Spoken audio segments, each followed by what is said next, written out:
All right, so council members, just so you know, I've muted everyone, all right? I want everyone to be on mute.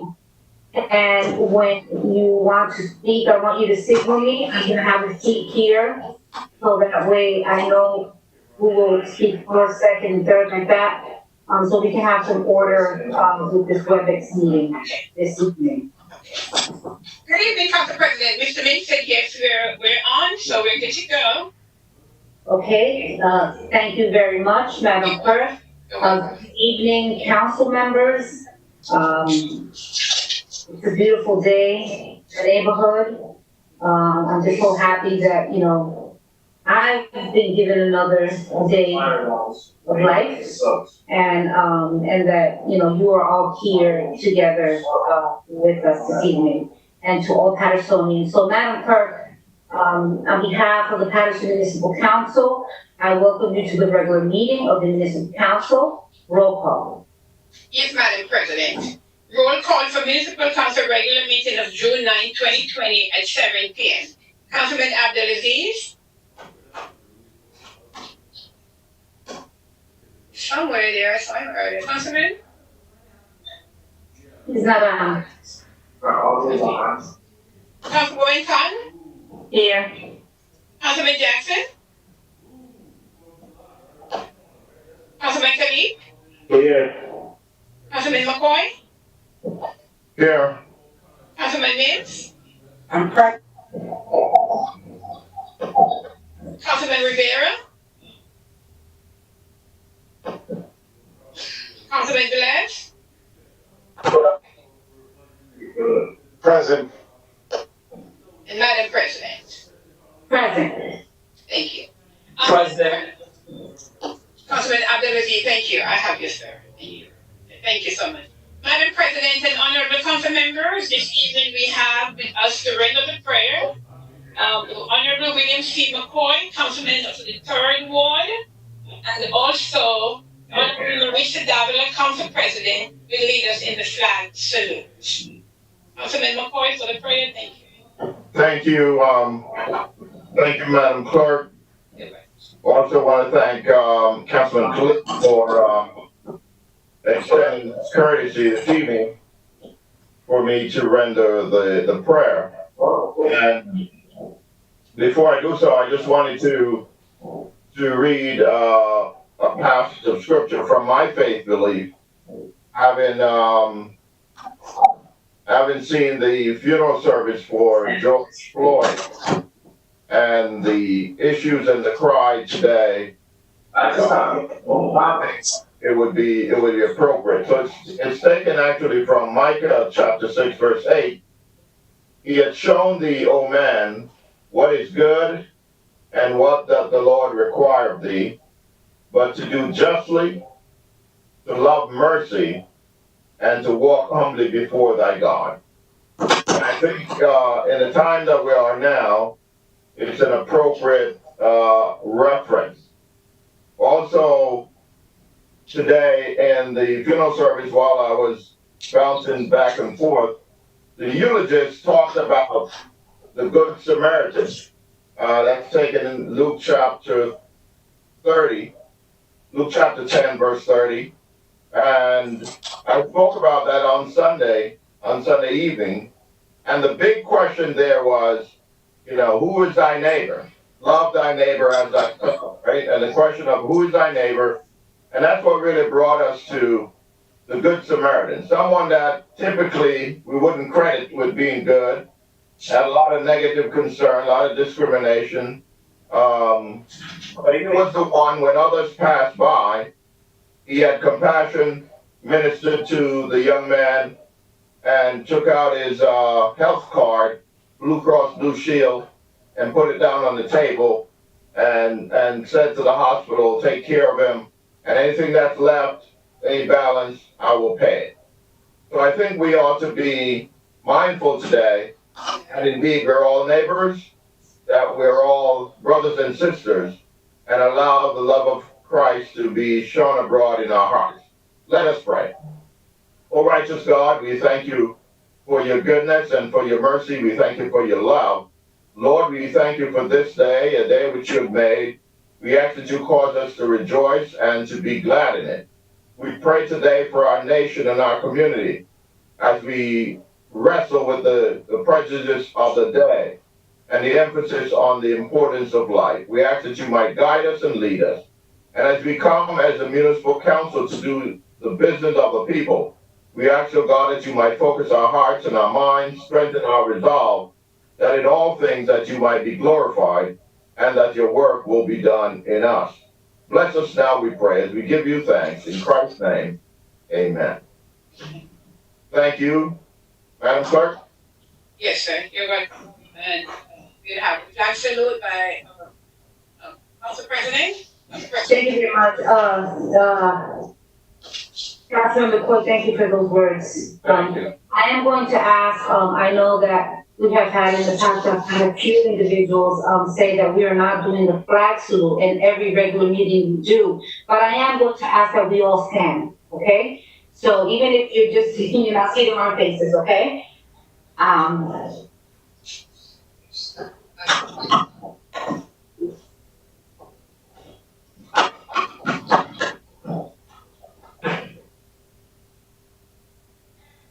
pledge allegiance to the flag, the United States of America, And to the republic, which it stands, one nation, under God, indivisible, with liberty and justice for all.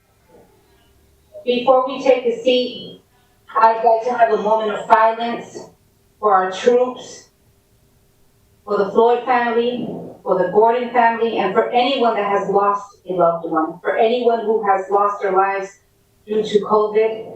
At this time, let us have a moment of silence.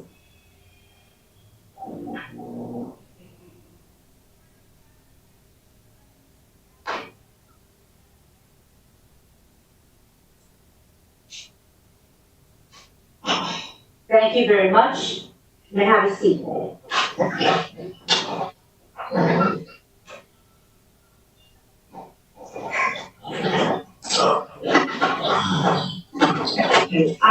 Madam Clerk, before you read the statement of compliance, once again, I have all the council members here. I'm going to respectfully ask that everyone keep their microphones on mute. And when you want to speak, please, if you can just make a signal with your finger. I'm going to have a list, and that way I will address each council member as they signal me, okay? I really want us to have order in today's meeting. It's a major task to run these WebEx meetings, especially with a lot of individuals, and we all have a lot to say. So I want to thank you for being here today and respecting the wishes of the council president. Madam Clerk, can you please read the statement of compliance? Yes, Madam President. And Madam President, with your permission, before I begin the statement of compliance, since we have quite a bit of second reading ordinances on the agenda, I will, for the public, I will just repeat the numbers for the calling numbers before I begin the statement, with your permission. Yes. Okay, all right. So we have quite a bit of second reading ordinances on the agenda. I think there are about 7, and the public hearings are required.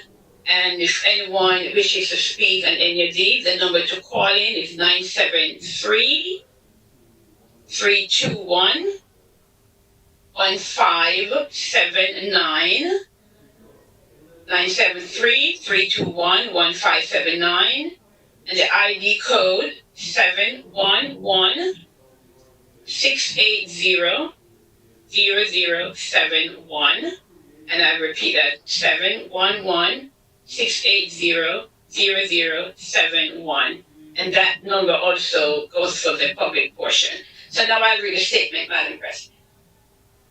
Statement of compliance with the Open Public Meetings Law 2019 to 2020, meeting date June 9, 2020, time 7 p.m.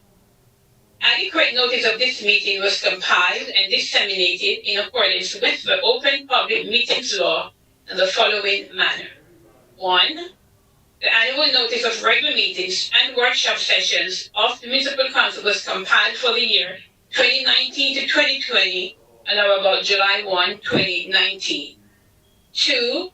A schedule of the regular meetings and workshop sessions of the Municipal Council for the year 2019 to 2020 was duly transmitted on or about July 1, 2019 to the North Jersey Herald News, the Record, the Arabic Voice, the Italian Voice, the State County Pulse, the Dominicana News, the Skater International, El Especial, the Paterson Press, the City Post News, Tap into Paterson, in addition to any other publication duly requesting such notices. 3. The schedule of the regular meetings and workshop sessions of the Municipal Council for the year 2019 to 2020 was prominently posted in the lobby of City Hall, first floor, in the place reserved for the announcements of this type. 4. The schedule of the regular meetings and workshop sessions of the Municipal Council for the year 2019 to 2020 was duly filed with the municipal clerk. 5. A copy of the schedule of regular meetings of the Municipal Council was mailed to any person who requested, and it paid the fee authorized by the Open Public Records Act. And Madam President and honorable council members, I'll just repeat the public portion and the public hearing number again for the public. And the number to call is 973-321-1579. 973-321-1579. The ID code 711-680-0071.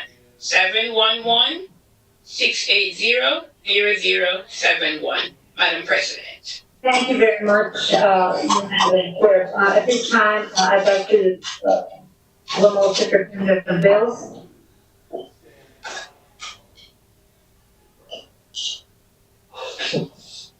Councilman Kalik, if you have that, I would ask you to do the payment of bills. Councilman Kalik? Give me 1 second, sir.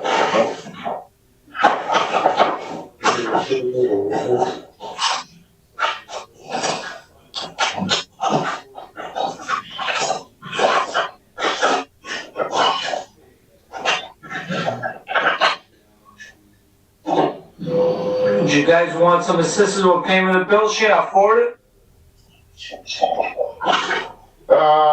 Councilman Kalik, do you have it? You want me to read it in the record? Give me 1 second, okay, give me 1 second. Councilwoman Mims, Councilwoman Cotton, Councilman Abdulaziz, do you have your payment of bills in front of you? Yes, Council President. I could do the payment of bills if you like, if it's all right with the Finance Committee. Yeah, Councilman, we'll have Councilman Abdulaziz read it in, Councilman Kalik, because we're in the meeting. I have it, sir. You do have it? Yes, he has. Oh, you're disappointed on the councilman from the 6th Ward, but go right ahead. I'm always here to assist my colleagues. That's just the nature that I do. I'm always here to help out. If you guys need me, just ring the bell. Thank you. You put it in the 6th, I'll shoot it in the bucket, okay? Councilman Kalik. Okay, summary of disbursement, today is June 9, 2020. Total payment is $12,376,764.41. There is no payment, there is no payroll this week. We have a payment to school district for close to $8 million. And I recommend this bill get paid. Move it. Move by, second. Okay, payment of bills moved by Councilman Kalik, second by Councilman McCoy. Is that okay? Yes. Okay, Madam Clerk, roll call on payment of bills. Discussion real quick? Yeah. Discussion? 1 second. Councilman Abdulaziz? Yes, so I'm looking at the payment bill list and I see the COVID, titles that you have here. I also asked that I would like a list of the people that were getting paid the overtime with COVID dollars? So, I know it's been put in, I know there's off-duty police. Is that COVID dollars or is that not COVID? I can answer this here. MBA? Yes, we do have, if you go to, I know there's not numbers, but there is a COVID overtime report sort of in the middle of the package that lists the departments where the overtime has been accumulated. So, Madam VA, I want to go one step further. So every week we're making progress. So I see the departments. I want to see the list of people that are getting the overtime for COVID. Corporation Counsel, I don't know if that kind of goes beyond in terms of listing people's names. I think, That's been done in the past. there was an email sent with the overtime report on. Mm-hmm. Yeah. Yeah, we sent something privately, correct. On Friday, yes, sir. Yeah, no, but Madam VA, you just said something about names and, we've done that in the past. I just wanted to double check with Corporation Counsel that we weren't violating anything there. Councilman, where's the overtime report or what day was set?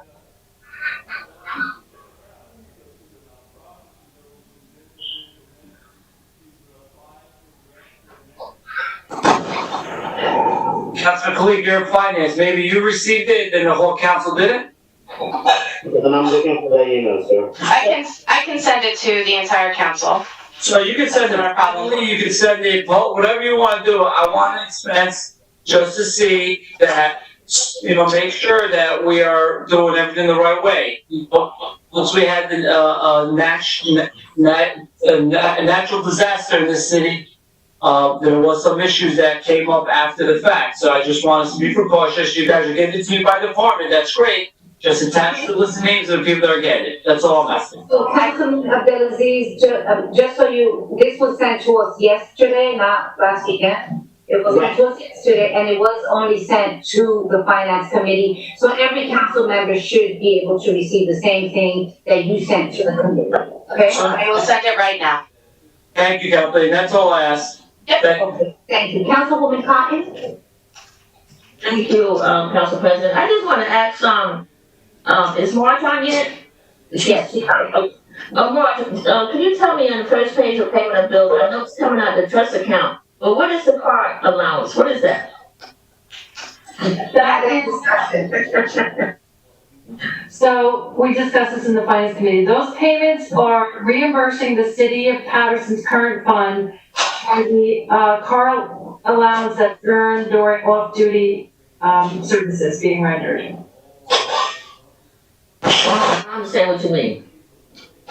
When vendors hire off-duty police work, sometimes it includes a vehicle rental as well, in addition to the services of the police officer.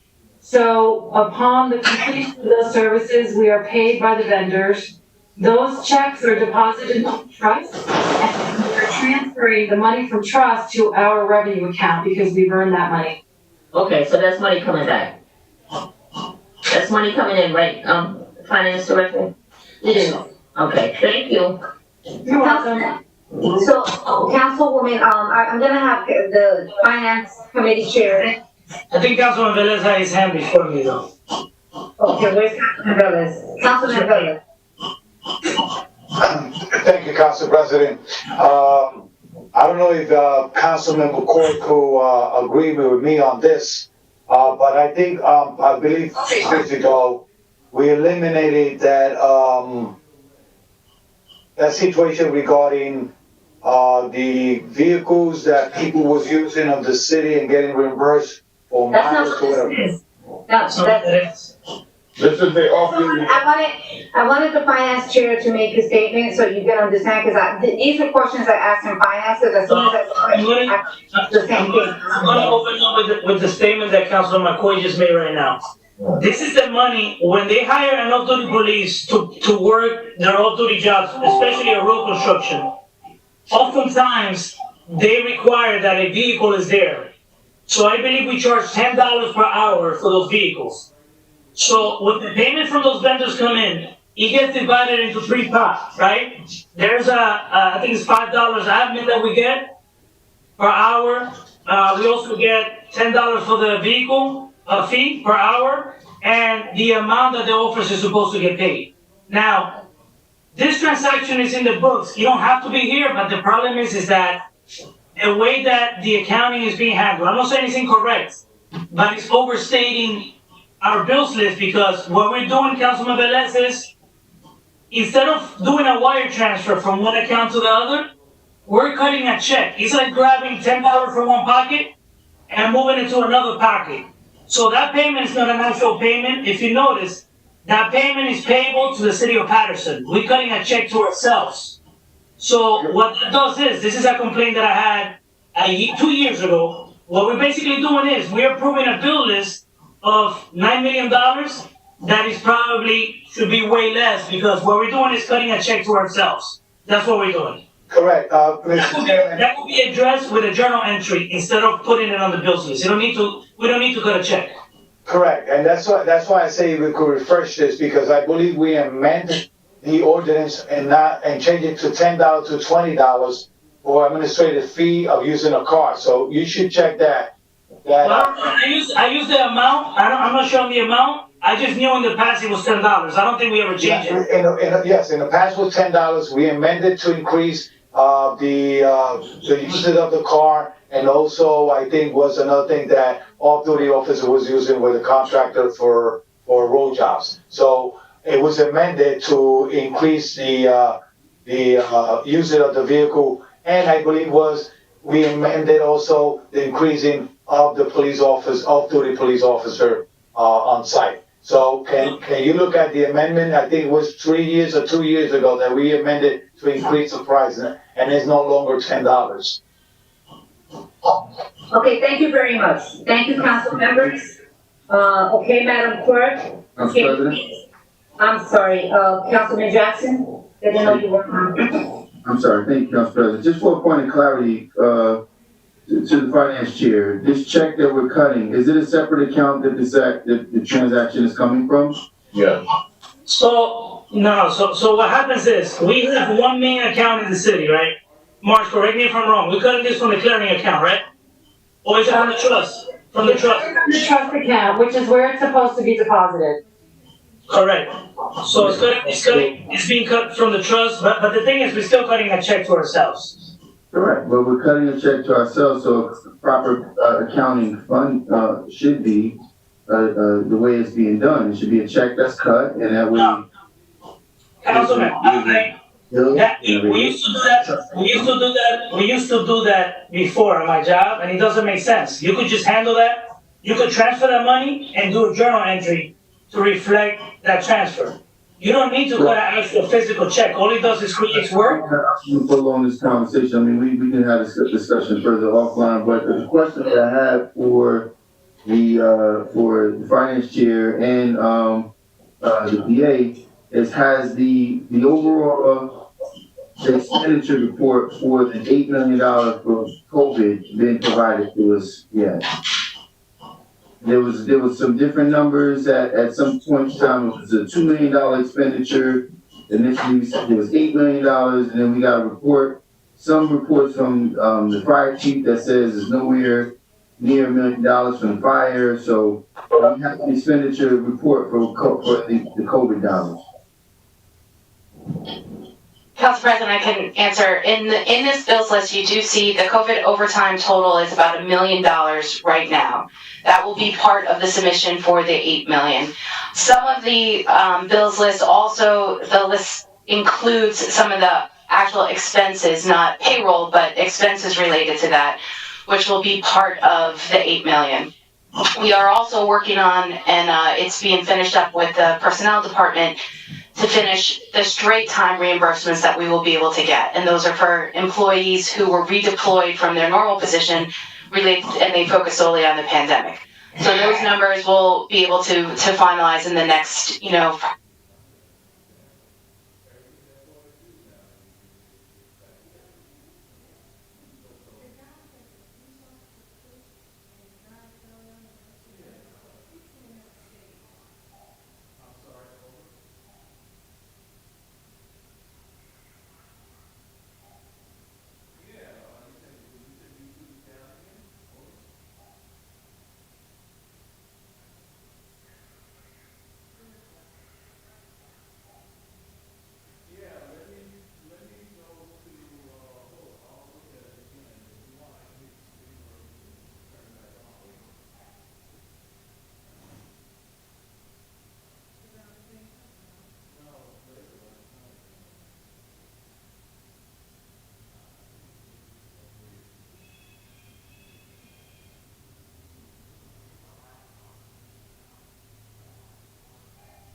Was it for the whole meeting or just now? No, as soon as the DA started speaking, it went off.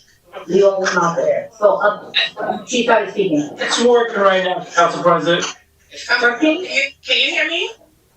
Madam Clerk, yes, I can hear you. Yes, and everyone else hear me? Yes, I can hear. Yes. Okay, all right, let me just let Ryan, I'll just read and then let them know that we're good for now. Okay, just give me a second, please. I'm on and we're okay. Over?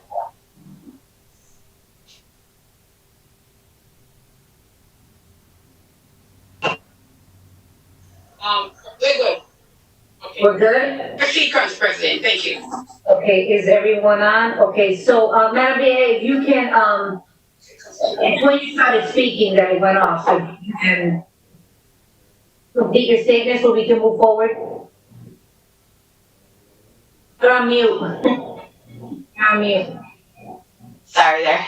Okay, the first batch was, is going to be some of this payroll information. So it's both straight time and overtime. The overtime is listed here. We'll be able to provide you with a listing of the departments and the straight time reimbursements we're getting. Most of those are really police, fire, and some health and human services, mostly the Division of Health. That's going to be the first submission. When we have that, we'll be able to get reimbursed, and we will be using that money to spend the second group.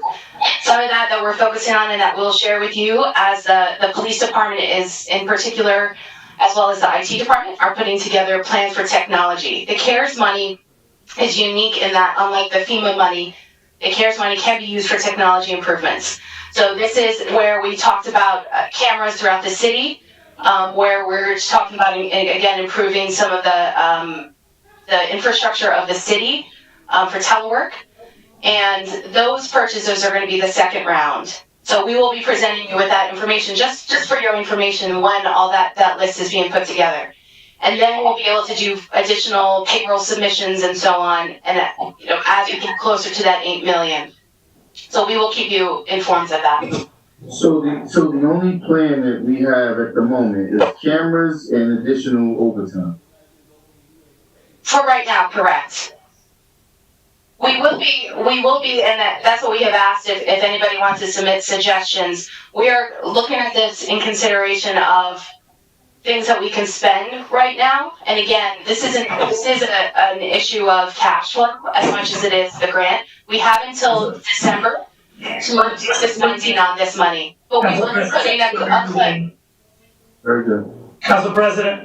Okay, Councilman Rivera, then Councilman Velez. See, cash flow should not be an issue when it comes to planning, because every grant that you have is reimbursable. You don't need to, so right now, how long ago did we receive this grant? We were only able to do our first submission as of June for reimbursement. Did we submit any submissions yet? We have not. Our first one is going to be to the freeholder meeting, hopefully for this first one in June 16th. We're working to get a submission. But you don't submit it, but it doesn't, see, I shouldn't. So council, all I'm doing here is having a discussion. I just want to clarify that there's no conflict. I'm not suggesting, how the county's gonna process it, because I'm not involved in that. I don't know how they're gonna do it. But I'm just gonna talk in general how grants get handled, right? You submit any reimbursement to the county or to any entity, most likely they're gonna have someone review that. If you have not submitted yet, what makes you think that is gonna get to the freeholders agenda for payment? The county and any entity that you submit a reimbursement request to, which is an expenditure report asking for the money that you spent, they need to verify that the information that you're billing them is actual billable, right? And what's gonna guarantee that is gonna get on the agenda for them to process a payment on the 16th? The reason I'm saying that is because as the county treasurer, I know at least that we put the agenda together by Friday. It needs to get done by this Friday. If you have not submit your reimbursement request yet, how long is it gonna give time for anyone in the county to review this information, create a purchase order, and submit it for payment? Now, the reason I'm saying this is because I don't agree with the comment that you just made, that you're a little limited in your planning because of your limited because of the limitation of, due to cash flow. That should not be the case. That should not be the case. We should submit those reimbursements as soon as possible. We should already submit reimbursements. I know probably of 1 or 2 towns that already submitted the reimbursements. So, we should not, and again, we should not, Councilman Jackson, we should not just be looking at the 8 million. Remember, according to the county, and I'm going by what was said on the newspaper and said by our administration, the county allocated 1/3 of the money so far, and that's where we got 8.5 million. Now, if we could justify providing more services to our residents to limit the spread, we could get more than the 8 million. So we shouldn't just plan on the 8 million. We should have an aggressive plan to provide services. Now, Madam BA, you just stated that we can submit suggestions. I didn't know that. I submitted some suggestions myself without knowing that we could submit suggestions. But one of them, and you guys will recall, and I don't want to beat the dead horse, was hiring actually a team of people, it was worse, to provide deliveries, to the seniors and people in Paterson that were in need of those services. And we could get reimbursed for that, but we still haven't done that. So I'm a little disturbed, and I leave it at that. I'm a little disturbed to hear that we only have, the plan is for the infrastructure and for the overtime. Now, don't forget, the infrastructure, you gotta justify how doing this infrastructure is gonna prevent the spread. I'm sure you're taking that into account. Absolutely. All right. Can I answer a little bit here, Council President? Sure. And one thing I know, as part of the agenda, we do, and I believe it's going to be for the next workshop, March, the chapter 159. So as of next week's workshop is when we are following for the next step. We approved the agreement, and now March is going to be entering in the chapter 159 for that grant as well, and that was on our finance committee agenda. Council President, Mark, can you explain why so long? When did we get this award letter from them? We accepted the award, I believe it was at the last regular meeting, 2 weeks ago. So, due to the 2 meetings ago, was it? No, we accepted it 2 weeks ago. Why couldn't we do an acceptance that meeting and a chapter 159? And I'll tell you why. And again, we can't go back to the past now. We should have done a resolution to accept and do the resolution to do a chapter 159, because it is important that we collect this money before year end. And again, it's already in the past, we can't go back. We should have done both resolutions the same day. So, Councilman, to the point, Well, it's a matter. hold on, Councilman Jackson, I'm gonna ask, we're not gonna, I get that you wanna rebuttal right now, but I wanna let Madam BA quickly answer, and then it's Councilman Velez and Councilwoman Mims. I just want to address the concern about how do we know it's going to get on the freeholders list. We have been in constant conversation with them.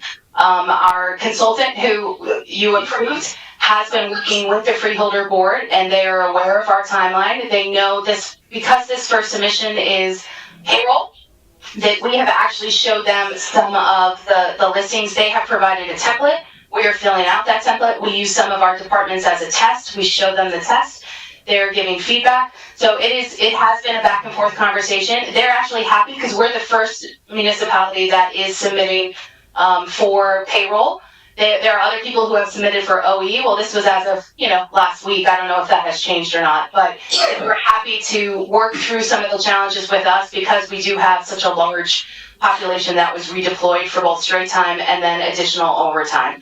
So we do have the impression that whatever we're able to get done in the next day or so, we will be able to submit. And our consultant is, again, in communication with them about this so that we can do so. Okay, March. Councilman Velez, then Councilwoman Mims. Thank you, Mr. Chairman. I cannot agree more with you than ever. And this is why, and Council President, with all due respect, I hope I don't get stopped on this, what I'm going to say.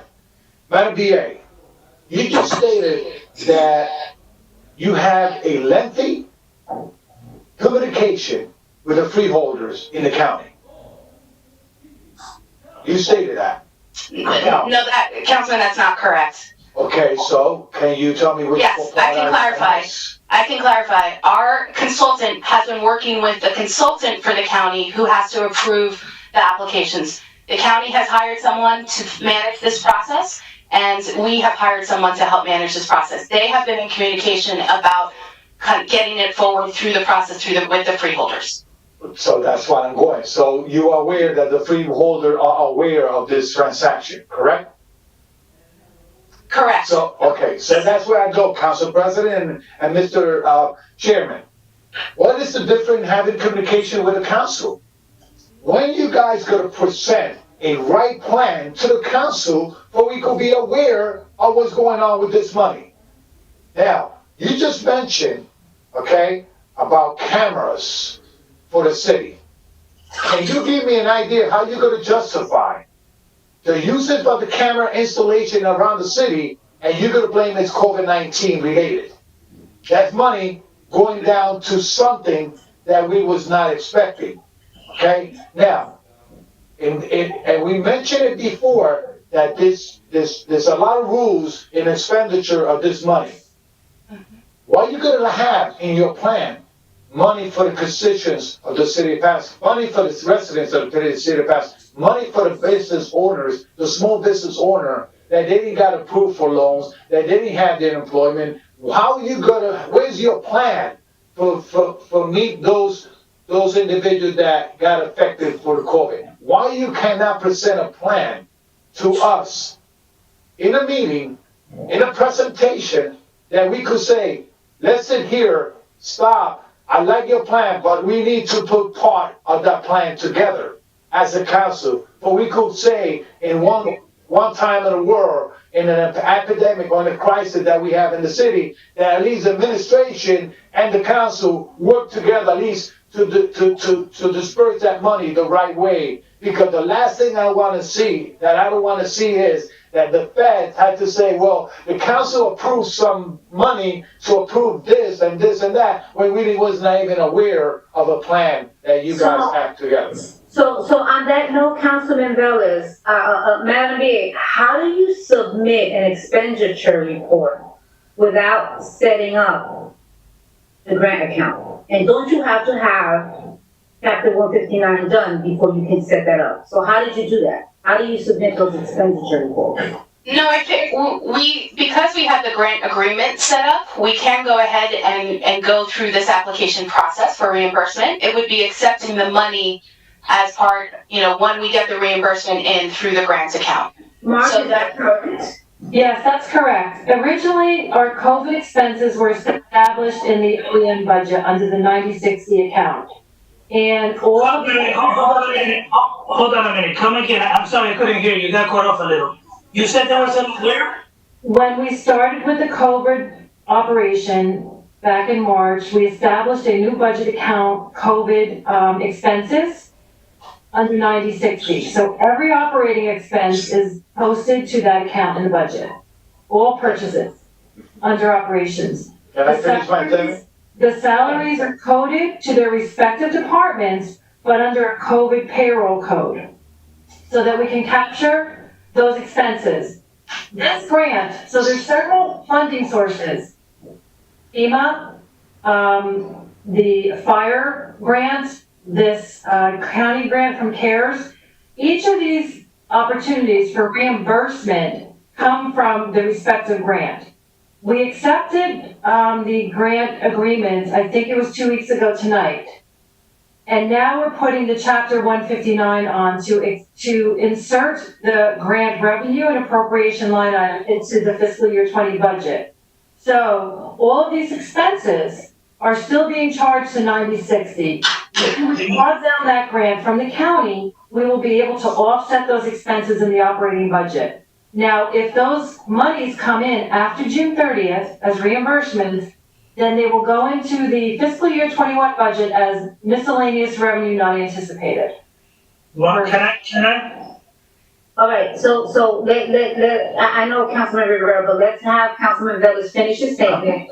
I know Councilwoman Vance has been waiting, and come back to you. So, and going to back what I was saying, so in this payment of bills, we have, payment of bills of COVID-19 related, right? And, now we approving a payment of bills, okay, that we don't have details where they're using this money.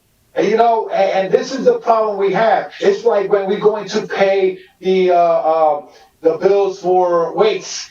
At least we're getting a crash service, but at least we paying that. Okay, we're getting a worse service, but at least we paying for weights because we need to pay the bills. But now we paying COVID related bills or whatever is involved in it, and we don't know what that bills means. We don't know if at the end of the road, Madam BA, at the end of the road, everything's going to go for overtime and fire and police, and the small individual out there that got really hurt too are getting nothing from those grants. And I saw the closures of how you could utilize that money, right? I haven't heard a plan together about how we're going to do those grants for small business. I haven't heard a plan how we're going to do that for individuals that went behind on their rent because COVID-19. I don't hear a plan what we're going to do with all those individuals that have lost a lot of things. So, and that money was directed for that situation. It's not only for the administration. Yeah. I want you to finish your statement, and I'm only, because we are right now just on payment of bills. So Okay, everyone, I want to give everyone the opportunity before we move forward, and we're going now on an hour, although we did not start at 7, okay, I'm just gonna ask that you. So I wrap up. I just want to say, because she spoke about a plan, and I feel, and Madam President, and this is one of the things that you probably have demanded since COVID-19 started. Make it inclusive. If you want the council to work with this administration, make us inclusive, not exclusive. Because the problem we're going to have is that me as a legislator, if I'm not informed what's going to be done with this money, where is it going to be invested, I'm going to be like without information for my constituents. And when my constituents, okay, need information what the city is doing for them, that's when the plan had to come forward, and that's when we had to come forward with answers. So keep us inclusive, not exclusive. When you guys make the decision, remember, administration, that you have a governing body called legislators that need to be counted in that decision and plan. Yes, all right. So, I'm gonna let you just make your little note. And that was one of the purposes of the mayor's with his COVID task force that he started, really to incorporate the ideas. Council President, I know you sit on it. Councilman Velez, are you on it as well? That's an opportunity. No, I was invited myself to the press conference, but I was invited to, yeah. Okay, so that's one opportunity. We want to make sure voices are heard during that. I know there's conversation about small businesses there's lots of conversation at that time. So please, we can participate through Council President. But we also, again, and I did say this at the other meetings, we do welcome ideas as we do develop a plan for the remainder of the money. Madam Mayor, let's be clear, all right? There was the first meeting last week, all right? And it was a conference call where I was not there the whole time. So, and there was no really discussion. Right now, what Councilman Velez and I think what every council member here is saying, they're going to be included in the conversations and be part of the conversations. Yeah. That's what this is about. So, Councilwoman Mintz? Thank you, Council President. So I remember a couple of weeks ago mentioning and putting it on the floor. I think that the council, I'm going to say it again, should put forth a resolution that says that a plan needs to be developed and it needs to come before the council.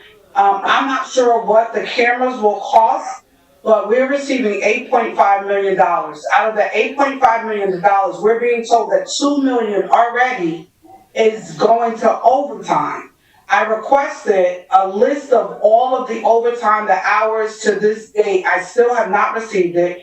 And now we're being told cameras. Not sure what that dollar amount is. So if it's 8.5 million, 2 million is already on overtime, whatever the cost is on cameras, we could possibly have half way spent this money without any type of dialogue with the council, any type of input to this particular plan. And now before tonight at the meeting, we're saying, give input. So since you're asking for input, I'm gonna put my input back on the record. I talked about for the community that we should be providing gloves and masks and sanitizers to the residents. I requested an economic stability plan for our homeowners and our renters, our small business owners. For recreation, there in Passaic County, they are providing tents, because when we go into still social distancing, as we're opening up the pools, there should be some tents available, and installing some portable hand sanitizers, like dispensers that will, and they have to continually be filled. Plexiglass in some of our offices that presently don't have them, and to make sure that PPE is available to all of our employees. Those are just a few things that I've said in the past, and I've added some because I saw the county, they have the tents out, and markers. I have to add that. Markers to identify the 6-foot rule. I think it's very important, because wherever, whether it's in our parks, the Great Falls, whether it's going to be at different businesses, wherever it is, it's a gesture that we should be providing, and we should get some dollars and some costs associated with it. The plan that should be presented is supposed to be outlined according to Schedule A. I totally agree with everything that's been stated, because the plan Schedule A doesn't just say give out overtime.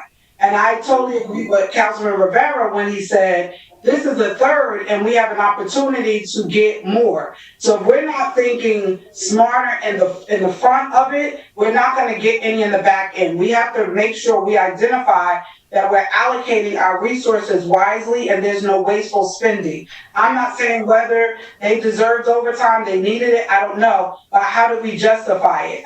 Who is manning the hours? Is it fair across the board? Is one person getting more overtime than the others? What department is getting overtime? Is it the higher percentage departments? Is it the lower percentage?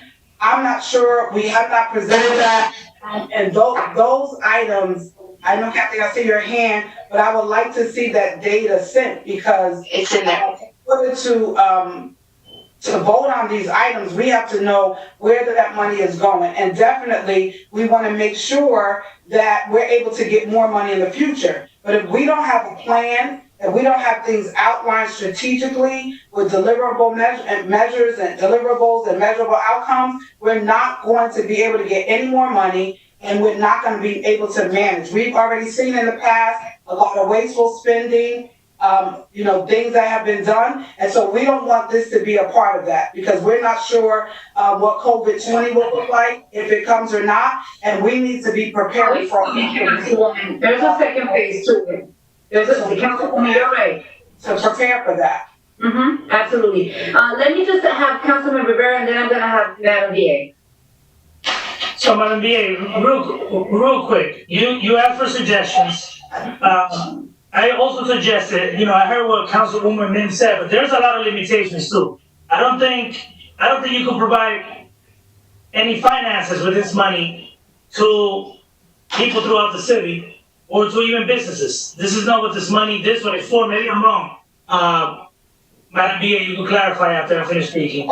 But something that I did say is, since this is to prevent the spread, like any other grant, as long as you can justify it, and in this case, the county's right there, let's try to get approval beforehand, maybe allocate $500,000 per ward to see if we could help prevent the spread by helping the businesses put things in place, because some of these businesses have been closed forever, right? 3 months. Help them put things in place to prevent the spread. That's the main thing. Let's not see it as giving something to the businesses. I'm not giving them anything financial. I'm putting things in place to prevent. Our people are going to go into these businesses. We need to prevent things from happening. Now, I don't want to prolong it because a lot of council members have good points. But something that I noticed the other day, Madam VA, you go to City Hall. How difficult it is to just put a dispenser in each floor. I went 3 weeks ago and I complained. I'm sure you're doing it now, but I complained 3 weeks ago. I told the mayor's secretary, I said, well, what is this? You should have had this before the pandemic. It doesn't cost that much to have a hand sanitizer dispenser in each floor. Little things like this make a difference, but again, I feel strongly about putting together a plan to try to help these businesses prepare for their opening, and the ones that are open, make sure that they're following all the guidelines to prevent the spread. Please, this is the fourth time I say this. Thank you very much, council members. Madam BA, and then Madam Clerk will proceed for payment of bills.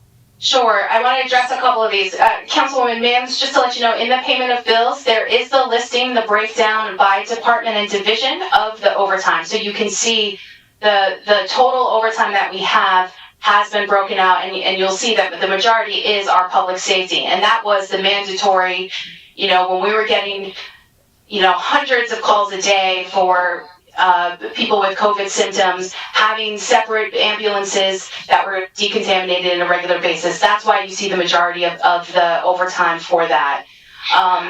In terms of, Councilman, I actually spoke to our consultant about your question about would this funding be able to be used for the hardening of small businesses, for their needs in order to open up safely and for residents. And unfortunately, this is not, because this is seen as for use for public entities, not for private in that same way. And I said, well, if their case can be made. Council, Madam BA, how do you ask the question again? No, I said, is this something that we can use to provide small businesses the opportunity to make their business safe for reopening? Whether that was, just like we were doing in City Hall. Not provide them, but not provide them with any financing. Mm-hmm. We do it ourselves, but continue. Right, but that we would have to show that it was on a city building, that it was a public building, not a private institution. That's the challenge for this funding, is that it really is directed towards private entities public entities, and even specifically our public entity. We can't share this funding with the school district, for example, to do something for the schools. So, Madam BA, quick question then. Yeah. You need to tell me that you look at all the guidelines, which I haven't. I haven't looked at them. If not, I will submit a lot of suggestions. Yeah. So, but my question to you is, you mean to tell me you looked at all the guidelines and seeing all the need that is out there, and you're going to tell me that so far, all you have thought of is cameras and overtime for firemen and police? No, I'm saying that we are focusing on that for our first reimbursement because we have to do an early process. We've also been doing budget hearings, end of year closure. As we finish with this, we're going to be able to start looking at, and I've asked all the people who have an interest in the next round of funding, or not the next round from the county, but our next submission. We have to have that money spent, the checks cashed. We want to make sure we have the approvals before we do it. So this second process is going to take a little bit of time. What we have before you right now are the things we already did. And that does include, the dispensers that we have included in City Hall. Those are the things that have come forward to you in the bills list over the past few weeks and will continue over the next month or so.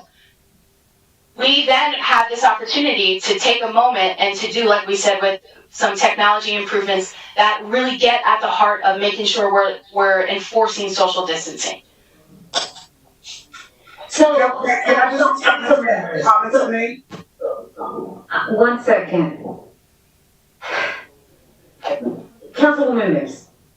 I just want to respond because you're saying it's in the the payment of bills, and it's not itemized. So it's like lumped in to say what it is. See, I want to make sure whatever it is, there's fairness across the board.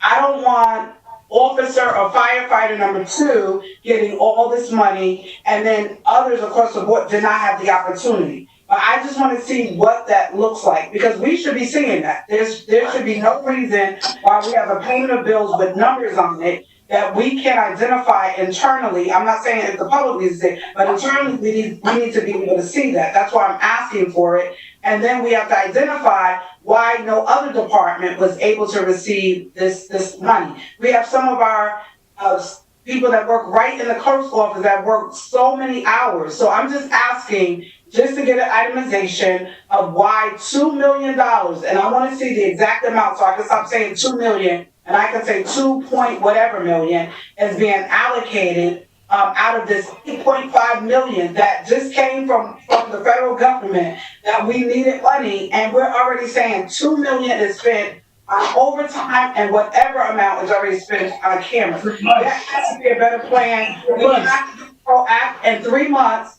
We have to be proactive and not reactive, and there is definitely a miscommunication and no communication to the council, and it's just unacceptable. Like, we have to do better if you want us to support these items. We need to get the list of this information so that we can look at it. That's why I'm gonna keep banging on the desk that there needs to be a plan presented and the council needs to approve it. Because if not, we're gonna keep getting these items and payment of bills, and we're just gonna keep approving them randomly, and before you know it, the money is gone. The money is spent, and we have no direct input. So Councilwoman Mims, to your point, which is what I've been banging on the table, saying out loud, trying to get all of the council members to understand that through all of this, we've always asked, where's the plan? Where's the plan? And it seems as though, when I hear the BA speak about, we have so many other things going on and we're trying our best or whatever, we need to concentrate on this and what's happening in the city. We should have never been involved in all the other stuff going on and campaigns and elections and all of that. Let's look at where we are right now.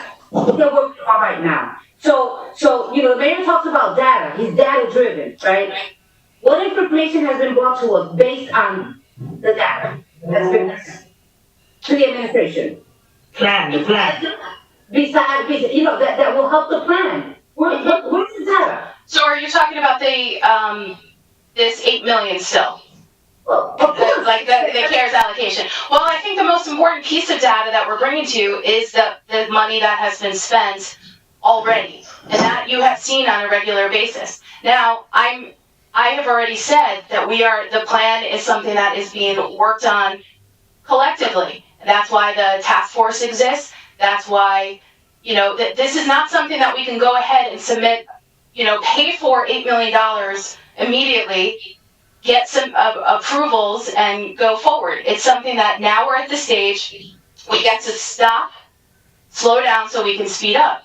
Right now, we have reimbursements. The second part is going to be approvals for reimbursements. So that is where we have already asked our department heads to submit to us proposals that can be a comprehensive plan that we can then submit to you. That includes, additional improvements for, technology for city buildings, whether it's more than just infrared thermometers, whether it's larger ones that we want to have at City Hall for, when people from the public come in as well, not just city employees. There are numerous things that will be submitted to us that we'll be able to do as part of the second round, and that we will be sharing with you. I've said that from the beginning. So with that said, council members, I'm really gonna ask just so we can proceed with our meeting, okay? Because we can be here all night just on this topic, because it's been various months. We knew all of this was coming, and we still don't have the plan. That's what I'm gonna say. I'm gonna put it on record. Let the record reflect, okay, that we still don't have a plan. Councilman Rivera, I'm gonna Just quickly. I don't know what you mean by a first round. This is not. You should not break this into rounds. No. You put a plan together, and again, a plan is something you can always change, right? Yeah. But when I hear that so far, all that we have thought of doing is the overtime and the other. What is it? The second thing you guys are saying you're going to bill for? Camera technology. The technology. Additional technology in addition to what we've already done. Yeah, but a plan should be in place. You don't need to do expenditure phases, because it doesn't work like that. You got $8 million to spend. If you're able to put a plan in place to spend this money and you're able to spend it, you can go to the county to get more. But right now, it should not be in phases. You shouldn't wait 3 months to decide, what else we could do. Let me see, we just spent overtime for 3 months. What else could we do now? No, we should have a plan in place going forward. It should not be in phases, And granted, council members, we get it, right? We don't have a full police force, so we get it that we need the monies. We understand that, okay? But that shouldn't be the only thing that we're presenting right now. So, Oh, boy. Say, Councilman, you're on mute. Council President, what I'm saying is that just because we have $8 million, we should not have an open book for overtime. They need to submit a plan of what the need is, and I'm not suggesting that you do have an open book, but in 3 months, $2 million, that's a lot of money. I don't care how you see it, how you view it. I understand at the beginning things were more, not that it's not serious now, but I've seen a stronger effort at another time than now. We'll see how it could go. You know, the feds could come back later on and say, we give you $8 million to prevent the spread, and I know you have spent most of your money. At this rate, let's say at the end, we come out 80% overtime and 20% other things. It's not going to be a good look. And Mr. Chairman, Madam President, Mr. Chairman, it would be good and healthy to request a list of employees and break down how many overtime they did. Because let me tell you something, we spent 1.2 million or 1.3 million in overtime in fire and police probably in a year. Councilor, she sent you that list. She emailed it to the entire council. You put in a request that sent to us. So council members, well. I don't have it in my computer. No, so Councilman Abdulaziz. So Councilman Rivera in the Finance Committee, he requested that, exactly what you're asking. Councilman, you stated it, Councilwoman Mims, everyone here wants the same thing. The Madam VA just submitted an email, okay, which she gave the Finance yesterday, okay? So I want to ask my colleagues, and I don't mean to interrupt you. Every time you do this, to my colleagues, every time you do this and you put on in public that the email was sent to you, the public automatically says for things that we don't check our emails. The thing is, we all have other responsibilities. Sometimes those emails show up the day of, right, of the meeting, and you cannot pass those comments because he sends the wrong message to the public. When we're asking for duplicate requests, it doesn't sound as a request that was put in before you even got into the meeting. That's the administration who basically put that on. What I'm saying is we're duplicating requests on a discussion that has gone for 45 minutes. If it's new discussion, yeah, that request was put on the record in the beginning of the discussion of overtime should be set for each council member. So now we're duplicating that request again. Okay, with that said, thank you very much, council members, thank you. Madam Clerk, roll call on payment of bills, please. Yes, Madam President. Roll call payment to bill in the amount of. That one was waiting for a long time, Council President. I'm sorry? You had pointed out Councilman Jackson to speak, but you never gave him an opportunity. He did speak. I have him here. Did you speak again? No, I'm sorry. Councilman Jackson, I said it right. I said that this is the way I was gonna run the meeting, and I know Councilman Jackson, you were not in the beginning of the meeting where I said I wanted everyone mute, and that as you want to speak, you would signal me, and I'm gonna write you down. And as you speak, I'm gonna check you off. So if you wanted to speak again, my apologies. I didn't see that you raised your hand again, all right? I'm fine, we can move forward. Okay. Roll call, Madam Clerk, on payment of bills. Yes, Madam President. Roll call and payment of bills in the amount of $12,376,764.40. We had a motion by Councilman Khalid and a second by Councilman. Roll call for payment of bills, Councilman Abdulaziz. Councilwoman Collins. Madam Clerk, thank you, but only thing I'm requesting now, on the payment of bills is that when they do that car allowance and the money that we're getting from whoever the businesses that are hiring our police officers, why we cannot see who they are? Only thing we see is 20 car allowances. We don't see who they're coming from, who's making the payment. We don't see any of that. So I'm requesting to know who is sending us money for using our police officers and our police cars. Thank you, Madam Clerk. My vote is yes. Thank you. Councilman Jackson? Thank you, Madam Clerk. Am I muted? Thank you, Madam Clerk. One, I have to be honest, it's painful and troublesome listening to some of the dialogue back and forth because I thought I was the only one. I thought maybe I'm being iced out. And obviously, when you look at the last attempts that took place during this election, and how deeply involved this administration was into it, it just raises an eyebrow. But the council has a responsibility. And if you're not receiving reports, which I continuously talk about, we don't receive the reports, we don't receive the requests that are consistently brought forward, but yet and still, for some reason or another, the items continuously pass. So I wouldn't hold myself accountable if I'm not being held accountable by those who were asked to do so.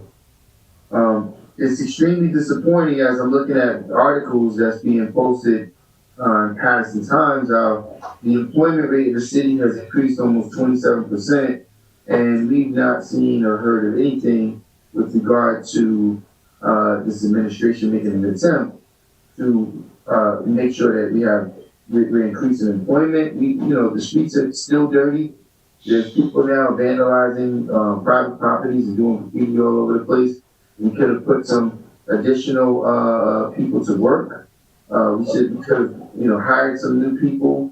And I'm hearing that certain employees are being told that they don't have the ability to file for overtime. While last week we spent 2 hours discussing 9 or 10 individuals from the mayor's staff, including the mayor himself, with pay increases. I cannot continue to support this stuff. And, I'm hoping that other council members would see what I'm talking about and start to, bring forward effective accountability and stop allowing for things to go when we're not getting what we asked for. So, Madam Clerk, at the moment, my vote is no. No, thank you. Councilman Kalik? Yes, for payments of bill. Thank you. Councilman McCoy? Yes. Councilman Mims? No. Councilman Rivera?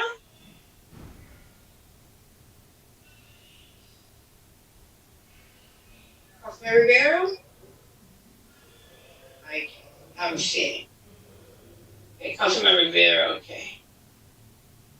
Councilman Glass?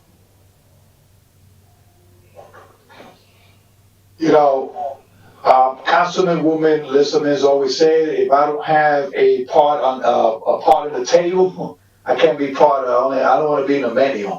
And this is part of things that we are waking up, and Council President stated in the past, what about at least the communication? We need to get involved in some aspect or other. And I don't feel comfortable in approving something I don't know.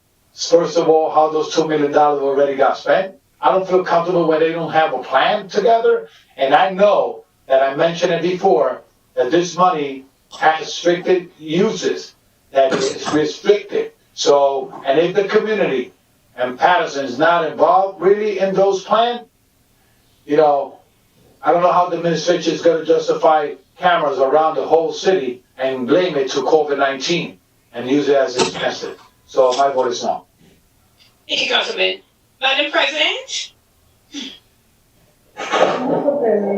Madam Clerk, what's the vote right now? The vote is 4 in favor, 3 against, and 1 absent.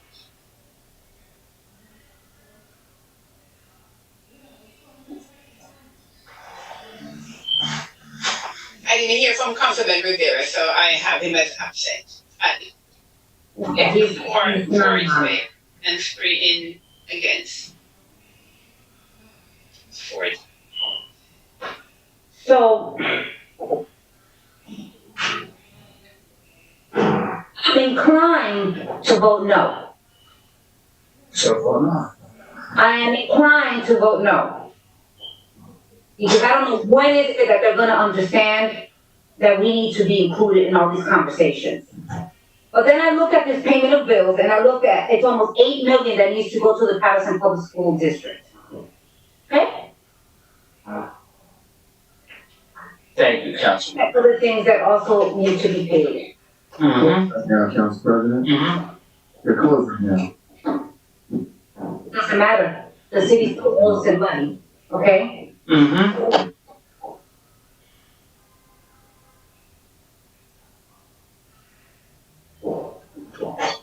Mm-hmm.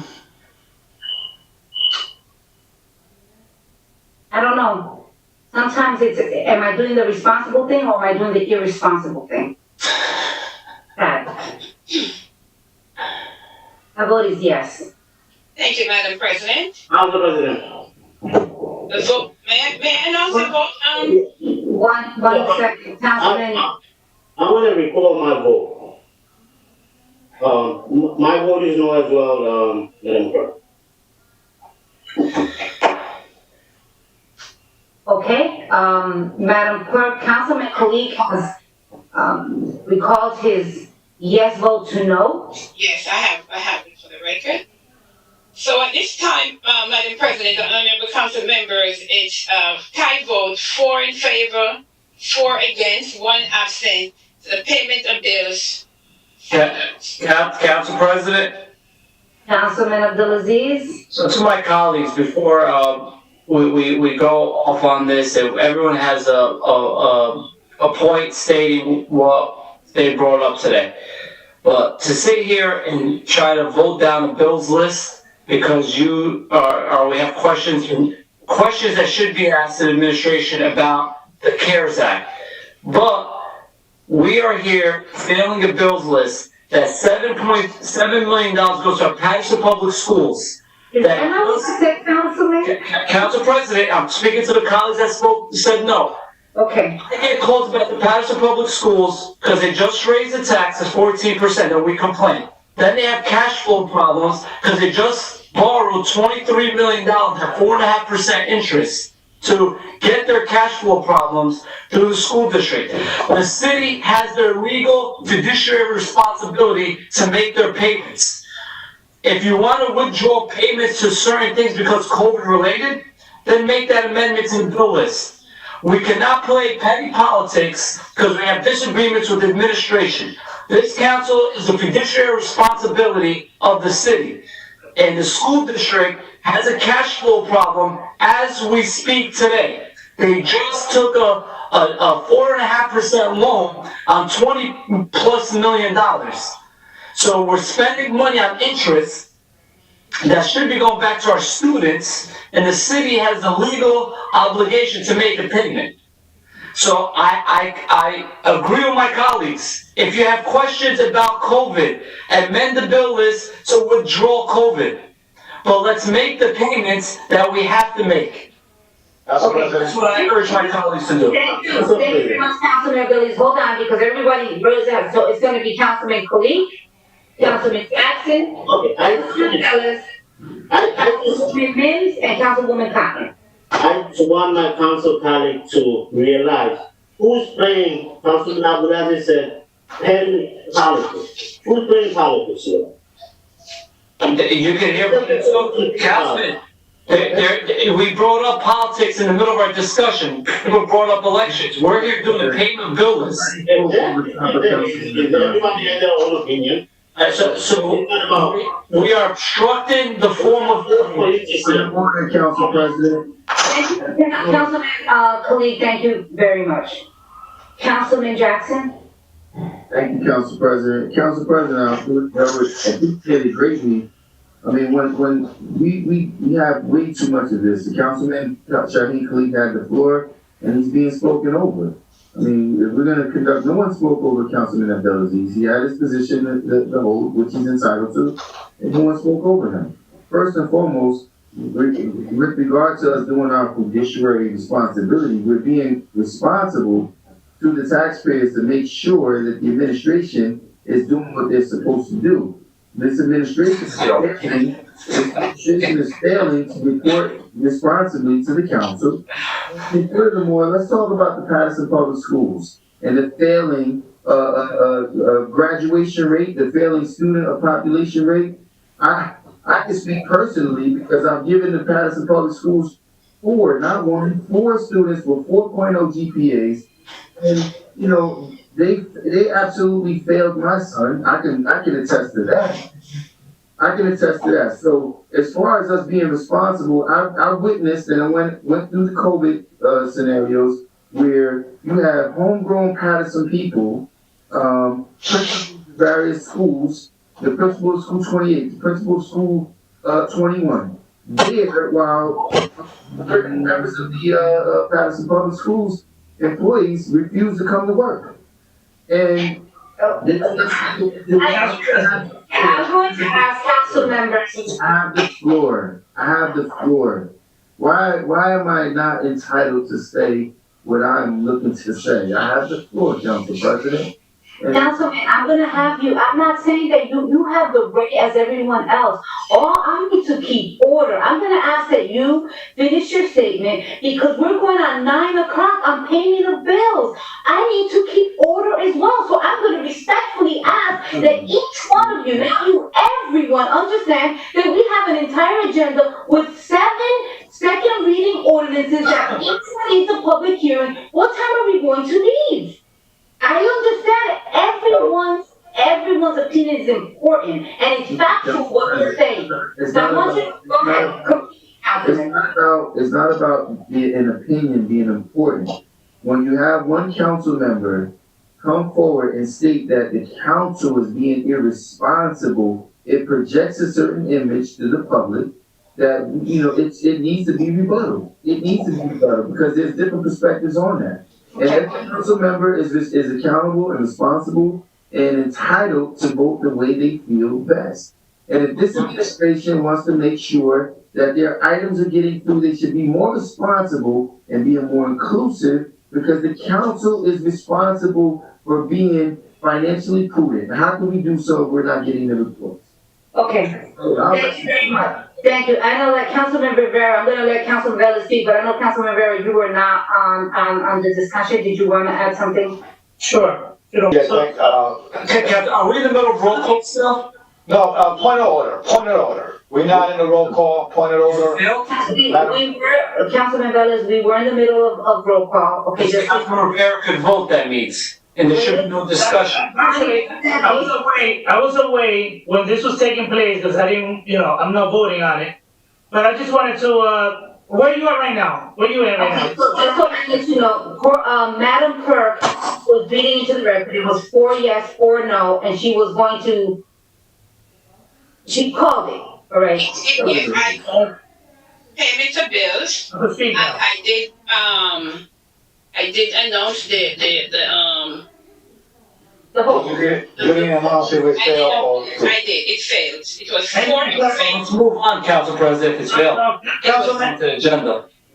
did it pass already? Stopped it before it was called, Council President. Somebody could change the vote, or Councilman Rivera Did it could. pass? It failed. If it failed, it's over to the agenda. Can I just say something? You call us bring it back. Call us bring it back. With the amendment. I understand how we all feel about what's going on and everything, but first of all, there's no payroll in this bills list. That's one. 2, we could feel however we want to feel regarding the district, but we're collecting the money on their behalf. We should not use that money to supplant our cash flow. That is their money. Just because in the past the city decided to hold that money because we had a cash flow problem, legally the city could not do that. I had a fight with the previous administrator when I was on the school board. Again, they have their own operation. We could have another discussion with them if you feel a certain way about the district. You could always go there and speak there. But again, it is not our money. We cannot decide to just hold their money because we feel a certain way. That's just my opinion. I'm not voting on this. But actually, I would like you to reconsider because those payments are payments. Legally, we gotta pay these people. This is gonna delay payments for another 2 weeks. I don't know if some of them are, need to be paid urgent, right? I just don't see how you will hold because you feel a certain way about an entity. You can't do that legally. Okay, thank you very much, Councilman Velez, and Yeah. so Councilman Velez, Councilwoman Mims, and Cotton, okay? We cannot reinvent the wheel here. And the thing is, what I noticed, Council President, that dedicated things that the administration had to move forward, they put it with an agenda with small things, and then they have, against the wall. You guys need to do this, because we need to move forward the big $7 million to pay back the taxes of the district because they need to pay juicy salaries. Okay, that goes to the students, all of it. All right, let's be clear. But if we're going to bring this back and make a decision to see it pass, if you want me to vote on it, let's do something. Let's amend the bill. Take the COVID-19 out of the bill, and let's have a different vote on the COVID-19, and then we move on the bill. Mr. Abdulaziz make his nice, beautiful platform about petty politics. This is not petty politics. This is trying to be fiscal responsible. They put a COVID-19 that is questionable in a payment of bill that it forces us to vote yes or no. So in this case, saying that, all right, I could be fiscal responsibility using the cry the Councilman Abdulaziz just did and move forward to pay the bills because the district, he used the lower part of the bill to justify a COVID-19 payment of bills. That's what I'm talking about. You put a COVID-19 bill, we mix other bills that should be entertained differently, and they didn't did that way, especially when they didn't put a plan together. So if we're going to allow this, every time that we're going to pay the payment of bill, it's going to be a problem because everybody is not comfortable with something.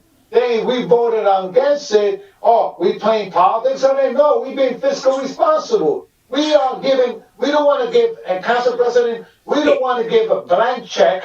We don't want to be a rubber stamp on this administration, okay, moving forward, that they need to be inclusive, and that's why we can make our decision. I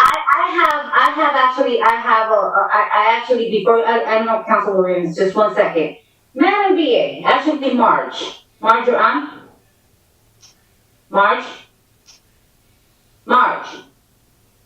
is not on. Madam VA, in this bills list is the line 82 feet that we have the resolution, item 32 is on. Is that payment in that payment of bills? No, No? Okay. these are all, Because we have to approve it. Correct. And then we'll vote. Okay, very good. All right. Councilwoman Mims? So let me be clear, and I'm not changing my vote. I have expressed the fact, and many have expressed the fact of a plan, and it's not specific to overtime. When you look through the itemization of the bills, you have items such as face shields. It doesn't identify what the quantity is, but it's $11,250. We have an item on there that is in hashtag Q with just numbers on it, that is almost $13,000. We have ultralight COVID decon for $10,000. I mean, I can go on and on and on and on. And I understand that these are things that, that get done, but I am standing on the fact that we have to have a proactive plan, and we have to make sure that when we're voting on these budgets, that if items have not been received, I asked for the overtime list. We got the overtime. Let me make it clear, we got it tonight. It was not sent before, it was sent while it was being discussed tonight. So even though the overtime is not on here, COVID expenditures are on this list. There's many of them. And I'm not saying whether they were needed or not, because we don't really do a needs-based assessment. We don't justify what we're using and different things, so forth and so on. And so at the end of the day, I understand that we gotta pay certain bills, we have to pay the school district, and I understand. I am in agreement, I think Councilman Velez and others said it, to remove. If we wanna remove or whatever, I'm not sure if that will change it, but if that's gonna change the vote, then, Council President, maybe that's the recommendation. Okay, thank you very much, Councilwoman Mims, Councilwoman Cotton, then Councilman Abdulaziz. Okay, thank you, Council President. I just want to say to my council colleagues that, also in this payment of bills, and I can understand that it's COVID money for overtime. And I understand that when they work overtime, you pay them overtime. I sat here when we were sued for $1.9 million because we refused to pay. And we can't no longer keep doing that Also in this payment of bills is the insurance payment for our employees. Also in this payment of bills is the Social Security for our employees. Also in this bill is Medicare payment for our retirees who's paying Part B out of their Social Security check that they're allowed to collect from the city. So there's many, many things in here. Now, can we say we're not gonna pay overtime because it's out of the COVID money? Once an employee works overtime, the courts don't care where it comes from. It's overtime, so they gotta get paid. Now, we have to go through it later and see what it is, and I wanna see the list too. So they have to be mindful too of when you're gonna do the overtime, like at least put the list together. But I just wanna remind my council colleagues that I was here when, and it wasn't this mayor, it was another mayor, and it was, who did not pay the overtime. I think it went on for 2 or 3 months, I can't remember. But the judge is gonna not rule in our favor, I can tell you that right now, so. Thank you very much. I just remind you of some of the things that I've seen in this, and I'm telling you, 3 of the people's names I see in here has called about their Medicare payment. They're looking for that $1,600. They're looking for, they need that money. Reconsider my vote now. Thank Council you. President, Reconsider my vote, Council President. Council President, Reconsider my vote. Councilman Velez, the payment bill list has failed, so you can't reconsider your vote. There is no vote. This is just a discussion right now. I thought you brought it back. President, No. Council. I thought you brought it back, Council President. No, not yet. The council, we're in the discussion right now. Councilman Abdelaziz. So, Council President, I just want to also, and I want to commend Councilman Khan because experience sometimes let us know what happens and what our legal obligations are. One of my colleagues said, oh, the Paterson Public School System payment is the lowest payment on the bill list. Let me remind my council colleague and give him a little math lesson. The Paterson Public School payment is 65% or 64% of this bill list. 64% is money that doesn't belong to us and that belongs to the school district by law in this bill list. So 64%, the bulk of the payment is going to a school district that we collect their money. So the public, it sounds good, fiscally responsible. We're gonna stand, we're not gonna give a blank check. We're the taxpayer advocate.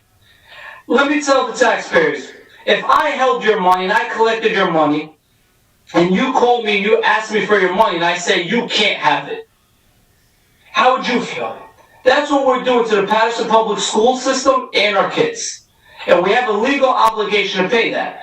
I'm the one that put that recommendation on the floor. If you disagree with the COVID-19 overtime payments, let's amend the bill list to remove those payments. But then again, Councilwoman Cotton, and that's why I say experience is good when she mentions it, we could pull that off our bill list. But let me remind the council, we also have the legal obligation, the city, to pay employees for work done. So we're big advocates for our employees. We go there and cheer DPW on. What are we going to tell those DPW employees that work the hours already, put in their sweat and hard work, in overtime, and work the streets, but then we're saying we don't want to pay them their overtime check? We still have the legal obligation to pay them. That is what's in front of us. So we could pull that. I'm for it. You guys have questions on those payments? Let's pull it. Let's get the rationale forms. Let's see what we have for COVID-19. I agree. But I just want to remind the council that we do have a legal obligation to pay employees that perform the work. The hard-working men and women of our police department, our DPW, our fire, our health department, they work these already. And I'm not here defending the administration, because you know what? If there's mismanagement, there's mismanagement. I want everyone to call it out. But I do want to make sure that we're not putting ourselves in a legal bind, just like Councilman Cotton, when we got sued by the unions because we weren't paying them for the work that they did. So, Council President, if you want to amend it for the questions, I just wanted to let the public know that 64% of this bill list is money that we collected on behalf of the school district. That's not even our money, that we legally have to hand it over to the school district. Okay, so Councilman Abdulaziz, no, I do not want an amendment. If Councilman Rivera wants to bring it back and we put it back for a vote, okay, because I understand both sides of it, okay? If somebody wants to change the vote then, okay, but it's going to go as is. That is my recommendation. Council President? 1 second, Councilman Velez. So Councilman Rivera?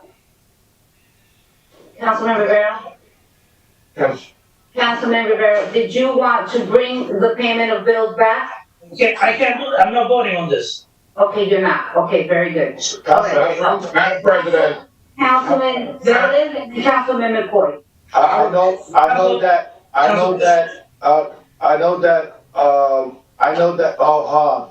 Councilman, yeah, go ahead, Councilman, I could put in the bills list, if it's amended, removing the county payment, I have a separate bills list for that payment, and any other payment. I could vote on it that way. And this is a suggestion I made, to the administration at one time. When it comes to the regular tax payment to the county, our ethics, we took a seminar. They told me that I could vote on it because I can't control that anyway, the regular tax payment. But this is a different type of payment. If you want to pull this one off, I could vote on it, and that's a different story. Before you do that, and the administration think about that, I just want to make a statement because, Council President, as you know, we are 9 council people, including you, all right? And we have different ways to view things and different ways to see things. We don't sit in the finance committee. We know about things when we come here to this meetings, or the workshop, or the regular meeting. I know it has been a long discussion, and we say we're not going to speak a lot because we spoke a lot in the workshop regarding other things. But when things like this arise, there's nothing else that we could do, only express ourselves. To have an individual in this body, governing body, take hostage the council opinion is unresponsible. We're not voting against DPW. We're not going against the police department. We're not voting against the fire department. I feel not comfortable in fighting and voting something I don't have the right information. Okay? That the administration decides to put a COVID-19 item in a regular bills that we have to do is not my fault. If the administration willing to be smart on this, okay, and bring it as a separate payment of bill, separate of this bill, and have a lengthy discussion why we doing this bill for COVID-19, why we had to pay it, probably everybody gonna be comfortable. But don't try to put the last bullet on the gun to shoot all of us and say that we don't want to do something because we did it wrong, or we don't want to do it, or we don't want to cooperate.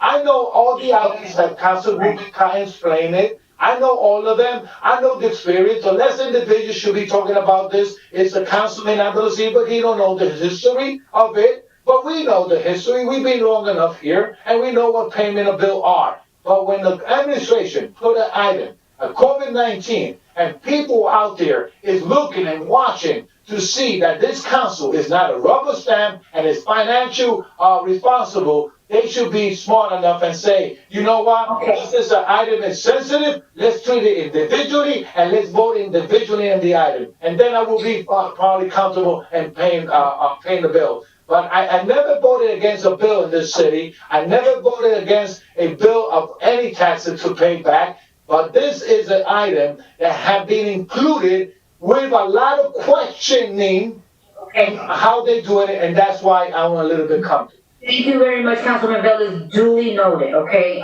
Councilman McCoy? Yes, Madam President, thank you. I just wanted to point out that we do have the procedure to reconsider the item. I think, as we have seen, the payment of bills is very important. It's very important that we pay our bills and we pay them in a timely fashion. Councilwoman Cotton is absolutely correct with regards to overtime. And there's some overtime here that's already been paid or was due, we have to make sure that we do that. If we have a concern with any particular item, I do believe we could modify the payment of bill to exclude it. Although, if Chief McDermott is on, I think we could have him chime in on the COVID expenditures. Because remember, we're putting this forward to get our reimbursement. Yes, we do need a comprehensive plan, but let us not lose sight of the funds that is available to us right now while we work to develop the plan beyond just overtime and cameras. I do agree that we need something more robust, but it doesn't mean that we have to stop right now. Making this appeal and making this payment is not going to stop us from making a plan going forward. So my encouragement would be that we would actually reconsider our vote, approve the payment of bill as it is, and work through the concerns that we have with the administration going forward. Thank you, Madam President. Okay, so 1 second, because all these hands. All right, so, Councilman McCoy, and now I realize that even in finance, the chair wasn't able to vote on this payment of bills because of the 14, I think, what was the amount? I think it was 14,000, right? So he's not able to pay, so, 11. Since you put it on the floor, if you're putting this motion we would take out the county portion, am I correct? Yeah, Council President, if I may, before anything can happen, someone on the prevailing side, so someone who voted no, has to move to reconsider. There has to be a second and a vote on the reconsideration.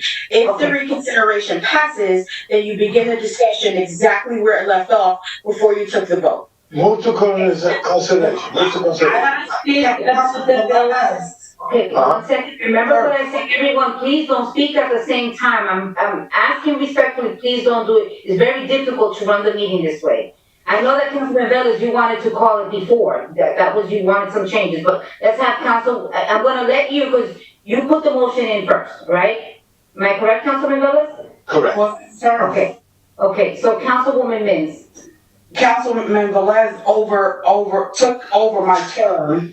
I was gonna come to state that I truly believe it should be separated, but I understand that we have to recall my vote where I voted no to vote yes so that it can come back on the floor and then we can do that. So that's why I had my hands up for a long time to recall my vote so that we can do that. I am going to say it again. I'm going to say this again. We need to have a plan in place, and that plan needs to detail this list of all of these COVID-19 items, whether it's face shields, whatever they are, it needs to be itemized in this plan so that we can see everything that's being paid back as it relates to COVID. But as it relates to, I have no issues with the rest of the bill. It's just the COVID portion. There is overtime in there. There are expenditures in there. But the issue I have is that we have $8.5 million from the CARES Act that has been given to the city of Paterson out of an $84 million,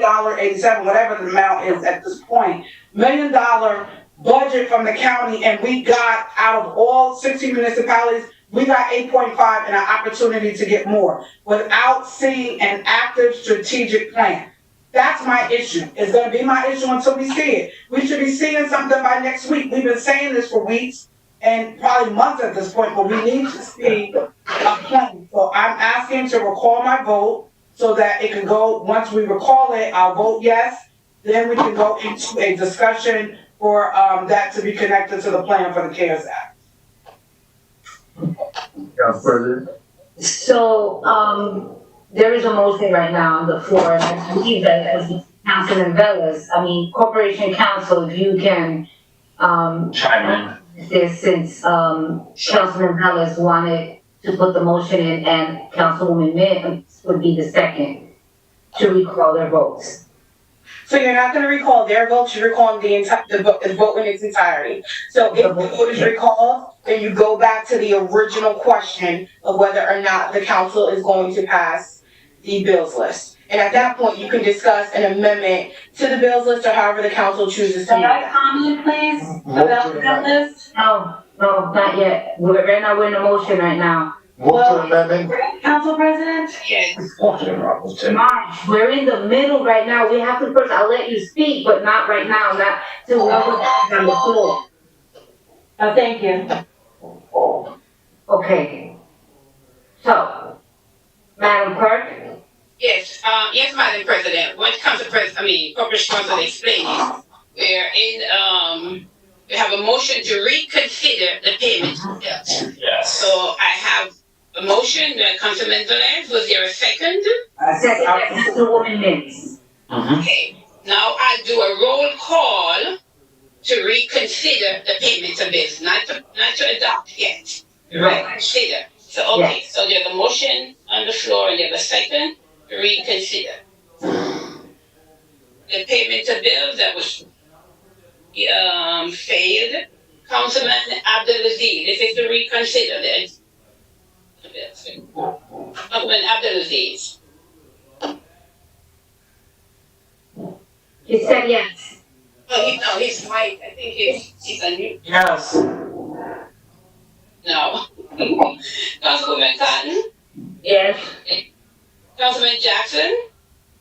No. Okay. Councilman Khalid? Reconsider. No. Councilman McCoy? Yes. Councilman Mims? Yes.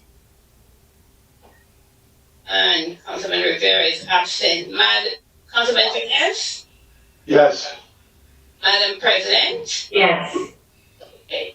The vote is 6 in favor, 2 against, 1 absent. So the reconsideration of the payment of bills is hereby. Okay. I'd like to make a motion on the floor. Hold on, I did a motion to amendment. Well, one second. Before we do that, I said that I would have, Marge, where are you? Okay, Marge, please put your statement on record. Yes, thank you, Council President. I just wanted to advise the council, the attachment that lists the COVID operating expenses as well as the overtime expenses by department is the year-to-date items that have been approved thus far by the council in prior bill lists. Tonight's bill list does not have one item of purchasing or payroll for approval. There needs to be no amendment because there is no payroll, correct? No payroll for this week at all. It's on a biweekly payroll list. And there are no operating expenses in this bill list for COVID purchases. Wow, thank you for allowing to know that. How do you get all that? Yeah, you should tell us that about an hour and a half ago. I said that before, we didn't have any overtime there. I believe it was said. I said It was said, it was said by Councilman Khalid that this has no payroll when he introduced the bill list. He specifically said there's no. No, don't confuse us, Councilman. When he say that, it's another payroll. It's another. I repeated it. CFO Marge, so are you saying there are no expenditures? In tonight's bill list. In tonight's bill list, that's correct. So It's $12 million. council members, so at this point, Corporation Council, we could bring it back, right? It's back. It's on the floor now. I know, see, there needs to be no amendment. Well, at this point, you've actually just rewound the clock. So now where you are in the discussion is as if you never took the original vote that was defeated. So now you are back to the beginning. Okay. Without And discussion. now, 1 second, and now, the way it is, we can bring it back and just do a roll call again. And I understand that, Councilman, Rivera would recuse himself, as he said. Council President, I'd like to make an amendment. Removing the payment of bills to Passaic County off this bill list. Marge, how much payment to Passaic County? 14,000. There's a a few of them, you have to give me a few minutes. Give me the amount of total so I can make. Amendment failed. Let me tell you something. President, Order. Council President. And you're not the one to move the council. Council President, Councilman Abdulaziz, I would like to make an amendment on the floor. I'm asking Mark Strong for the exact total so I can make my amendment, and then if there's no seat, it'll fail. But I would like to make an amendment removing the payments to Passaic County. Council President. I'm looking at the payment of bills and sees that it says it's 11,000, Council President. 11,654 and 46 cents. Madam, one second, Councilman. Madam Sharon. In addition to that one item, which is check number 8029, Yeah. there's another payment listed here to Passaic County for $14,400, which is check number 80,240. Those are the two payments for Passaic County, correct? Correct. Okay. Council President. And you give it 1 second, He does that. the total. Give me a minute. Okay.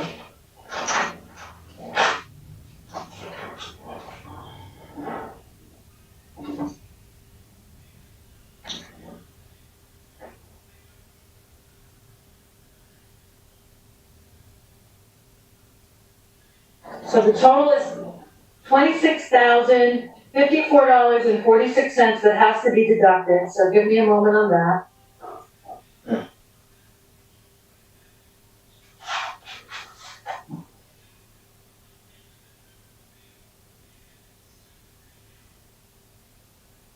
And what that payment means.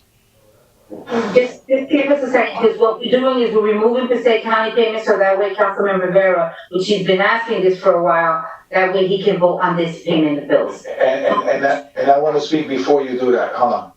Wait, The new total, yes, Madam Clerk, $12,350,709.95. okay, so there's a motion, wait. No, because. Wait, 1 second, we don't do Point of order, Councilman. There's a motion, it has to be a second, then there'll be a discussion. I'm going to second it. I'm going to, Council President is going to second the motion, Councilman Abdulaziz. Now we can have a discussion. Discussion, okay, now we could have the discussion, because, the sixth ward over here, he called Councilman, us. I'm sorry. Council President, the payment of bills, we're dealing with the payment of bills, correct? Correct, and we have an amendment. We have, we don't have an motion or a second on the floor. Yes, we do. Councilman Abdulaziz put a motion. Council President, but there's no initial motion. So when you reconsider the vote, now you go back to square one. You need a motion to pass the bills list. You need a first and second for the bills list. Then you need to move the amendment, however the council needs to do that. Motion to approve the bill list, Council President. Okay, so motion, that's my question. Council Motion, President, second. So moved. And second by Council President. Council President, I'd like to amend the bill list. Council President, Councilman Abdulaziz. I'd like to amend the bill list, removing, the County of Passaic out of this bill list with the new totals that Mark Sharon has put on the record of, that's on there. 12 million, can you put it on the record as well? Can you repeat the removal on the new bill list? Yes, I'll first recite the removal. We're removing 2 checks payable to the County of Passaic. The sum of those checks is $26,054.46. The revised total for the bill list to be approved this evening is $12,350,709.95. Very good, and I will second that. Discussion. Okay. Now, Councilman Velez. Now, let me, with all due respect, Councilman Abdulaziz and Councilman, Flavio Rivera, Madam President, the reason Mr. Flavio Rivera was talking about removal of the county is to make a decision on the beginning to participate in the vote for the remaining of the bill. Now he wants Mr. Fiscal Responsibility for the Sixth Ward. He made a big pitch about that we wasn't responsible, that we was playing party politics when it comes up to the district, $7 million. So why do we pay also the county? Let's pay the county too. That's what I was talking about. Councilman, we are going to pay the county. That's coming back to us. Council members, I just want you all to know that in the history, okay, of the council, we have broken a record of on paying the bills for over 2 hours. Just let it be known, okay? And you know what? Right now, I'm getting messages from people with a laughing stock. This is sad. This is true. I agree with them. Sad. I agree with them too. Yeah, Council President. Councilman, McCoy. Thank you, Councilman. And I fully understand, what Councilman Al Delaziz is attempting to do. It was a position that we were looking at in the beginning. But I think what Councilman Velez is trying to convey, with the revelation that the COVID dollars were previously expensed, and there are no current expense in the bill, there seems to be no opposition other than, the councilman that have a conflict. And I think it's likely that the payment of bill would pass as it is, and we should look to pay our bills on time, even if it's to the county or every place else. Respectfully appeal to my colleague, if he would withdraw and allow us to just vote on the payment of bills as is, and it would pass, and we move forward. Knowing fully well that the administration got the point that we've made, they need to develop a plan that is more comprehensive for the COVID expenditures and give us some more detail, and I think we can survive tonight. Councilman McCoy, one second, Councilman. So Councilman McCoy, and I'm in full agreement with you, but I think also this is something that has been requested in the past from Councilman Rivera. Yes, Councilman Abdulaziz. Council President, I am going to take the advice of the Dean of the Council. I did this, I would hope now that, as he stated, that some council members wouldn't have an issue and that we would pay our bills on time. I put that amendment to help us protect, the city and making sure our bills are paid on time. But I will trust his judgment on this, and he feels that some of our colleagues will vote to pay the bills, and I will remove my amendment with his advice, and hopefully some of our council colleagues will reconsider. Would you remove your second, Council President? So I'll remove my second as well, all right? So roll call, Madam Clerk, on payments as is, the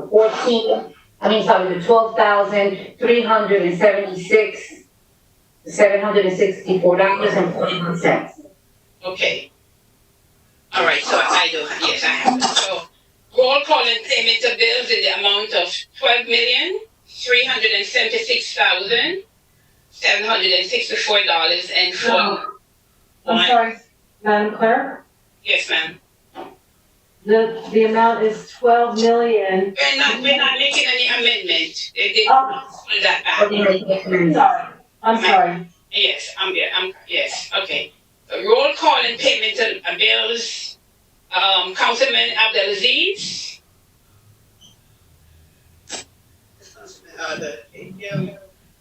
Think you're on. Councilman Abdelaziz? Are you gonna show up when we all finish again? I move on. I think he's having an error here. Councilwoman Cotton? On the payments of bills. This is the payment of bills, with the county taking off for. No, the original amount that we have, the 12 million. Yes, we're voting on the entire payment of bills that we previously had. Okay, my vote is yes. Okay, thank you. Councilman Jackson? Pass? Pass? Yes, not good. Okay, Councilman Khalid? No. Councilman McCoy? Yes. Councilman Mims? Yes. You said yes? Yes, Madam Clerk. Sorry. Councilman Rivera? He can't pay. He Oh, can't.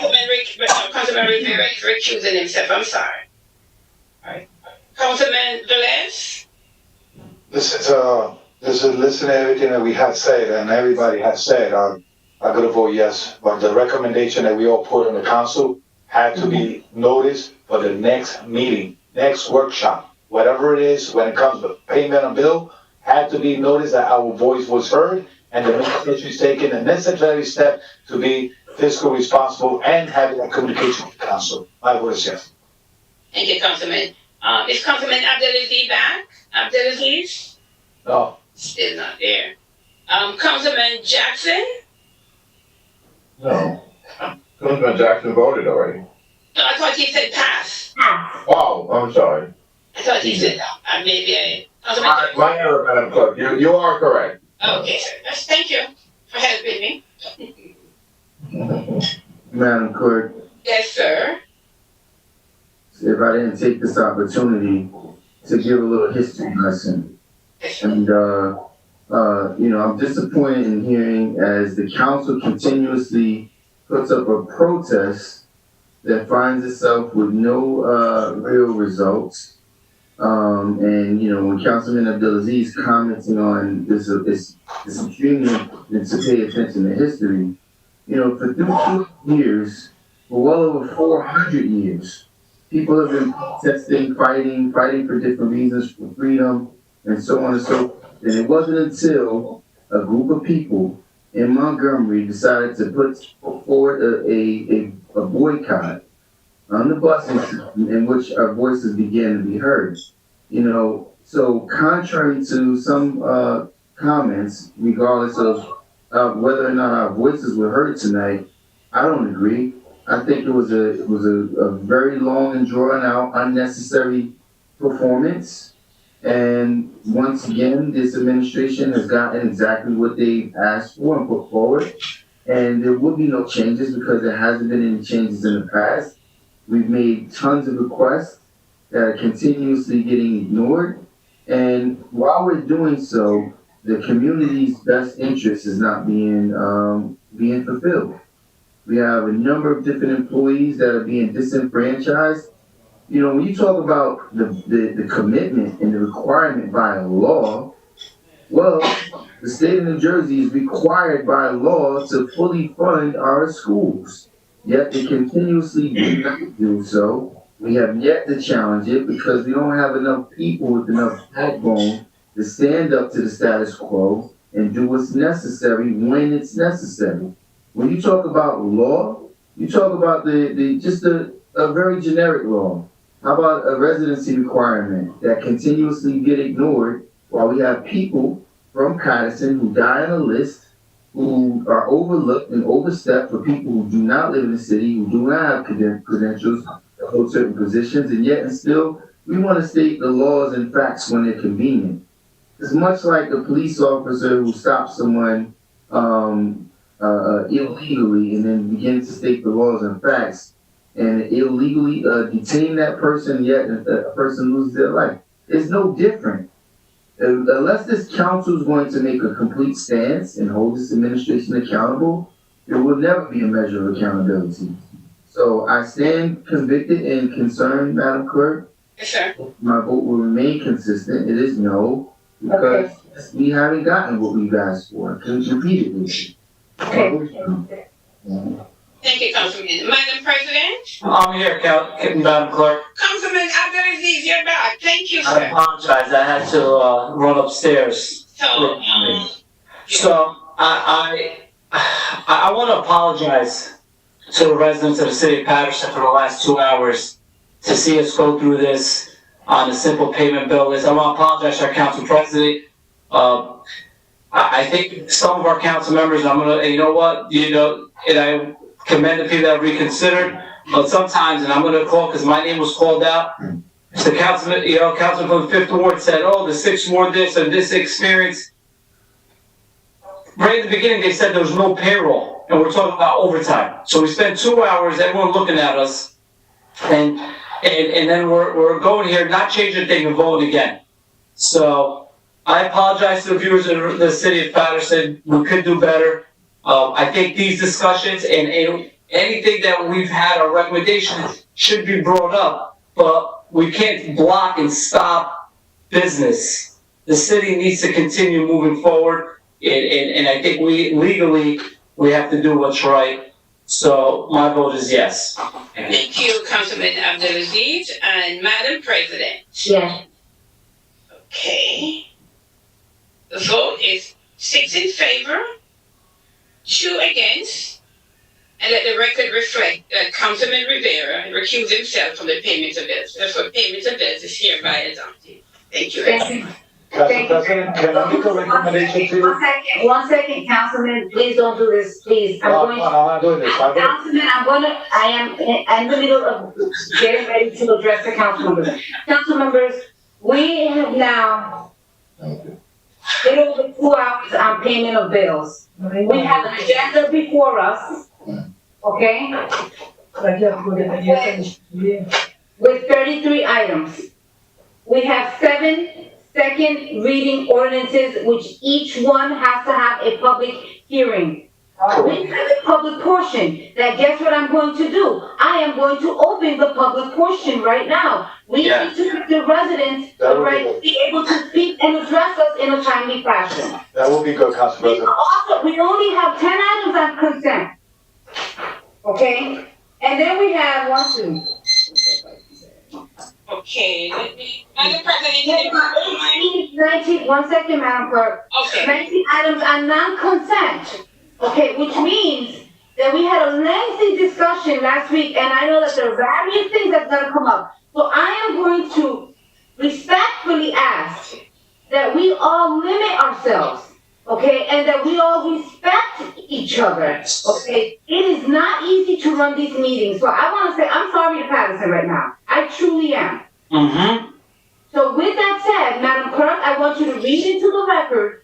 I'm gonna open the public portion, and I want you to read into the record the number so we can have the public portion come forward and speak. Sure, Madam President. Sure, Madam President. The public portion is now open, and the number to call those who wish to participate in the public portion, 973-321-1579, ID code 711-680-0071, and I'll repeat, 973-321-1579, ID code 711-680-0071. And Madam President and honorable council members, we already have a speaker online, and it's Mr. Ernest Rucker, who's our first speaker. Just bear with us while Ryan gets him connected. Okay, Councilman Velez.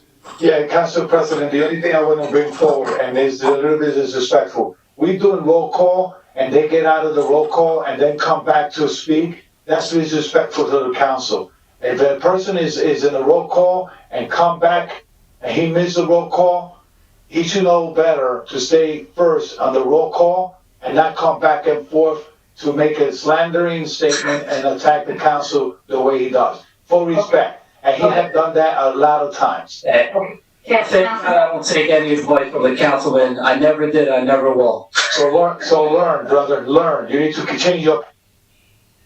Both of you, I'm muting both of you. Both of you muted. Both of you muted.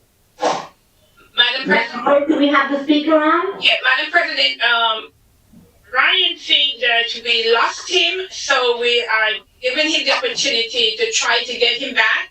So we can give him at least 2 minutes. So let's wait a few minutes, because he waited for a while and apparently we lost him. So let's give him, we're trying to get him back. So we have a number to. Listen, and I don't mind it at all, but I don't know how he waited for a while. We just opened the public portion. Well, I don't know. Ryan had him. I guess they can call in and he can put them in a queue or something. Okay, but we're okay. I'm okay with giving her to connect them. Okay? Right. So we're trying to connect him, call him back.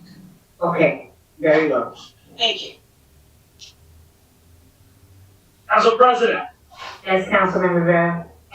you have a time frame when we're gonna go back to the chambers? I actually, now that today the governor stated that, you can have, about 50 people in a room, I was thinking we still have to practice the social distancing. I think that, if the council's okay, I would love to proceed for next week for us to go back to the. Hallelujah. Whoa, yes, please. I could see face to face Abdulaziz. Okay. Actually, you can see face to face here. No, it's not, when he see them tall, he get intimidated a little bit. So, council members, and very seriously, this is something I have been contemplating even before Councilman Velez, called me to ask me. It is something I was contemplating, but I was waiting first to see what the governor's move was going to be in terms of the amount of people in one room. And, he has said it could be over 50, larger gatherings outside over 100. He's moving, for graduations to be over 500. So what I'm saying right now is the council is okay. Madam Clerk, I would, do because we can't sit by each other. We still have to practice the social distancing and we have to wear our masks. But I would ask that if everyone's okay in the majority, move forward for next week. Council President, we ask the administration at least to have masks available for the public there. Also, we check how is the ventilation in the council chambers. Yes. And I'm sure we could use the funds from the COVID to make sure that the ventilation is the way it should be working in order to minimize the spread. And the other thing is also, I know that you were talking about dispensers. I saw them, they're very small. So I would say with the crowd of people that come into City Hall, I think that we need to get the bigger dispensers, all right? And to make sure that every bathroom has paper towels and that also has the hand sanitizers as well as hand soap. All right? So Madam Clerk, is the speaker on? Yes, Madam President, we have Mr. Rucker back on, he's ready. So, yes, he's ready. We can proceed. Can you see everyone? Mr. Rucker? You want them to see you? Mr. Rucker? Yeah. Oh, look at beauty. Ow.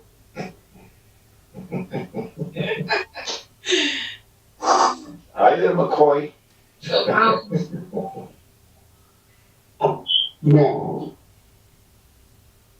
Good morning, Council. I've been sitting here for the last 2 hours, watching that fiasco that you just went through on a vote to pay bills. I'm going to quickly say this before we get into something else.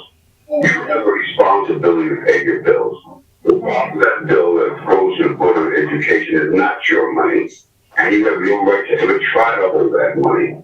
I'm glad that you came to your senses after 2.5 hours and decided to do the right thing. All of this conversation that you're having about being responsible and all that, they start being responsible because it is wrong what you guys are doing at this point. I want to now talk about the May 12th election that just went by. We know that this was one of the most challenging elections that the city of Gaza has ever seen. And people know who's involved. I say the village was the first individual to call in the authorities. They're here now. I don't think anyone should be happy or laughing about the results of that election because someone is going to jail. And I think in one of my conversations to you, I told you jail does not give a damn if you're female or male. This has been a time in my history that I would never think that I would have to be on this particular portion of your show, that's what it is, a show, it's not even a council anymore. To be discussing with you what just transpired on May 12th. I am in great hopes that this investigation turns into people going to jail because you guys are too comfortable committing this organized vote-by-mail fraud. This is no different than any legal act that exists in the United States of America. And we are pushing that whoever is found to be guilty of this is in jail without any restraints. This is ridiculous. You know it's ridiculous. And those of you who are laughing because you got the results that you want, don't laugh too long. Keep your face serious, because you may be the next one sitting in the St. County jail. I hope you guys have a healthy and safe evening. Goodbye. Thank you very much. Interesting the statement, how some people are privy to some information, that supposedly is supposed to be ran by feds, the AG's office. Very interesting, but we'll leave it at that. Madam Clerk, can you do me a favor? Yes, ma'am. Please repeat the number again. I actually have various callers that want to call in, and they're asking me for the number, and I normally jot it down, and I did not. So it's 973-321. 1579. 1579, and what is the access code? It's 711. Yes. 680. 0071. 711-680-0071. Correct. Council President, Thank you very much. Councilman Rivera, Councilman Jackson. once we go into the council chambers, if we're gonna have people there, or if we're gonna continue to take calls, I suggest that we create a sign-in sheet. Maybe Ryan could create a sign-in sheet where it takes the name of the people and their phone number, because this is a great example right now. You don't know when you're gonna open the public portion. I don't think the public should stay and watch a meeting, let's say, sometimes for 3-4 hours before they're able to call in. We should just be able to take the call at any time before the meeting opens up, the public meeting, sign them up, and take the phone number. We call them instead of calling them up. I think, and thank you for that, I think I'll go back to when I originally started as council president, that I would put the public portion first. I'm probably gonna consider doing that, again. Councilman Jackson? Thank you, Council President. I just wanted to make a comment based on the last caller's commentary. And, the alarming part is it came from him, which I really expect from him, because considering how the numbers of certain individuals of certain communities are disproportionately targeted and incarcerated, we talk about the threat of incarceration to a presumed assumption and or accusation, when clearly, when we look at the process, and I want the public to understand this, there was supposed to be a clear, open-ended process of recounting the votes.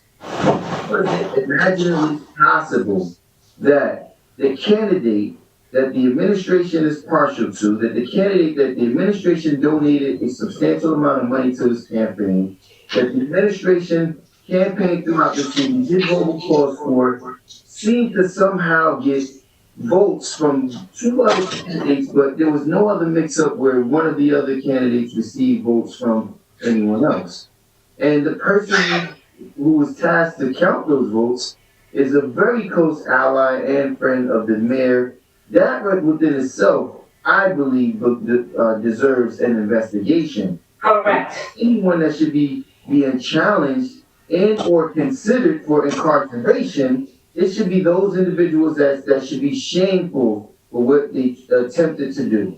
And I'm only thankful that there was at least some measure of law. There was an attorney there on behalf of the second ward councilman that was at least able to make sure that the residents' votes weren't disenfranchised. So it's very disappointing when we talk about threats of incarceration, considering that there's so many individuals that are in the county jail, that are in state prisons, federal prisons. There are individuals who spent 30, 40 years in prison and then come to realize that they was falsely accused. So I would urge everyone to please use a measure of caution when you step on the diving board and make accusations that you have no clue about. But one thing that we are sure of, what happened there at the Board of Elections the other day, is a disgraceful shame. And I'm very skeptical on lending my trust to that system any longer. Council President? Thank you very much, Councilman Jackson. One second. Madam Clerk, do we have, 2 more speakers we have. Okay, let's speak, Councilman Velez. Next speaker, Madam Clerk? Yes, Madam President. Next speaker is Mr. Jim Durkin. Thank you. Mr. Durkin, can you hear me? Yeah, waiting for Ryan. Just give him a second.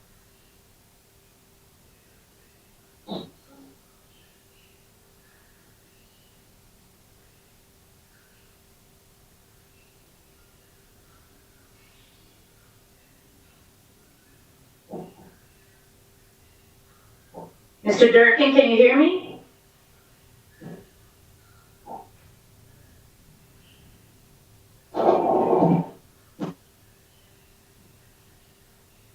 Yes.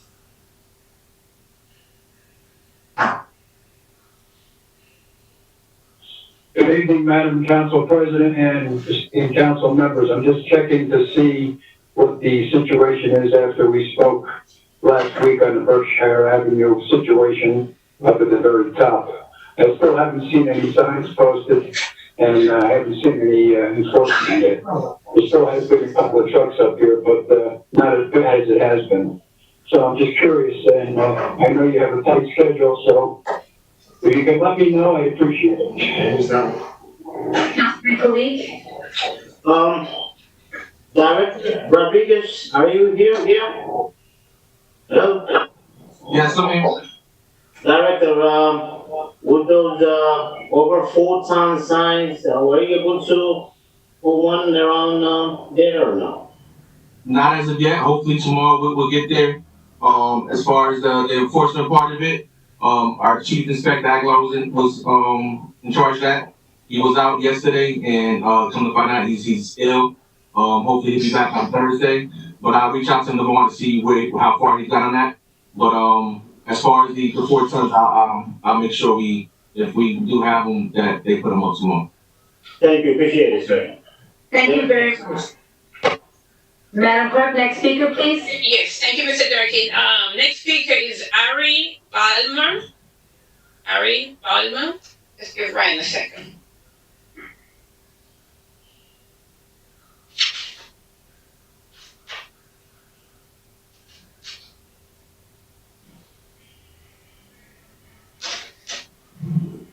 Hello? Hello? Hello, can you hear me? Yes, we can hear you. Okay, good evening, council. How you doing? My name is Tyree Bowman. I'm born and raised in Paterson. I have a little issue. The issue is that I am a zoning official. I used to work for the city of Paterson. Qualified for the job. I'm a resident of the city. I'm going to know why as a non-resident with no qualifications is a zoning official for the city of Paterson. That's all I want to know. How under the ordinance 5-11 registry requirements, I just want to know how this man, a working employee that's not a resident of Paterson. Council President, this is a personnel issue. The council cannot comment on that at this time. I was going to actually say that and refer to the administration and to you, Corporation Council. So my apologies, but we, the council, cannot answer that. It is a personnel matter.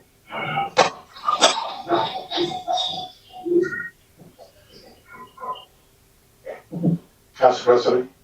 1 second, Councilman, just 1 second. Madam Clerk, is the caller still on?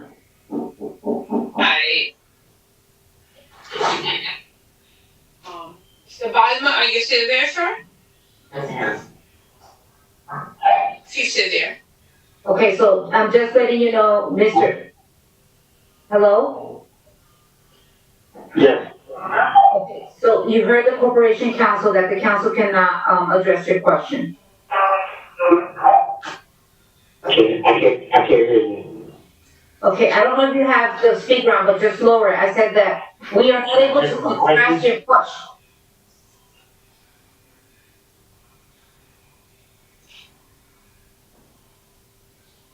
Hello?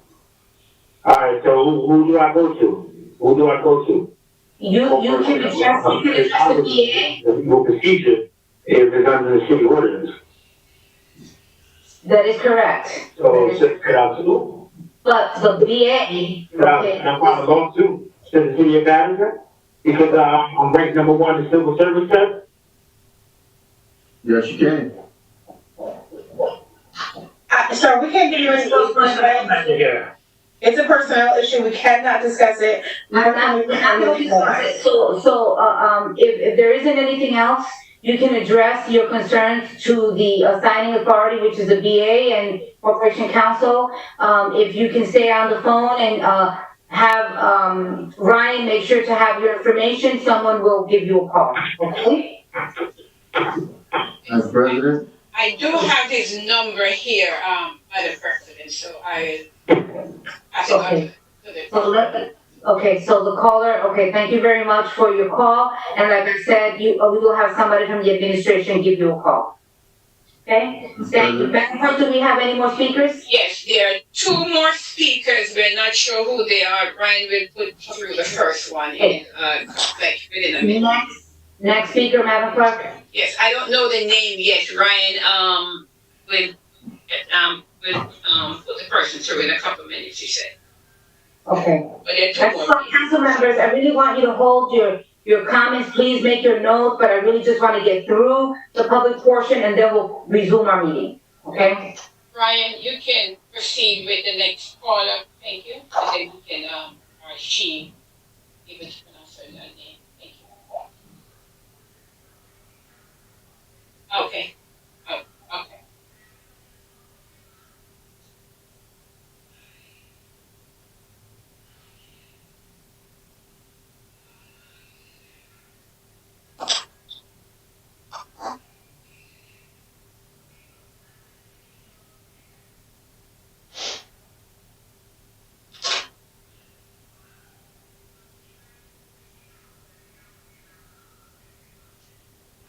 Madam Clerk? Yes, Madam President, I'm waiting for Ryan.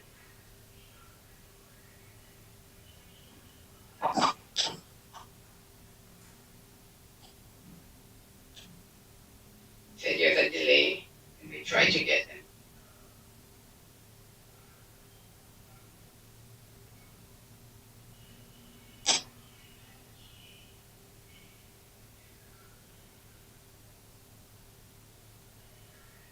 Is the person on? Okay, not yet. So who is it? Okay, give us up. Okay, she the next person? Okay, so can you just connect her now?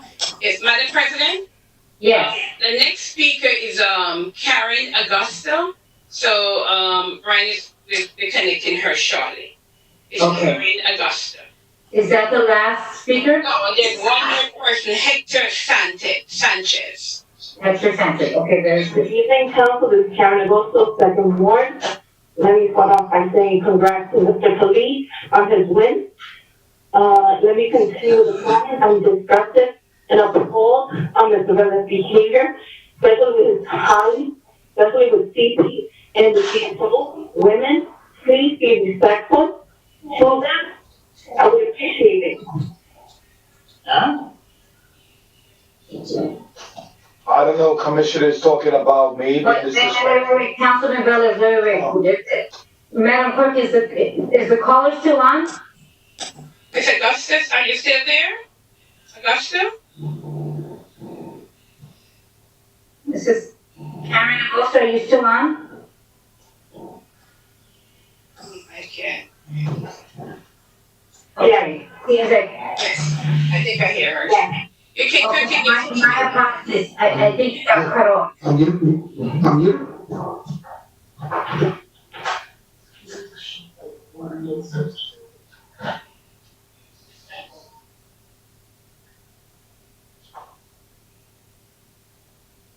Okay, Hello, sir? okay, I think we lost her again. Okay. Madam Clerk, the next speaker?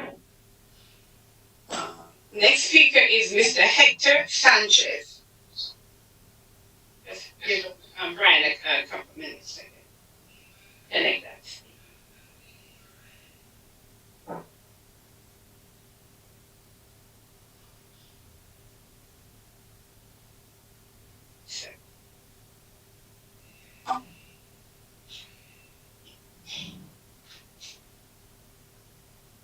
Have a comment? We can hear you. Mr. Sanchez, you can. From Karen, because as a man, I'm shocked on the call to hear and have to listen to the disrespect from Councilman Ruiz Velez towards Maritza Davila. I thought she was the president of the council. And what is going on there? There's no order in the meeting. Why is he being so disrespectful to a woman? That's all I gotta say. He has to change his way. There is no way that as a man and the gentleman that I am, I would answer and treat a lady the way he's treating her.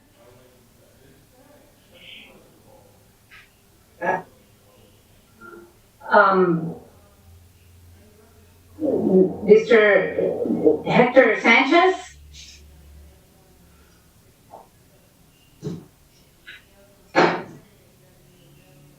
Okay, Madam Clerk, do we still have?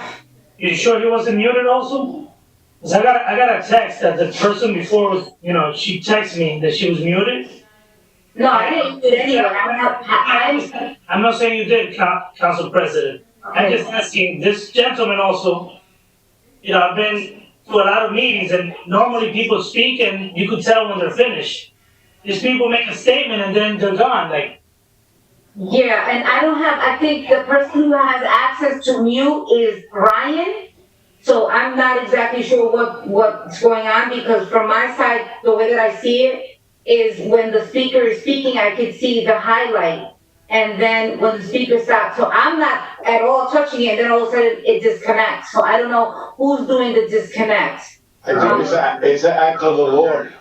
I overheard someone say, should I unmute her? I overheard someone say, should I unmute her? So she was definitely muted. Yeah, well, I don't know. I didn't do it. I mean, I don't know who muted her. If they're still listening, they should be afforded the opportunity to call back. And if they got muted by our staff. So if they're listening, Council President, they should be afforded the opportunity to call back. Council President, Ryan is here with me. He said they got disconnected. So we're giving her some time to call back. Okay, all right. And I'm just gonna say this, to the viewers. I want to thank you. Very seldom does this happen where somebody comes and address an issue that has happened numerous times. And I'm sure specifically they're talking about last week. I appreciate the support. I am going to say this. There's different personalities on the council. Some people become more passionate than others, and we all do that. And so I just want to say thank you for that. I don't want to make this a show again, and to the council and to my colleague who I'm looking at right now, just let it be known that I don't tell people to call in. Everyone is viewing, and I just ask that every council member give me the same respect that you would like given to you, okay? As council president, it is difficult running these meetings, specifically WebEx, okay? And I get it, all right? So I just ask that, when your time comes around and you become the president, you will see that it isn't difficult, and when asked to please wrap it up or at least be interrupted, because if I'm interrupting you, it's because there's a reason for it, okay? So anyway, I just want to say thank you for that. Madam Clerk, is there anyone else? Just 1 second, Council President. Let me speak to Ryan. Yeah. Yes, Madam Clerk.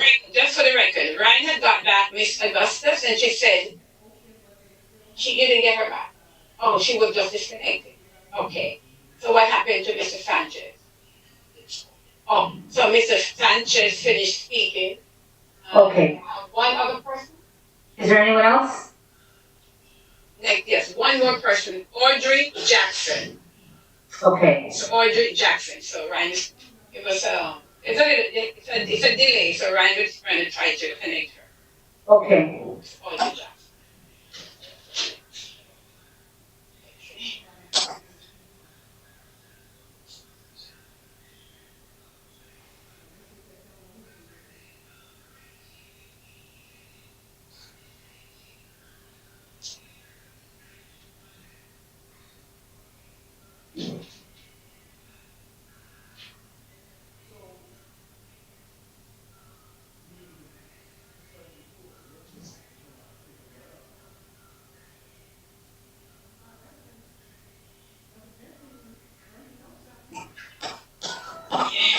Okay, hi everyone. This is Audrey, and I'm calling about concerns I have with these streets and the neighborhood. It's just terrible.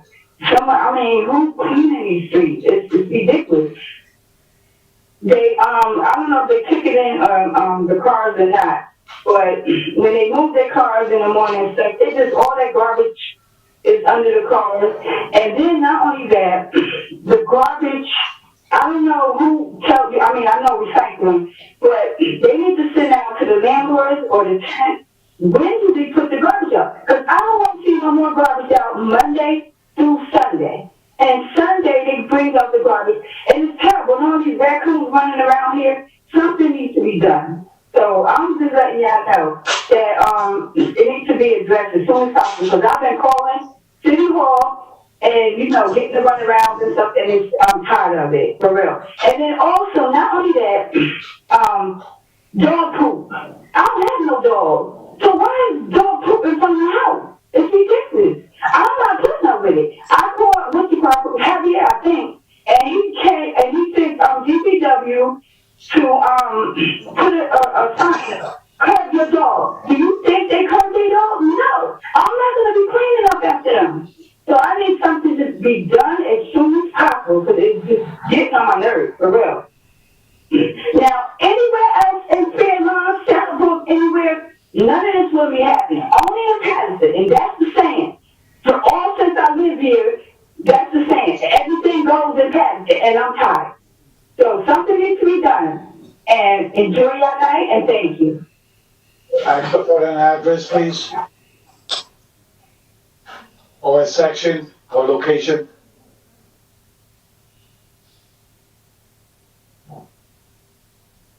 She sounds familiar. I think I know who she is. We don't want to guess, well, at least, Yes, Councilman. Why is everyone? Order, come on, Councilman. Please. President, you're on mute.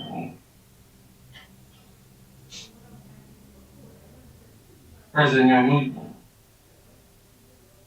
I'm sorry, I was going like this and I was speaking. Madam Clerk, do we have any more speakers? Council President, as Councilman Abdelaziz had said earlier on, Mr. Hector Sanchez called back, and I think we should give him the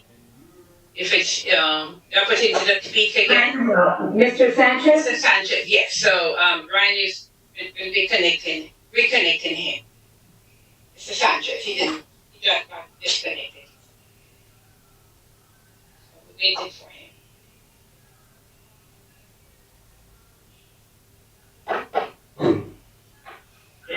Yes, I take offense to the fact that Councilman Velez said that it was an act of God that Karen was unmuted.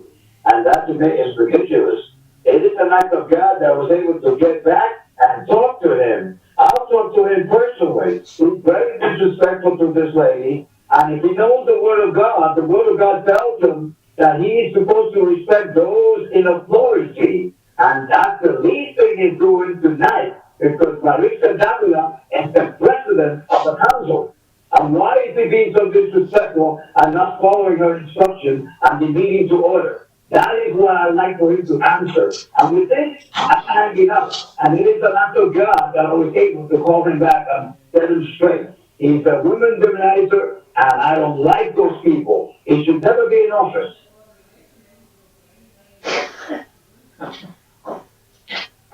Thank you very much. Madam Clerk, are there any more other speakers? Madam President, no, there's no one else at this time. Okay, thank you very much. Madam Clerk, can I have a motion? Yes, I'm yes. sorry, council members, a motion to close the, move to close the public portion by Councilman Velez. Do I have a second? Second, Council President.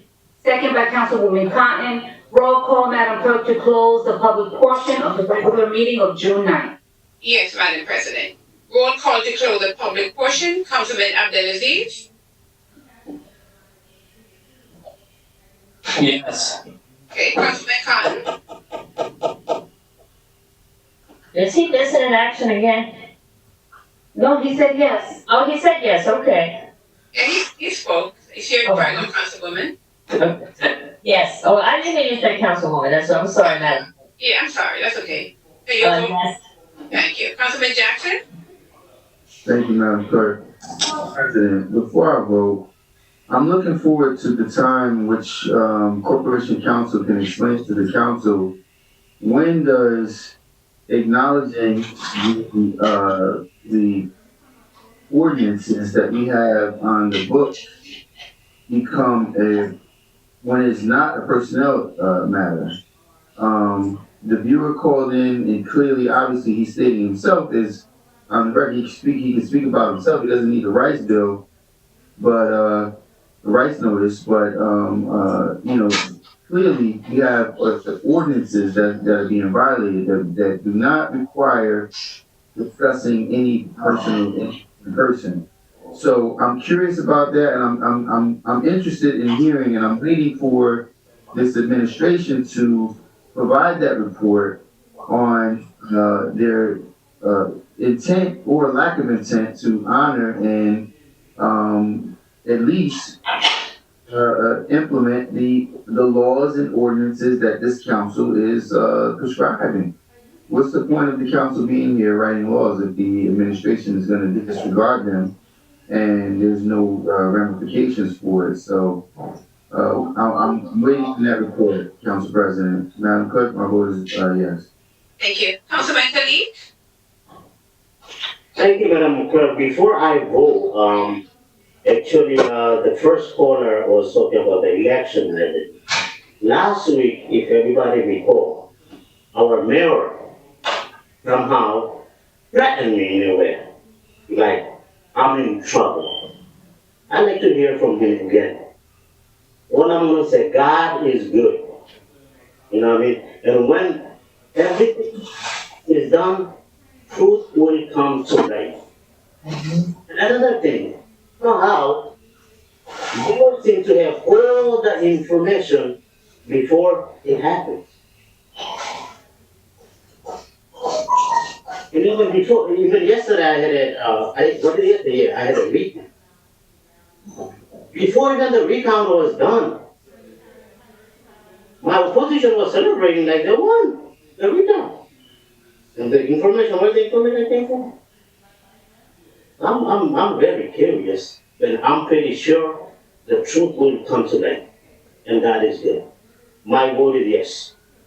Thank you, Councilman. Councilman McCoy?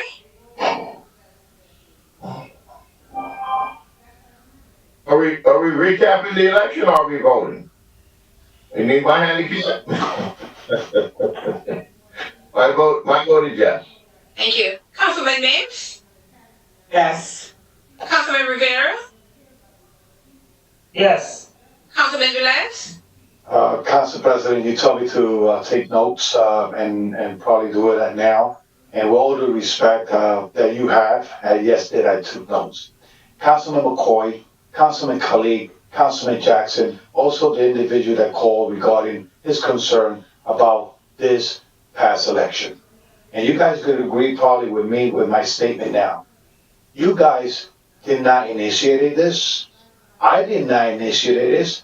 Council President did not initiate this. Councilman Khalid did not initiate this. Councilman McCoy did not initiate this. All those fiasco and all those great cloud over the city of Paterson regarding the past election was created first from the media, second from the AG, third from the FBI, for the postal office, they're the one that's supposed to come forward and take this cloud out. They're the one that's supposed to take this cloud out. We didn't initiate it. They're the one that put a lot of reports out there about voter fraud. I said in the news, the residents of Paterson needs to have a clear idea what's going on with all this accusation and all this vote by mail fraud that they're talking about. I'm waiting in my chair to see how this is going to develop. But let me tell you something, councilmen. We didn't start this. You didn't start this. Let the AG, let the FBI, let the Postal Service, let the individuals, the reporters, to publish everything that they have, and they have it clear. I said it when Joy Torres was in trouble. I didn't put the cloud over the city of Paterson. It was Joy Torres in that time. They clarified, he did his time, now he's out. Now we got a new mayor. Whoever has put the cloud over the city had to come forward and clarify. We just sit back and buy the popcorn and watch the movie. But we didn't create it. You guys did not create it. So let's not sleep on that. And let's move forward regarding the May 12th election. And just want to say this, and Council President, you said it the best. Everybody in this council has a different personality. Everybody in this council has a way to say things. Probably I'm not the perfect person, or probably don't have the perfect English, or probably don't have the perfect dialogue. But let me tell you something. My intention never being to offend my councilwoman president, and either a female in this council, either a female out there, because I came out of a female. My precious mother is alive, and I have a daughter that I respect a lot. So people to play politics regarding my way to be and try to misdemeanor my way to be and try to put me like I'm disrespecting female is wrong. Please look at the meeting and please look where it starts and where it ends. And really, we're not disrespecting each other. We are in business. And that's why this is called workshop. And that's why we are moving forward. If you want to put on disrespecting, sorry, but I'm not. And when I said it's probably a God will that or God miracle that the call dropped, it's just a sense of what's going on with the phones and this and that. So I want to say to Mrs. Karen, not Mrs. Karen Agosto, because she directed with my name, I'm going to say Commissioner Karen Agosto, let's have some respect. And when you evaluate my form to be, please evaluate your form to be with others, with your neighbors, with the people that you walk out there. So before you point a finger at me, make sure you don't have 4 fingers pointing at you, and I could sleep in peace because I've done it the right way. And I have done it the right thing. So to Mr. Sanchez, I got reelected. If I was not doing my job, your will be answered. But yes, I got reelected. I'm going to be here for 4 next years, and I'm going to do my best to probably satisfy you and take that ego that you have against me and try to move forward the city of Paterson. And I don't know you, but whoever put you in this place to do this calls, God bless you, God bless whoever told you to call, and God bless the United States and the freedom of speech. And I respect what you say. So my vote is yes. And before I close, Madam President, the reason I was asking for the street or address of the young lady that spoke about the filthy of the street is because I want to make sure it's not the 5th ward. If it's the 5th ward, I could address it right away. But I know that street cleaning is going to be enforced next week, and coming up weeks. Director will explain that later on in the night. Thank you. My vote is yes. Thank you, Madam President.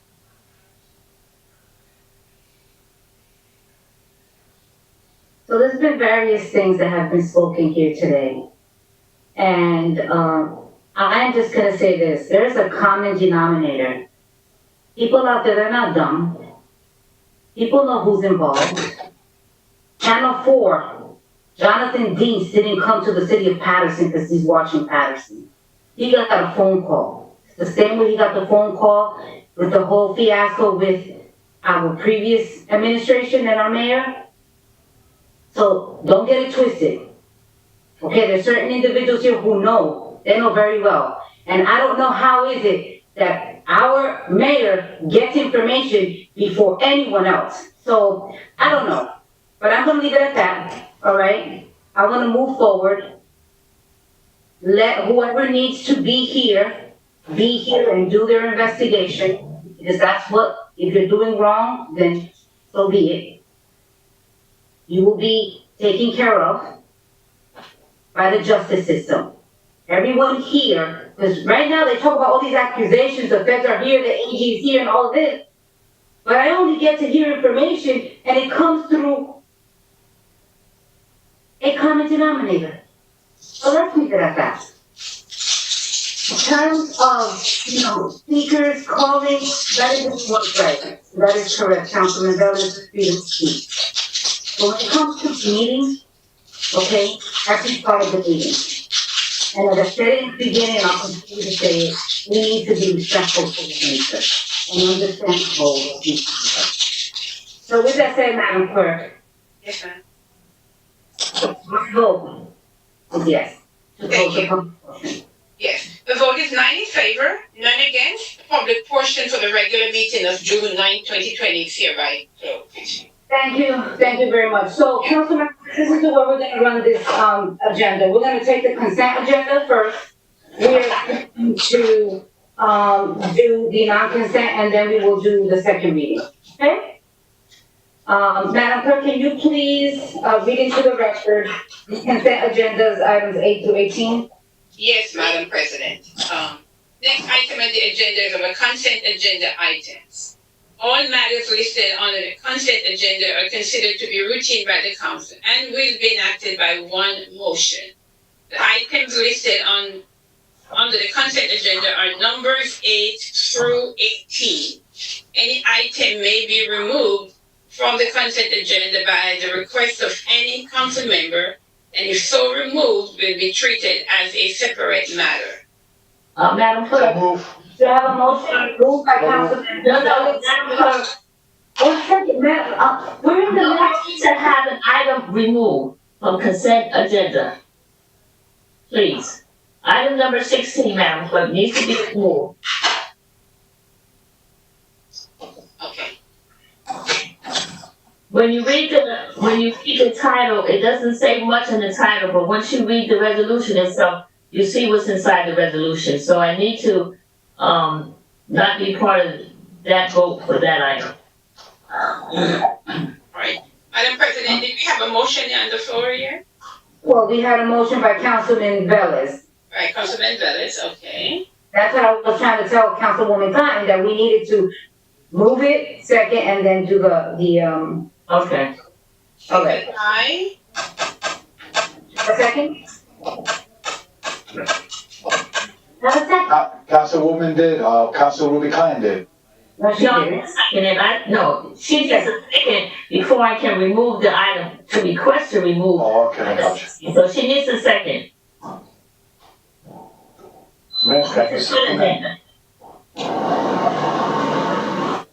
Second.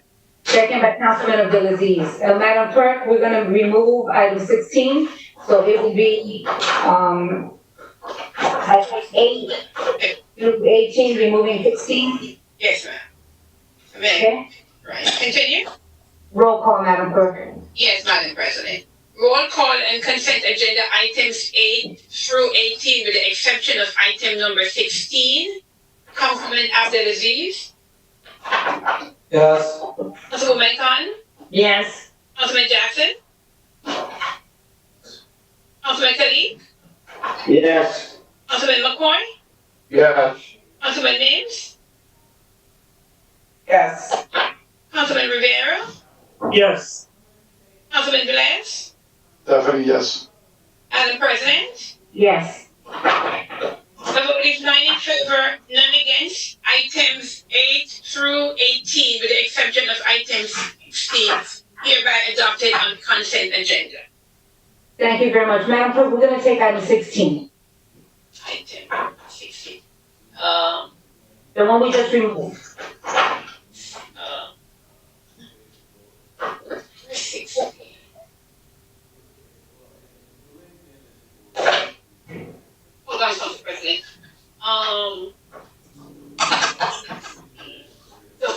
President, item number 16 and 31, I know we'll do them separately, but both these items, Councilwoman Cotton has to recuse herself from them. So with your permission, if you would like us to do both of them back to back, like 16 as you mentioned, and then we continue 31, is that okay with you? Yes, Madam Clerk, we can proceed that way. All right, so we proceed with item number 16. Item number 16 reads, resolution approving indemnification agreement for police driver training, beginning with such training for new recruits during the coronavirus pandemic. Police Resolution 2294. I need a motion? Move by Councilwoman Mims, do I have a second? Second. Second by Councilman Kalik. Was it Kalik? When you guys, just so you know, when you guys go off, and I don't know who. Yes, it was me, Council President. Okay, so Madam Clerk, moved by Councilwoman Mims and second by Councilman Kalik. Roll call, Madam Clerk, for approval on item 16. Yes. Roll call on item number 16 for approval. Councilman Abdelaziz? Yes.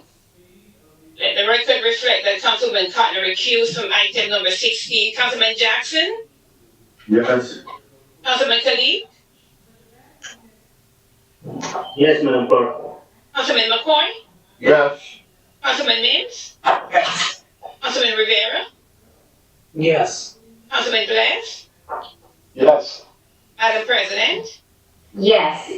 The vote is 8 in favor. Let the record reflect that Councilman Cotton recused herself from item number 16. Therefore, item number 16 hereby adopted.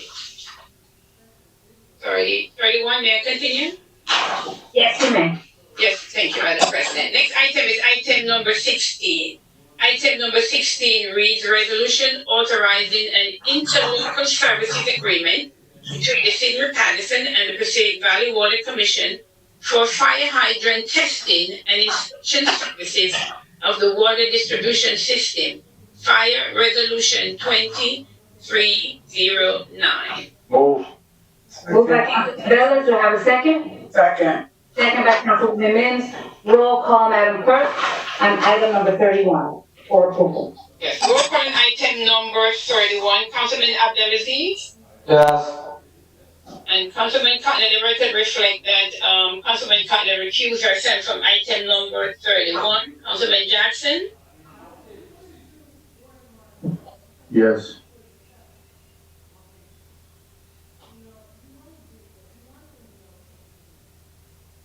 Councilman Khalid, I can't hear you. Yes. Thank you. Councilman McCoy? Yes. Councilman Mims? Yes. Yes. Rivera? Yes. Councilman Glass? Yes. Madam President? Yes. The vote is 8 in favor. Let the record reflect Councilman Cotton recused herself from item number 31. Therefore, item number 31 is hereby adopted.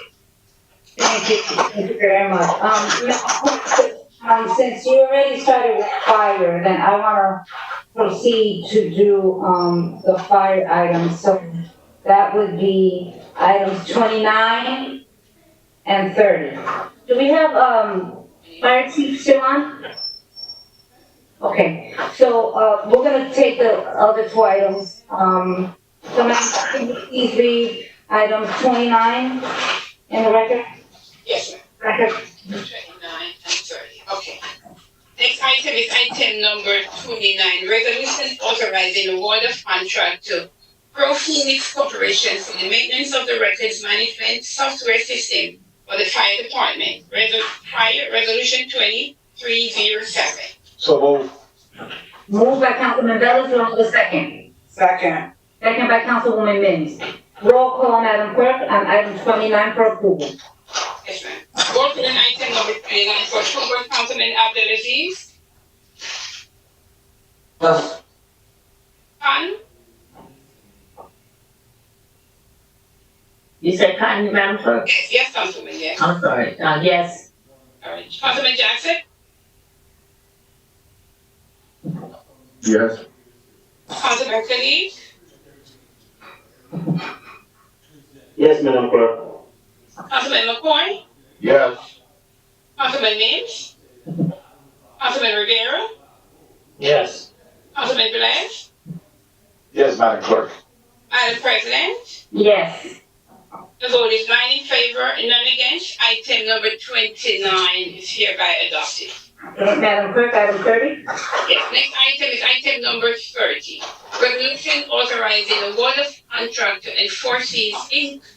for the maintenance of the Police's CAD RMS software system for the fire department. Fire Resolution 2308.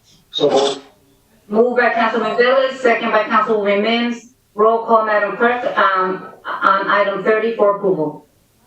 On item number 30, Councilman Abdelaziz, Yes.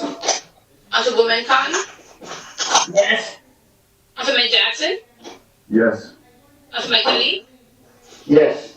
Councilman McCoy, Yes. Councilman Mims, Yes. Councilman Rivera.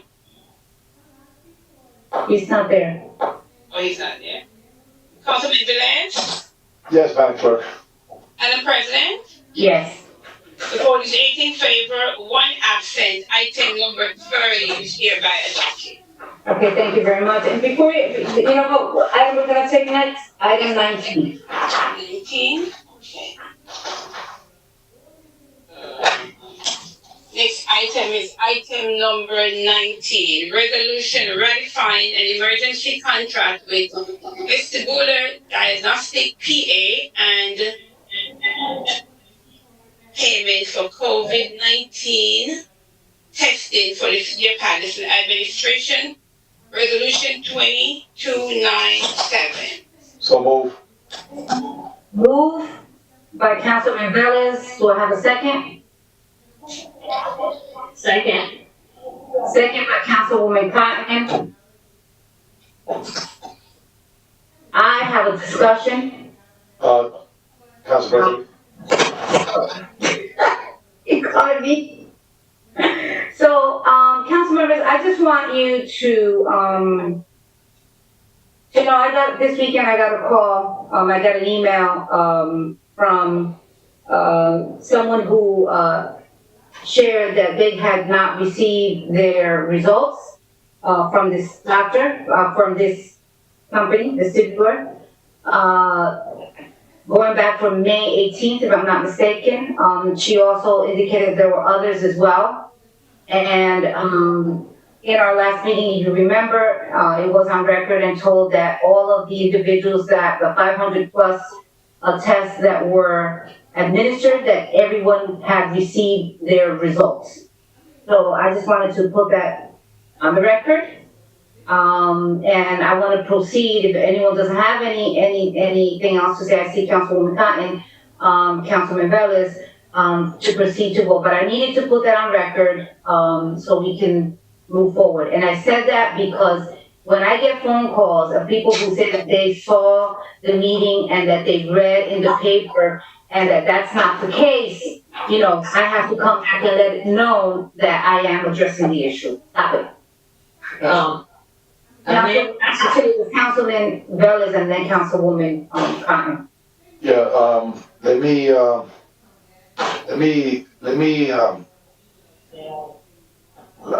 when this came up and this concern came up, I was clear enough to say that a lot of individuals that put their information there, and I confirmed this with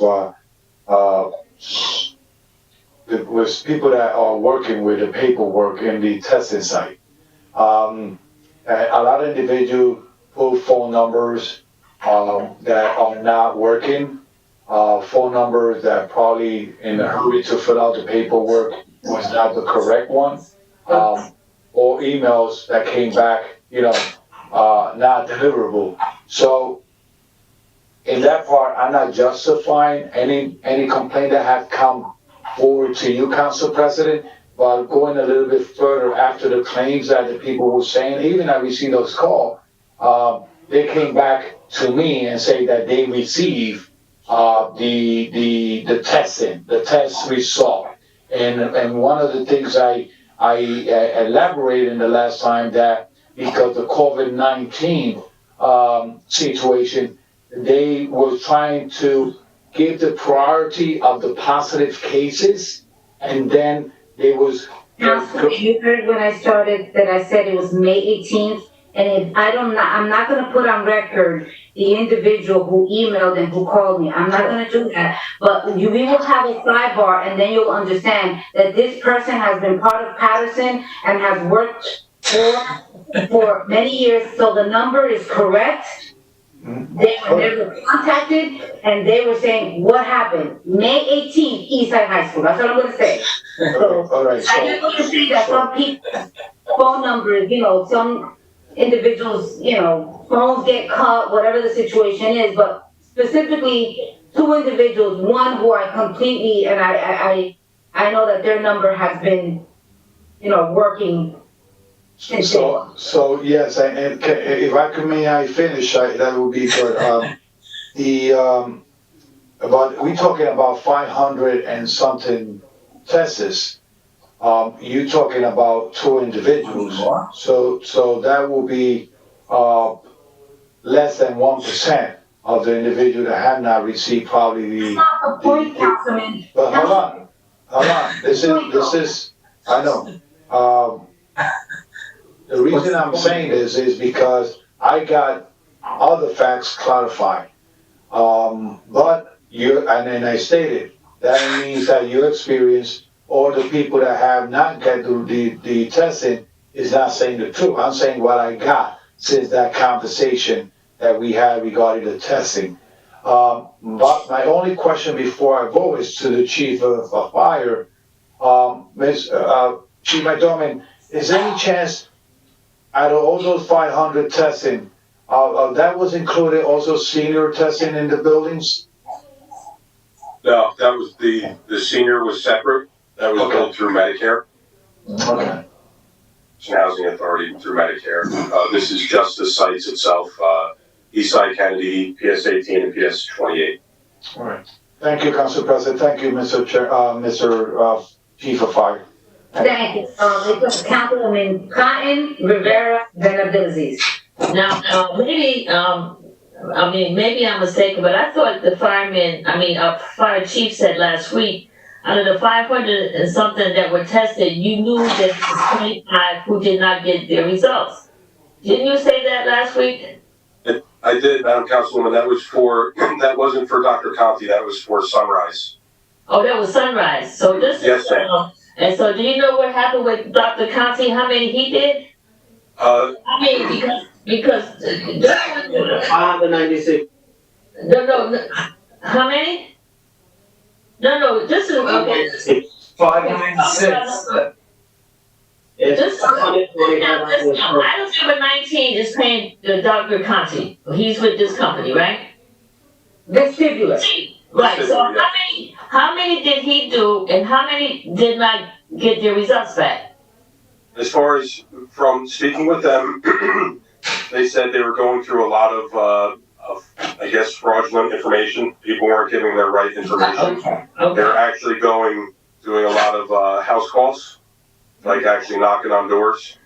Some people were giving their building, but they weren't giving their apartment number, and the building was like 10 stories high. Nico, that wasn't told to us in the last conversation. That's not what was said. What was specifically said is for this company, when the question was asked, has everyone, because this is the reason why we got this problem. They did not have a contract. They did not have a contract. You and I had this conversation. The administration did not put forth a contract for vestibular. So now it's afterwards. The questions were, did everyone receive their results? And the answer was yes. So now I'm giving something different. No, that still is the answer.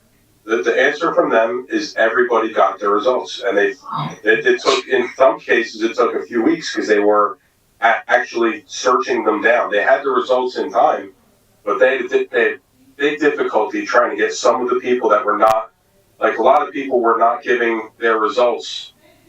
They were not their results. They weren't giving their right information. They were giving partial information. There was a lot of people that they didn't even want to give their basic information. Well, why do you want this? And I was listening to a lot of it as I visit the sites, but from them, everybody that they gave a test received a result. And can I say something to you? And this is why this whole contact tracing, this whole big deal with contact tracing, I don't think that we are the best, as some people say. So it's exactly what you just said, that there are individuals that are not giving their accurate information. I will say this to you, Chief, the individual that I'm specifically, clearly is someone who's a Patersonian, has your house for years, has worked for the district, is someone that clearly is somewhat bona fide, that would not fall into the category of not giving correct information. But with that said, I want to move forward. Now, Councilwoman Patton, if you can complete, Councilman Abdulaziz, Councilman Khalid. Let me just say this to my fire chief, and I understand what you're saying because, you know, I would tell anybody, I know my ward backward and forward. If somebody gives me an address of 280 12th Avenue, I know that's an apartment building, and I know, then I would say to them, oh, what's your apartment number? If somebody gives me an address of 400 Broadway, I know that's a 5-story, 6-story building, then what is your apartment number? So when people who's taking information don't know addresses in the city, they don't know that, and they get there, you got a 10-story building. Okay, they say 105 Presidential Boulevard. That's 16 stories. You let them know, So you, Chief, I can understand that because somebody gives me an address, I automatically know it's an apartment building, it's a 2-family, it's a house, I know what area it is, I already know. So I can understand that. And people do that. They will not give you their apartment number. They'll give you the address, but not their apartment number. Thank you. Thank you. I say that in the beginning. Councilman Rivera? Councilman Khan, 105 Presidential, the first word. Councilman. She knows the whole city, Councilwoman Khan. She knows the whole city. Come on. Oh, So to the public watching, you cannot knock us from asking all these questions because the previous company that was there before this one, we had a lengthy conversation here about them not being vetted, right? Them not being vetted. How important it is to vet these companies. That's why we have laws in place, right? That you need to do an RFP. Even the use of the emergency clause was not even done properly, right? Could be questioned, right? Now, the previous company, the administration thought that we were going to pay them, right? Before they found out that they want to build a fence directly. And when we asked the question, how much are we going to pay them? They didn't know. No one in the administration knew how much they were going to pay them. They had to reach out during the meeting, and then they were told how much they were going to pay them. Now, this company steps in to replace the previous company. Now,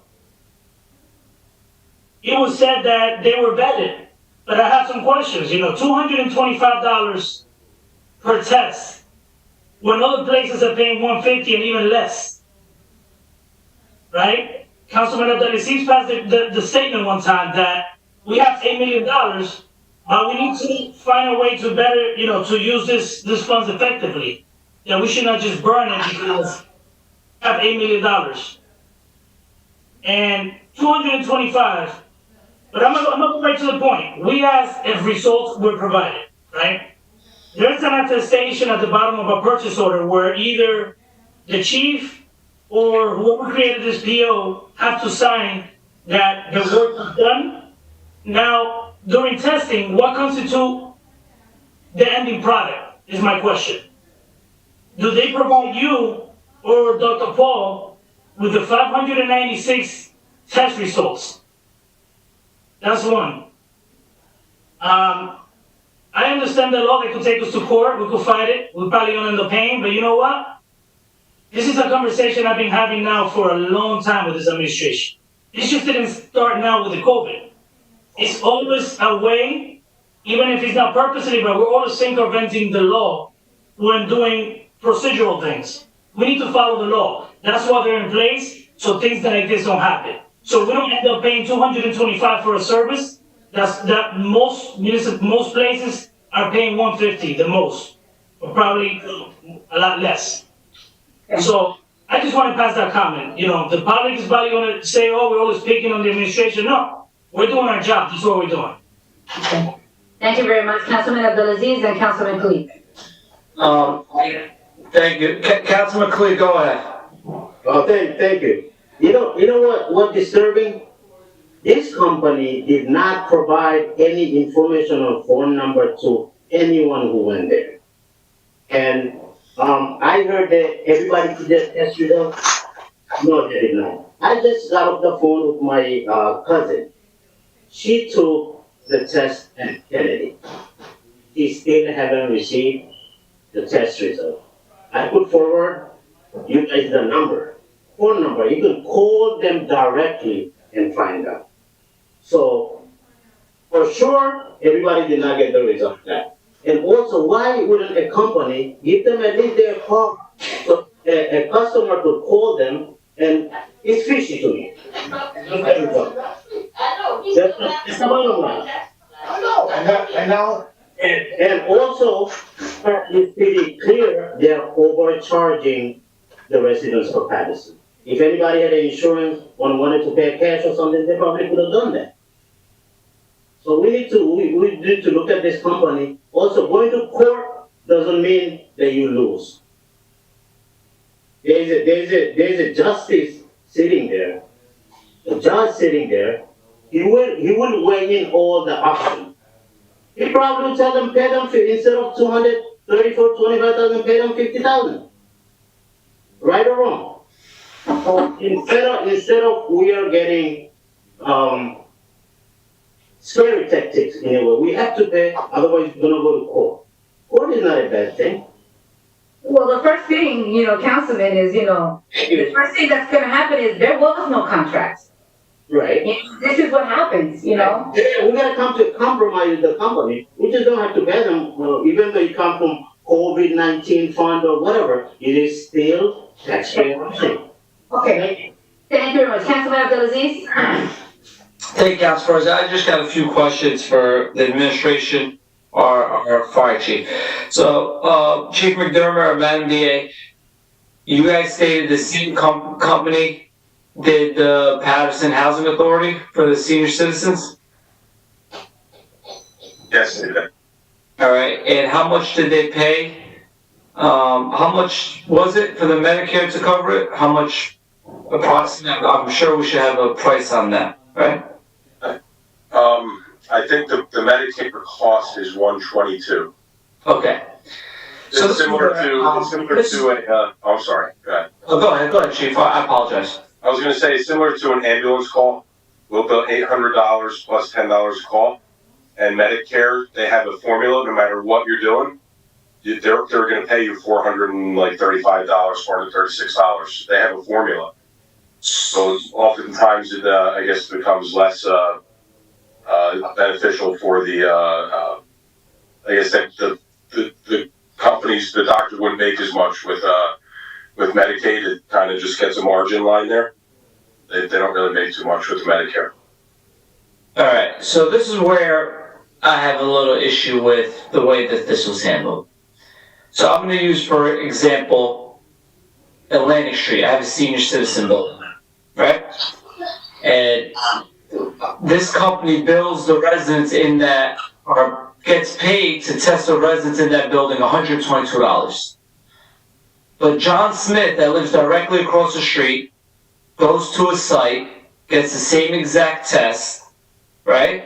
Same exact company, but we get charged $225. That right there in itself is something that raises a red flag. Right. And I understand the emergency.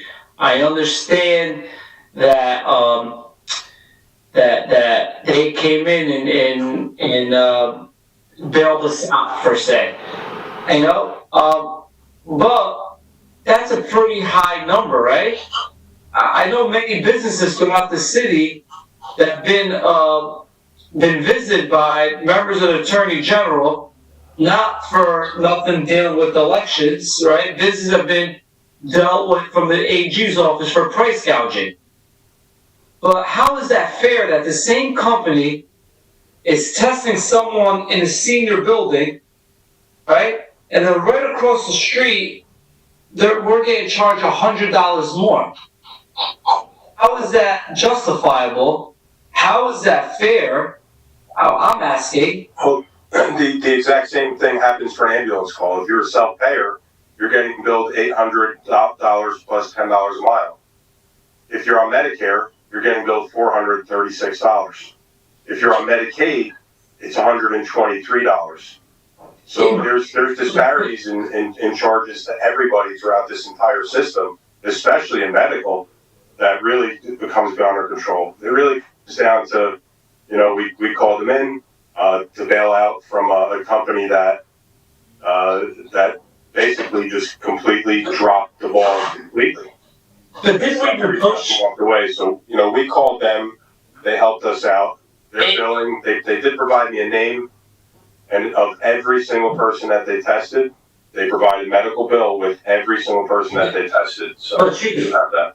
Do we negotiate this? Like, who is at the table? Did anyone say, like, hey, your Medicare bill's $122? Did they give us $225? Did someone say, hey, can we? I mean, because there was no RFP. Like, what if they came back at $400 a test? What would we have done? No, well, they didn't. We sat down. What if they did? Well, what's the procedure of the city? Basically, we sat down and talked with the purchasing agent, with Harris Bios, say we need to do an emergency contract, enter into it, work it out with them, make sure that they're doing the work right. They had already proven themselves by doing a good job with the public safety and the city testing, and then with the Paterson Housing Authority. They're very good. We're, watching out there, seeing a lot of, scamming companies out there that we got caught with the one. And, we didn't want to repeat it. They were doing a quality job. We sat with them at the table. They said it's $175 from their lab. That's the major cost. It's through AccuReference. The doctor's cost at $50 is an average cost. That's what everybody's charging. They got hammered at a point where I guess maybe AccuReference was upcharging that. They kind of become the middleman because they have to buy the tests and the lab service fee from AccuReference. All they are is a doctor middleman, Yeah, but Chief, I'm not privy. This is my last name, Council President. Yeah. Are these the companies taking advantage of us with their pricing, right? They tell you a lab fee is $175, but this is the same company that just did all our seniors for $122. They're not doing it at the bottom of their heart, right? So they're telling you it's $175. They're still using the same lab, so they're still going to bill the same. So that's why I was equating it. We're going to bill. I equated to the ambulance because I know that best. We'll bill $800 something. We're getting that number of $436. They're billing $225. They're getting that number that Medicare gives them, and I don't know if there's other incentives for Medicare to be a part of Medicare. There probably are, but I know that what they get back is a formula as given by Medicare. So I'll check with them again, but they said they'll get back with more information. But the fact is, I don't think they're billing any less for anybody else. It's what their recovery is on it. For us, since it's the uninsured. When they're billing us, they're billing for everything, and we're on the hook for everything. Yeah, I'm sorry, Chief. I received calls, ready, and we got this company here. And right now, when I looked around, the Rutgers test was the most expensive on the market when they came in. Yeah, it was crazy. Yeah, Passaic County is paying. Listen, if Passaic County is paying $150 a test for the saliva test through Rutgers, where you do it at home, pay $150. I think we should reevaluate and see what's the cheapest out there. Well, that's what we're doing with the RFP right now.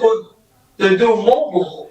So just remember, Councilman, we did as soon as we could, because this was an emergency, because we got stumped. We got rid of them as soon as we found out they could not bill through the CARES, and we had somebody to do it, and that they had the ability to bill through CARES. The second that happened, they were out. So right now, with FastMed, we're seeing no bills at all. That's all going to the CARES Act. So we're in that good position right now. We did the RFP. That's going to be coming soon. That's due on the 16th. That actually is going to make it that even better because they'll be doing. We're just going to lock somebody in for a year that we can call on them for testing, and they'll have to bill through CARES. They cannot bill through the city. So we're doing it. It was 5 days. Remember, this is 5 days of work that we're getting billed for. The second we can get him out, we got him out.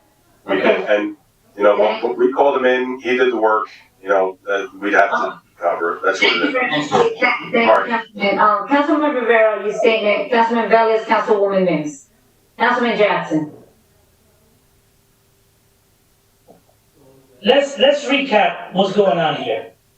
We have a tendency of not having a plan in this administration. Everything was let's think of what took place here.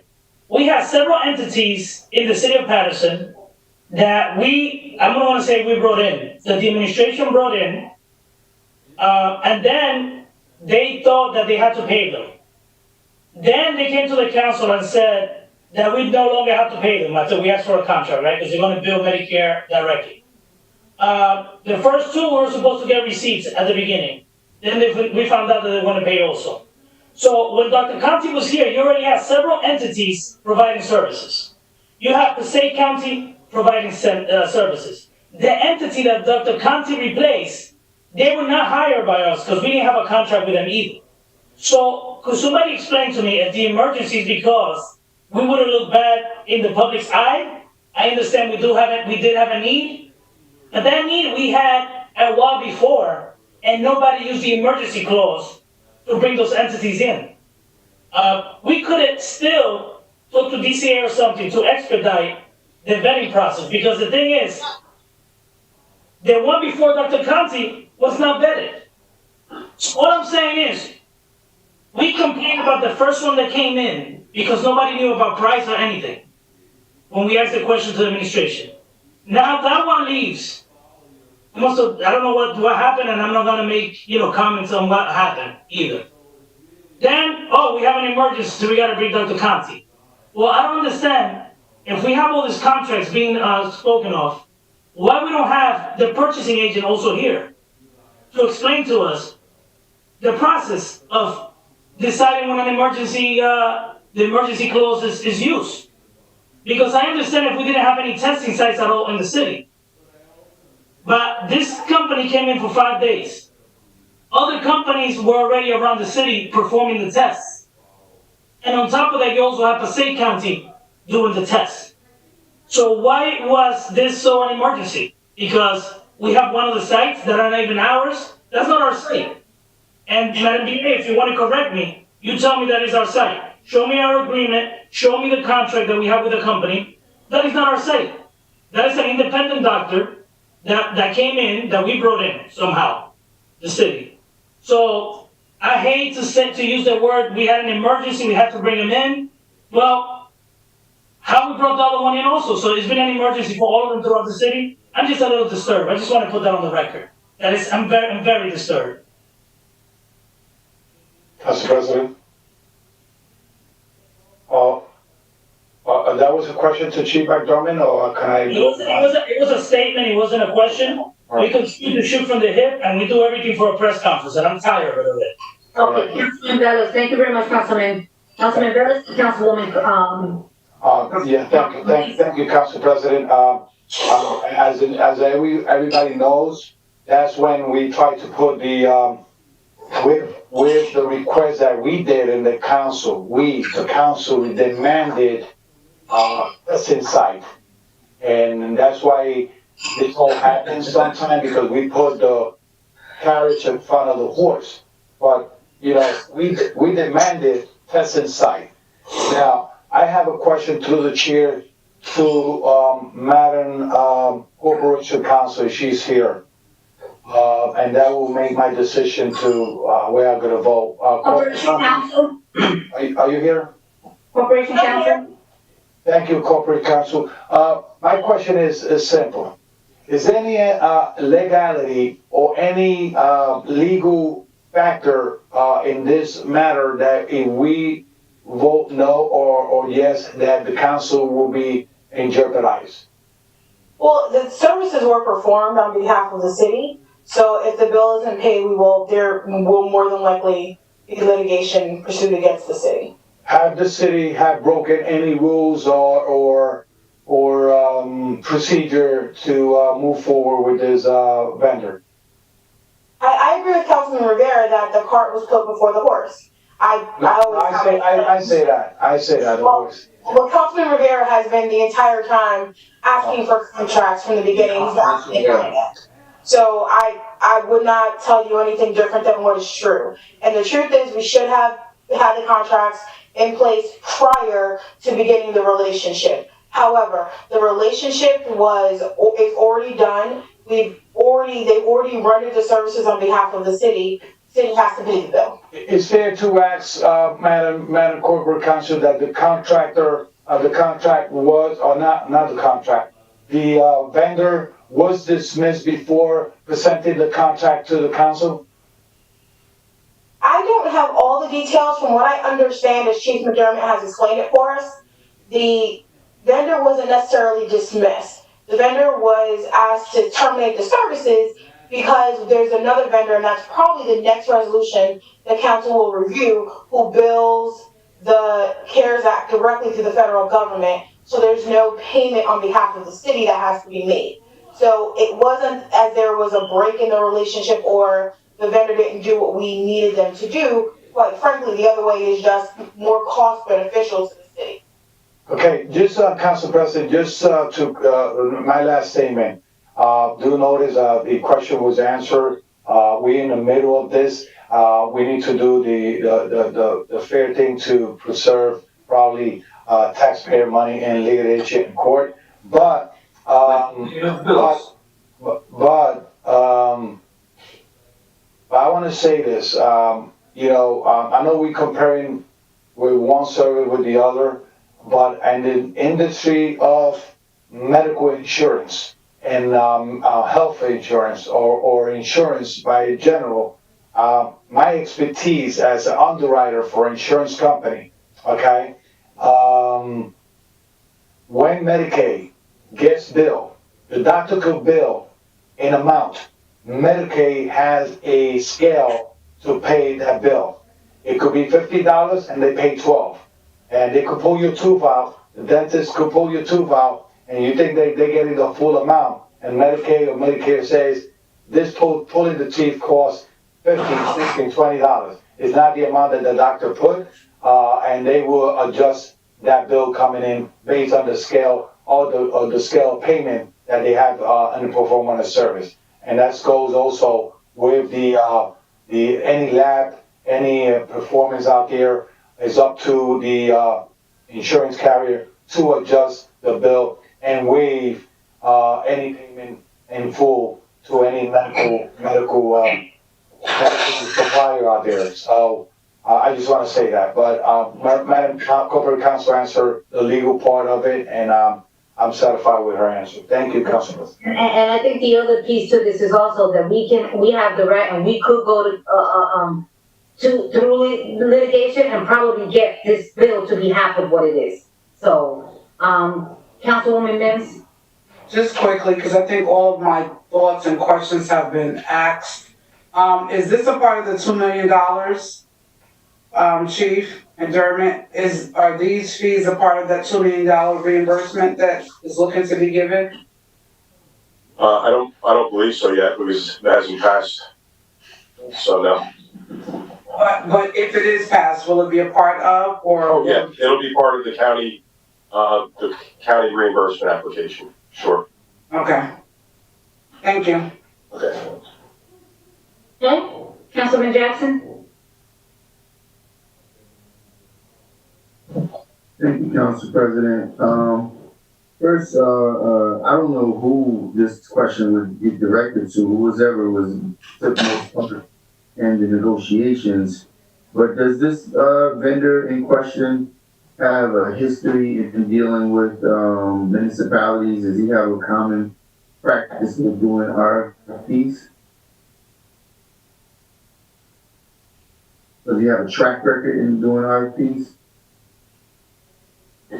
Councilman, you broke up. I couldn't hear that. I'm sorry. Does this vendor have a track record in dealing with municipalities, contracts of this nature? Does he have a history of dealing with RFPs? The only one that I can say I definitively know of is Fort Lee. And I know he did Hohokus. Other than that, I can't answer for his outside business, but he was talking about 2 of the other cities that he's doing. So Okay. this was new for him. We were the first city that he came out and started doing testing for, because quite frankly, we didn't know who did testing initially, and the labs and all that, and because it was brand new for us with the COVID-19 disease. So he has a track record in dealing with the municipality. So corporation counsel, just a quick hypothetical. If I as a resident or a tenant, if I was to enter into a lease agreement with someone, and the landlord would make a verbal agreement and commitment to do something, like let's say I made an accusation and he was going to give me $1,000 a month that I could spend on buying groceries, and it wasn't included in the contract, would something like that be likely to hold up in court? It depends on the contract. There are certain provisions that allow for things to be exercised outside the 4 corners of a document. And in this case, what would happen is if we use the scenario that you've just given us with the tenant and a landlord giving them $1,000 a month, if there were witnesses to the contract, if there are emails that support that, then those are going to be seen as things that reside outside the 4 corners of the contract. And in this case, there are emails, there are witnesses and the like. So whether or not there's a contract, there is an agreement on behalf of the city that was properly executed. Yes, it did not come until again. On that note, we're not to interrupt. Who executes contracts? Is it the administration or is it the council?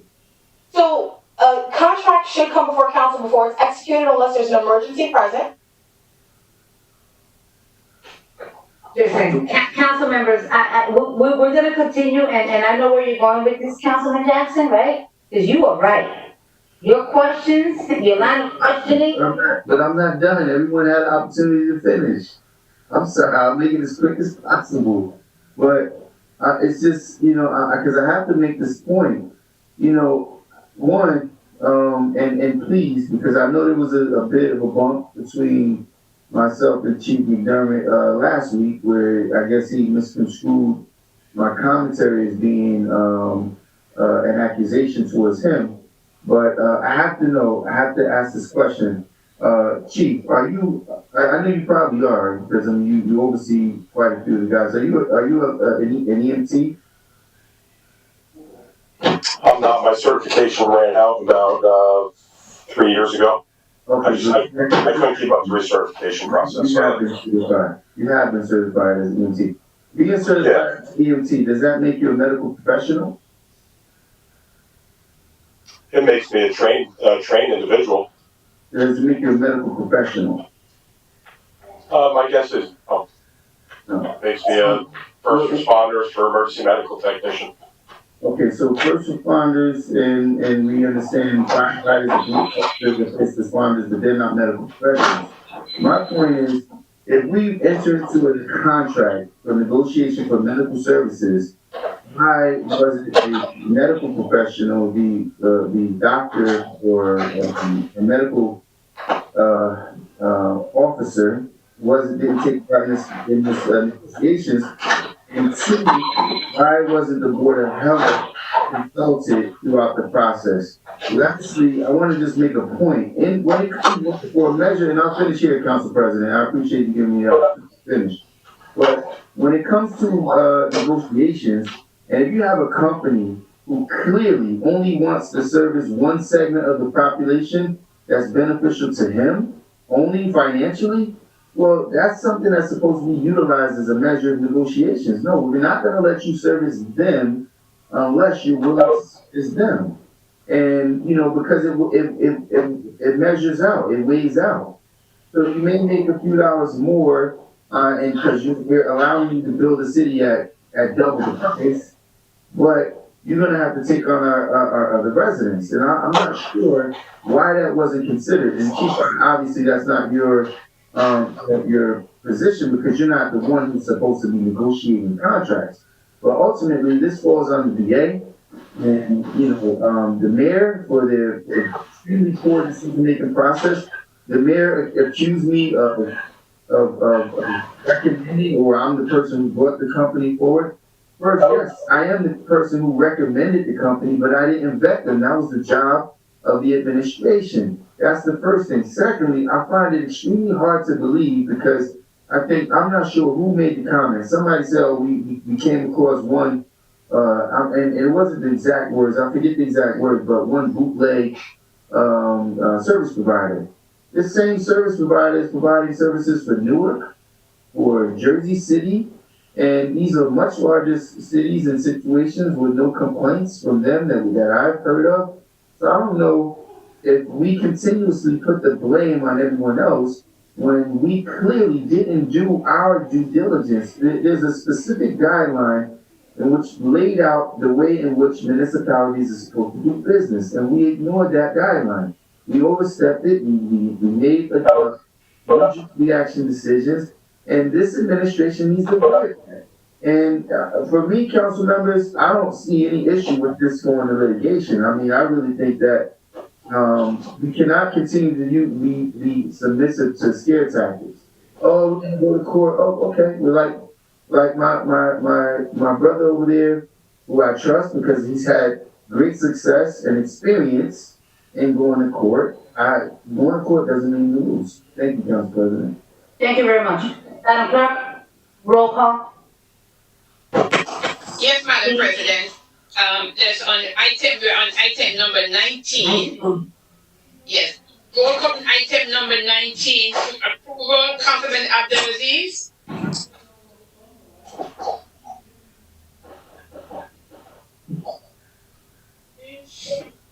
Where is he?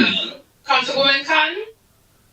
This is for resolution number 19? Number 19, yes. I know it's been a long conversation, talking about number 19, but let me just say that, it is so unfair, and I hear what everybody's saying, and it's so unfair how people can go bankrupt for medical bills. And let me tell you something, you could be in the hospital for 2 months, it could be $150,000. If you have insurance, they will pay $30,000. Now, if you are not insured, then you owe the $150,000. So I've seen it happen to so many families. I've seen how, and I see how they have to accept what Medicaid pay or what Medicare pay. I've seen that they have to do it. But for someone who's not insured, they're still coming after you for all the money unless you can qualify for charity care.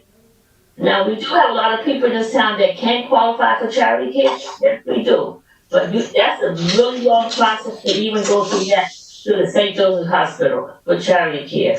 So, they performed the test, they did it. You know what? I haven't seen us win too many cases in court, so I have to go with a yes vote. We need to go there. Thank you. Thank you. Councilman Jackson? Thank you, Madam Clerk. What sense? I have a distinct difference of opinion. I think that we have a habit of allowing people to bully us and settle prematurely. We don't put those individuals, those professionals that we hire and pay a great deal of money to task and make them go out and earn their money. As council presidents stated earlier, I think that at the very least there'll be a settlement much lower, probably comparable to what the Medicaid and things of that nature was paying, because it's a fair and equitable price.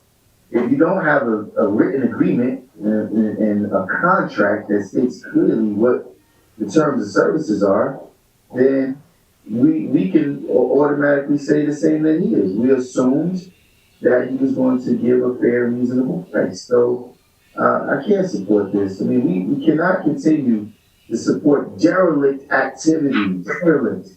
Everyone was begging for a con. No one was asking for a contract more than I was. I was asking help in the process through the process of the Board of Health, and we were excluded. So at this moment, Madam Clerk, obviously I cannot support it. My vote is no. Thank you, Councilman. Councilman Khalid? Madam Clerk, nothing to share, tactic. My vote is no. Thank you. Councilman McCoy? The situation here is, for good or bad, we got the benefit of the services that were provided. I think we fell short in not nailing down the four corners of the agreement, but that's on us. The company provides the service, and there's nowhere in this country you're going to go and get services for free. You can't enrich yourself out of a transaction and don't expect to pay for that. Even when all of the contractual arrangements are not tidied up. It was an implied contract. We were all aware of that. I mean, the administration was aware of that. And here we are now at the end to do a cleanup. I don't think we have a choice but to pay for those services that we receive, albeit we could have negotiated a much better price. But that was for us to do ahead of time. We also have to recognize the council's function, and that oftentimes we're put in a tough place. We don't have the responsibility to negotiate a contract and put things in place, but we have the authorization, and we're put at a disadvantage at times, but we have to make the best decision we can in the interest of the taxpayers, and to minimize the litigation or disruption. I vote yes to process this. Councilman Mims? So, hearing the discussion, we had a lengthy discussion on last week. Did we need sites? Yes. Is it a pandemic where a lot of stuff is new? Absolutely yes. But I still believe in due process. We have to be sure that we do things properly. And I understand that some things are emergencies, but I also understand in protecting our city by making sure we do RFPs, making sure we're going out to bids, and make sure that we're doing what's responsible for the city and its residents. There were many different concerns that we've talked about, not just tonight, but in the past weeks, with some of the volunteers, some of the people that went to get tested and waiting for results, and so many other things that we don't need to go into a long dialogue because I think we've done it already. And so my vote is saying that we have to do things right, and we need to do it right the first time. So with that stated, my vote is no. Councilman Rivera? So I just want to clarify a few things for our vote. One council member said we chose them. No, we didn't. We did not choose them. The administration chose them. It is disturbing. If you notice, when you buy toys and everything, they have a message in the bag that basically takes the liability away from a lot of the businesses, right? It says that you should not put that bag over your head. That's in case a kid decides to put the bag over their head. At least the parent knew that they should not leave that bag around because a kid could put it in their head, right? So that's why these companies do that. Also, they put it on chairs, not to stand up on a chair, because the chair is sold for you to sit, not to stand up.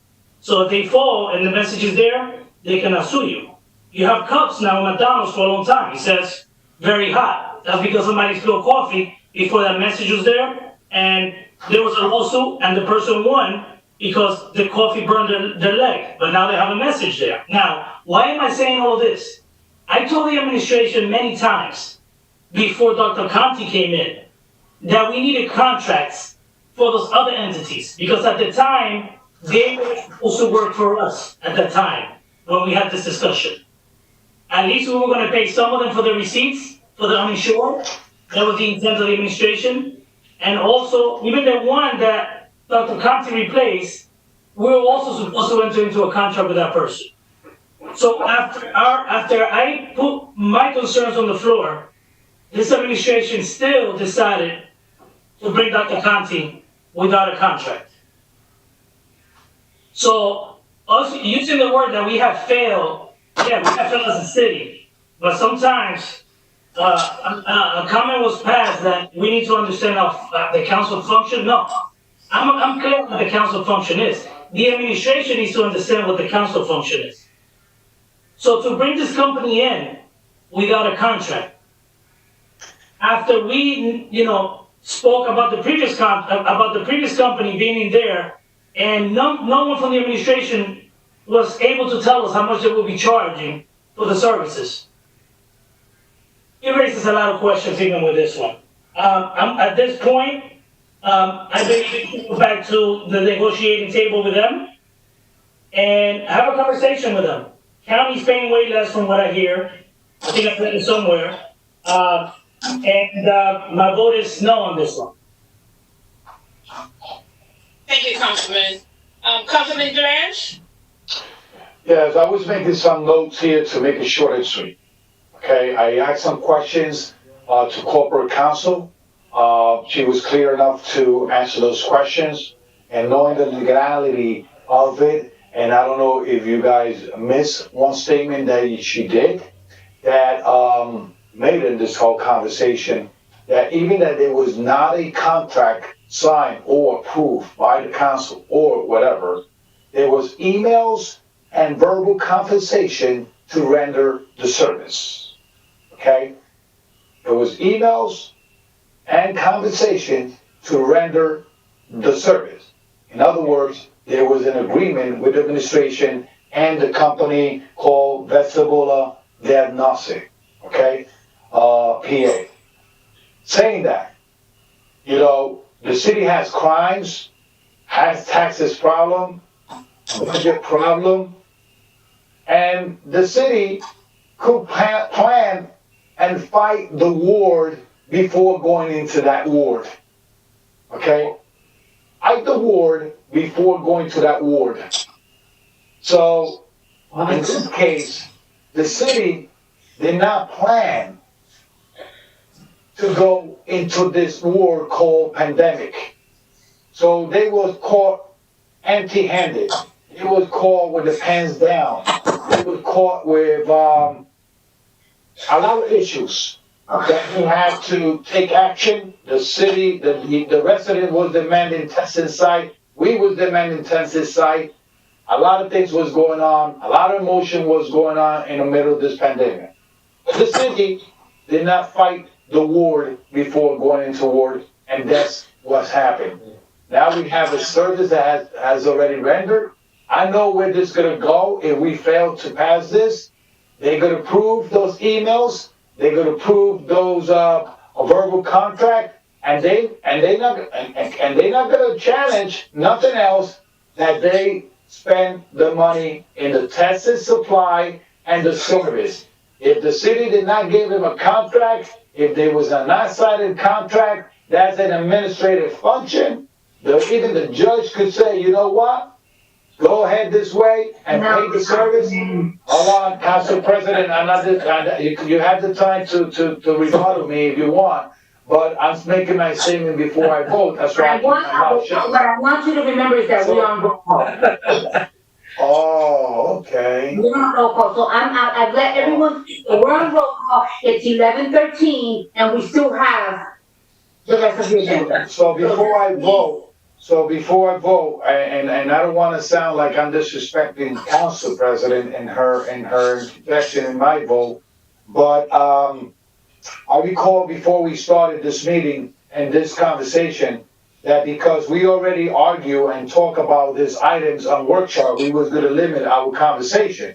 So it's not my fault that I'm not running the meeting. So in this case, knowing that the city did not fight the war before going into it, and we never went to the pandemic, the service was rendered, and I know I'm doing the responsibility on it, knowing the facts that the service was rendered. My vote is yes. Thank you.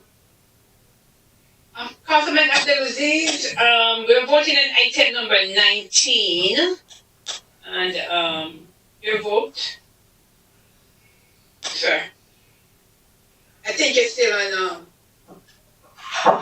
Thank you, Madam Clerk. I'm sorry, I was. You're welcome. So item number 19, yes, sir. So my colleagues have brought up some valid points, and I stand by them when it comes to the points that they have brought up, right? When we look at some of the contracts that we get into, you have to look at what's the fiscal responsible and the council's responsibility when there's a contract in front of them.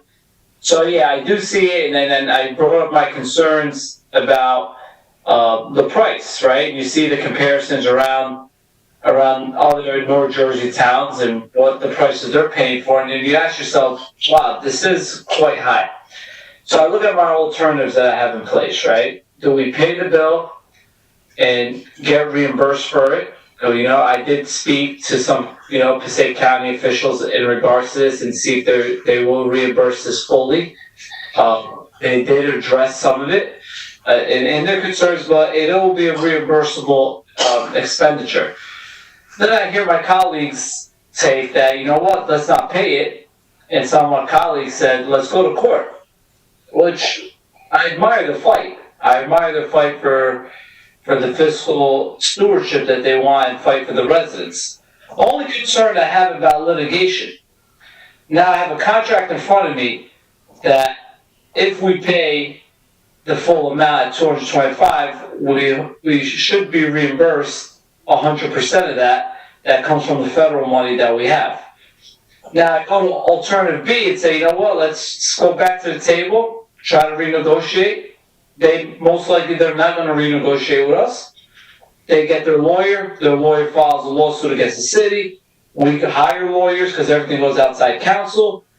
And we spend, I haven't seen a law bill lower than $50,000, as I've said on this council. And that's being very, very conservative. Right, Council President, we always get these legal fees exceeding $50,000. And say we lose. So we pay our lawyer $50,000, conservative number. Then we're going to have to pick up the legal fees of the doctor's office, right? And they're probably going to hit us with another $50,000, $60,000. And if we lose, we have to pay it. Those legal fees are not reimbursable.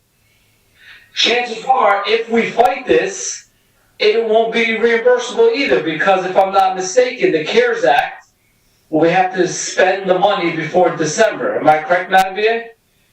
So we all know the legal fights that we've had in the city take years and years in litigation. So even if we win, and then the contract, and then they bring down the contract to $150, we can't get reimbursed for that anymore. That's going to come out of our city budget. So I understand where we're at now.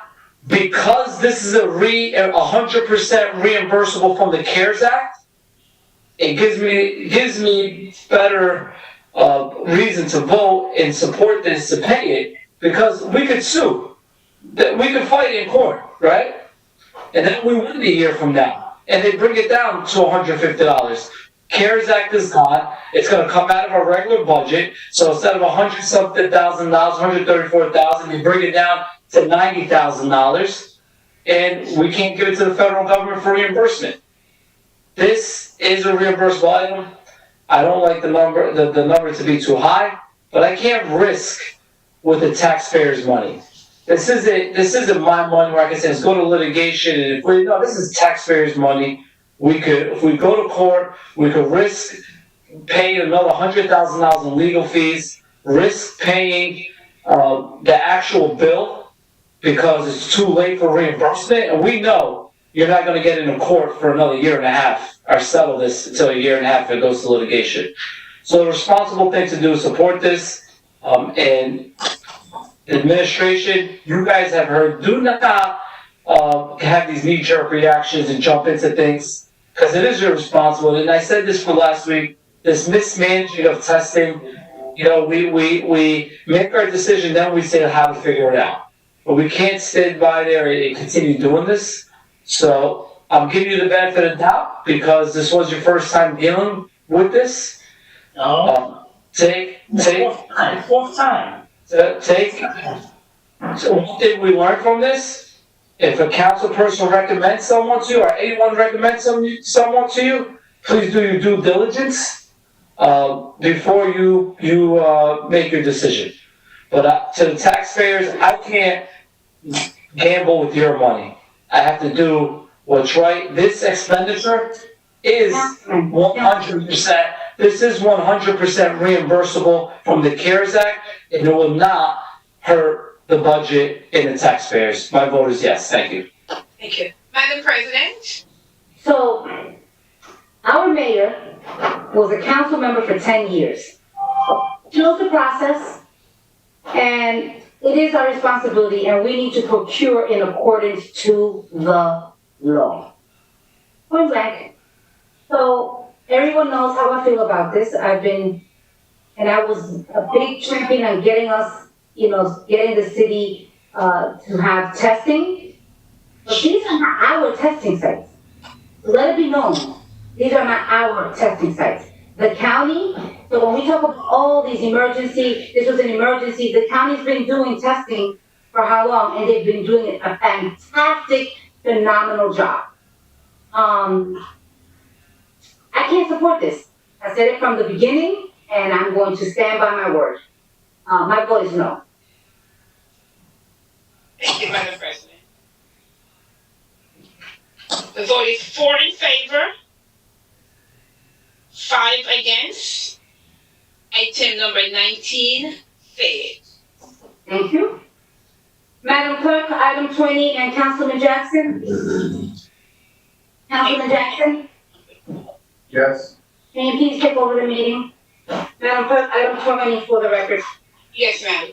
Next item is item number 20, resolution ratifying an emergency memorandum of understanding with FastMed LLC, testing for the city of Paterson administration, resolution 2298. So move. Second. Moved by Councilman Velez, seconded by Councilwoman Mims. Roll call, Madam Clerk, on item number 20 for approval. Yes. Roll call on item number 20 approval, Councilman Abdelaziz. Yes. Councilwoman Khan. Pass for a second now, Madam Clerk. Okay. Councilman. Yes. Council President, sorry. I have to recuse myself on this one. Okay, Yeah, sorry, yeah. This is the one in Barnet, right? Madam, Well, Council President, is this the same company or? No, I just wanna know if this one is Barnet Hospital, Dr. Richard Fanja? Yes, this is FastMed. Yeah. Yeah, I had to recuse myself, he's my personal doctor. Are they also in Eastside or not? Council President, No, they're not in we Eastside. have discussion on this item because Councilman Velez is the person that moved this item. Since he's recused himself, he must remove his motion, and then we can discuss. That's why we got a council president, he knows the rules, that's why I'm bringing it to attention. discussion, we need a little roll call. Councilman, I think I would ask for a ruling from, Corporation Council. You have no interest in the doctor, you're a patient, you're not in business with him, you're not your business partner. You don't tell him what to do, you don't approve his contract. I don't really see where there's a conflict of interest, you have no financial interest. Or any political contributions. Councilman, No, I don't have those doctors in my contribution. Council President, Listen, please, everyone. If Councilman Velez has made an option choice, he doesn't feel appropriate to proceed as. Council President, let me listen to corporate counsel because it's true what McCoy is saying. That's why I thought that I was in a conflict. I just see him once every 6 months. Corporation Counsel, please. Thank you, Council President. So no, you don't have a conflict in my opinion. Unless he's on your donor list or there's some type of business relationship or personal relationship, there's not a conflict under the law. All right, thank you. So I'll continue, Council President. Council President. Councilman, Rivera? Well, I have a question. Given that we brought them in at first thinking one thing, and now, you know, they're an independent doctor. Councilman Rivera, just for a point of clarity, we're in the middle of roll call, we're not ending. No, Council President, we're just, you know, he Councilwoman Cotton already voted. He didn't, because Councilman Velez didn't remove his President, but I understand what you're saying, but everyone spoke, but I duly noted, but everyone spoke already on this matter, so now it applies to me that, that's okay. No one spoke on this matter. We spoke on the previous matter. No one spoke on this matter at all. We went right into voting. So McCoy just made a comment. He only made a comment relative to Councilman Velez trying to remove his, That's my comment also. We don't know what had taken place. They didn't do an RFP. They didn't fill out a political contribution sheet. We're not paying them. Now we're not paying them. At first, we probably had the intent to pay them at first. Mr. Chair, but Councilman Velez, and his ruling from Corporation Council, he has to make that decision. and it's not for payment, it's for chair agreement. At first, it was for payment. At first, the intent was to pay them, and now they're billing the feds directly, just so you know. Okay. Madam Clerk, can we continue with roll call, please?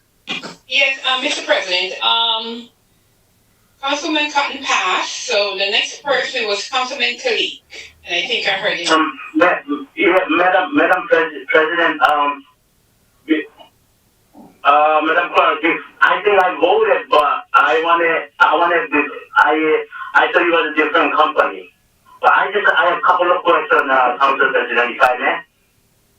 You voted already. I didn't have your vote, Councilman. Maybe Roll call. breaking up, so I had a hard time hearing you earlier. I knew you were trying to say something, so, Okay, my question is this the same company from before? No. First company that's render services to us. No, this is a different company. What's the rate then? We're not involved in any financial transactions. They're billing directly to the Federal CARES Act.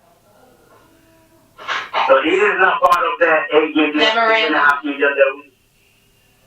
It is not, Councilman. The money that they bill is directly to the CARES Act. The city has no financial contribution, and the city will not be billed, and that's explicit in the agreement. So where do we have an Do we have a contract with them? Well, we're asking the council now to pass the MOU, just so that all the terms are understood, so they don't come back later and bill us. Because that was a concern that was brought up in Finance Committee. We heard that concern and we negotiated the MOU.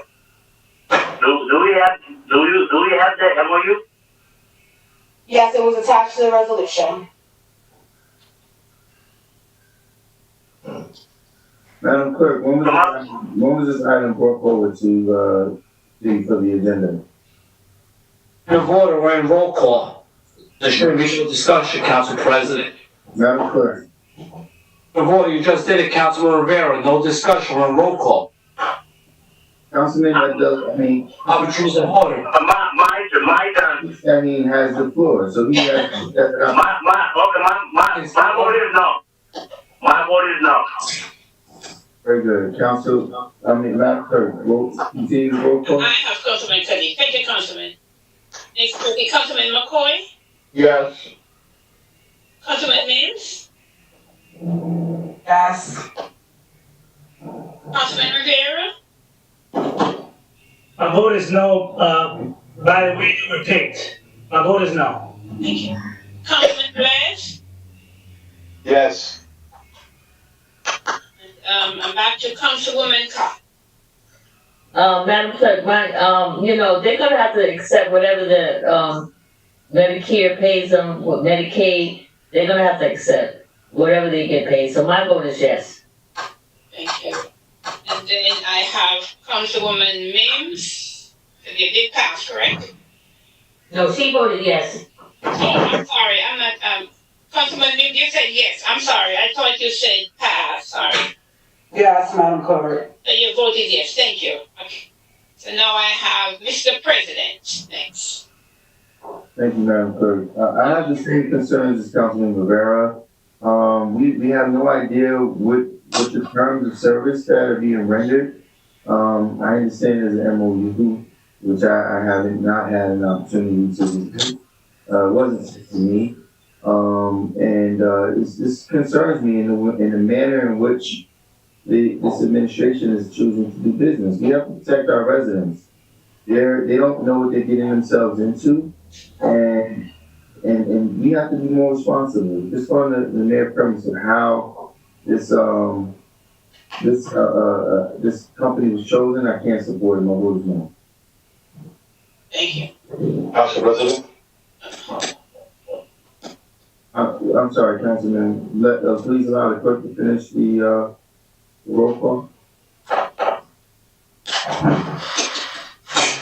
May I continue, Mr. President? Yes, please, Madam Clerk. Okay. The vote for item number 20 is 5 in favor, 3 against, 1 absent. Item number 20 is hereby adopted. Thank you, Madam Clerk. Councilman Velez. Yes, I just want to make this comment regarding the testing site in Barnet Hospital. From the beginning, this testing site was a charging insurance company, and it also charged, knowing that on the end of the road, it could charge directly to the federal government through the CARES Act. So, and I just remind you that this last workshop that we had the resolution with the chair agreement on it, and it was in our package. We have a healthy conversation in the last workshop we got in it, but as everybody knows, this is a memorandum agreement, and a lot of patients, trust me, a lot of residents of the city of Paterson have been going to that site and also being diagnosed positive or negative and taking prompted action because there's a medic center too at the same time. So I just want to say that just for the record though. Thank you, Councilman. Thank you, Council President. Madam Clerk, next item, please.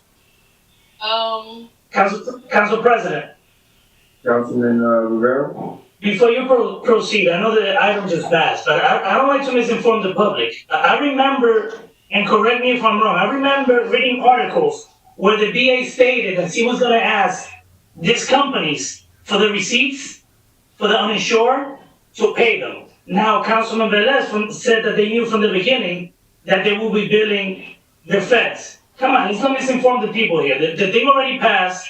I just don't approve of that, and I don't like that at all. It's on the record.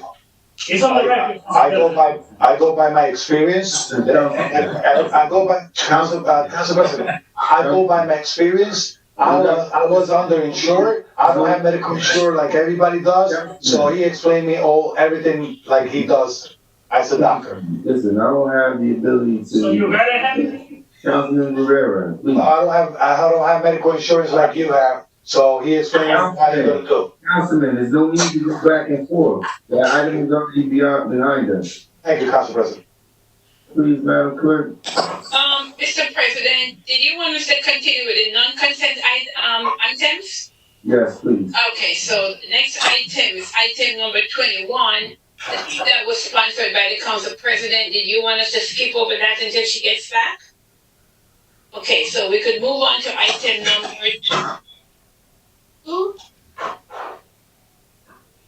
Next item is item number 22, and item number 22 reads, Resolution approving a right of entry and release of all claims agreement with the United States of America National Park Service in connection with landscape improvement projects at Mary Ellen Kramer Park and renovation at the Sum Administration Building in Economic Development Resolution 2300. Velez, seconded by Councilman Abdelaziz and Councilman Rivera. I'm sorry? I was a second as well. I didn't second that, Council President. It was me and Abdelaziz. So seconded by Councilman Abdelaziz and Councilwoman Mims.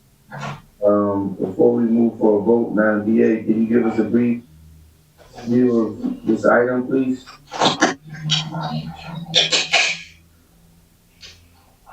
I actually have our economic development director on, if you'd like to, provide some detail. Sure.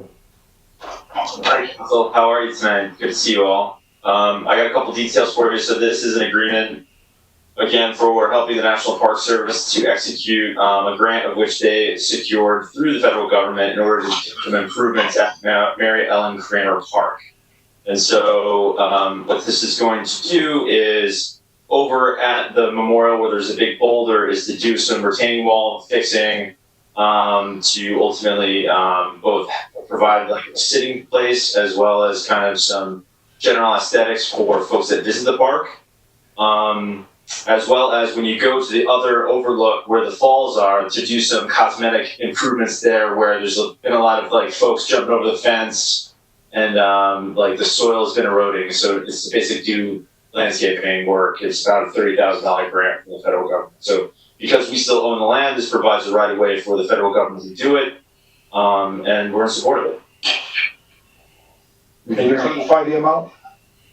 It's about $30,000 grant of federal money to improve our park.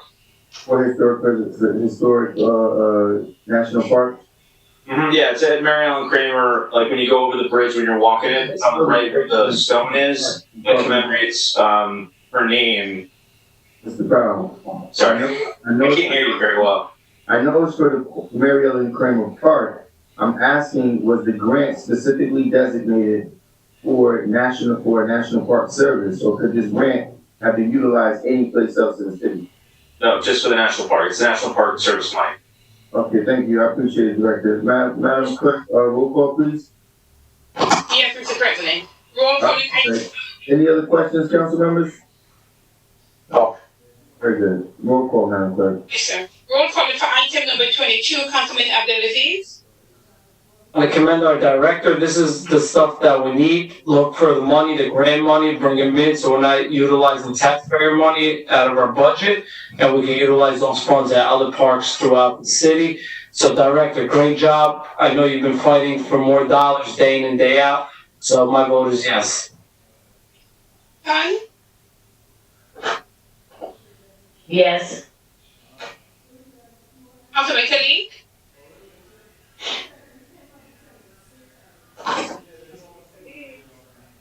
Yes, Madam Clerk. Oh, you're there. Thank you, sir. Councilman McCoy? Yes. Councilman Mims?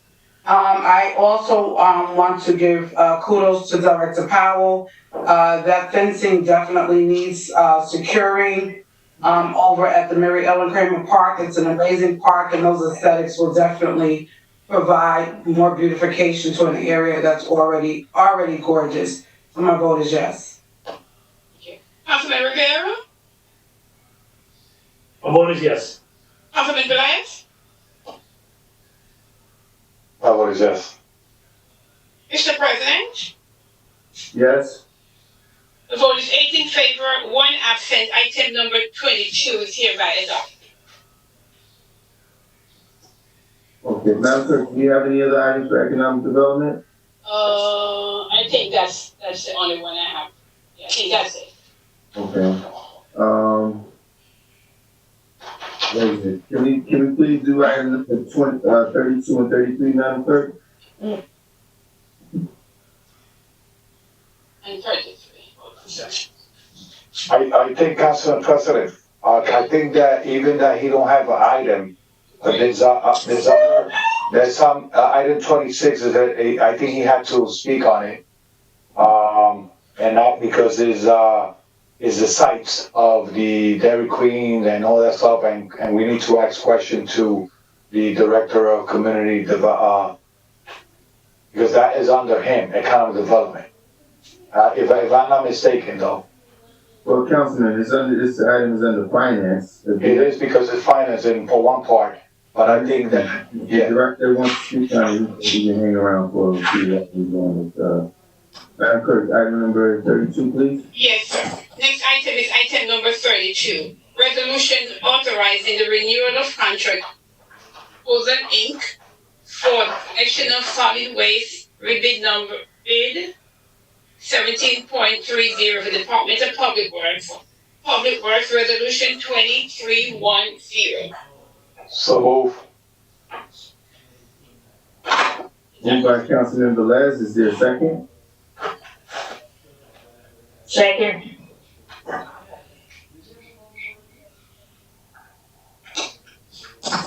Second by Councilwoman Mims, roll call now. I think it was Second by Councilwoman Cotton. Yes. All right, Councilwoman, right, seconded by Councilwoman Cotton, roll call, Madam Clerk. Roll call for item number 30. Yes, Mr. President. Roll call on item number 32 for approval. Councilman Abdelaziz. Councilwoman Khan. Thank you, Madam Clerk. This is a contract. I think that I want to say to Kathleen and the DA that to make sure that you have Harry, purchasing agent, start the process a little earlier for that going out to bid for our garbage contract. So I need for the administration, the VA, and the purchasing agent to start that process earlier than normal. My vote is yes. Thank you. Councilman Khalid.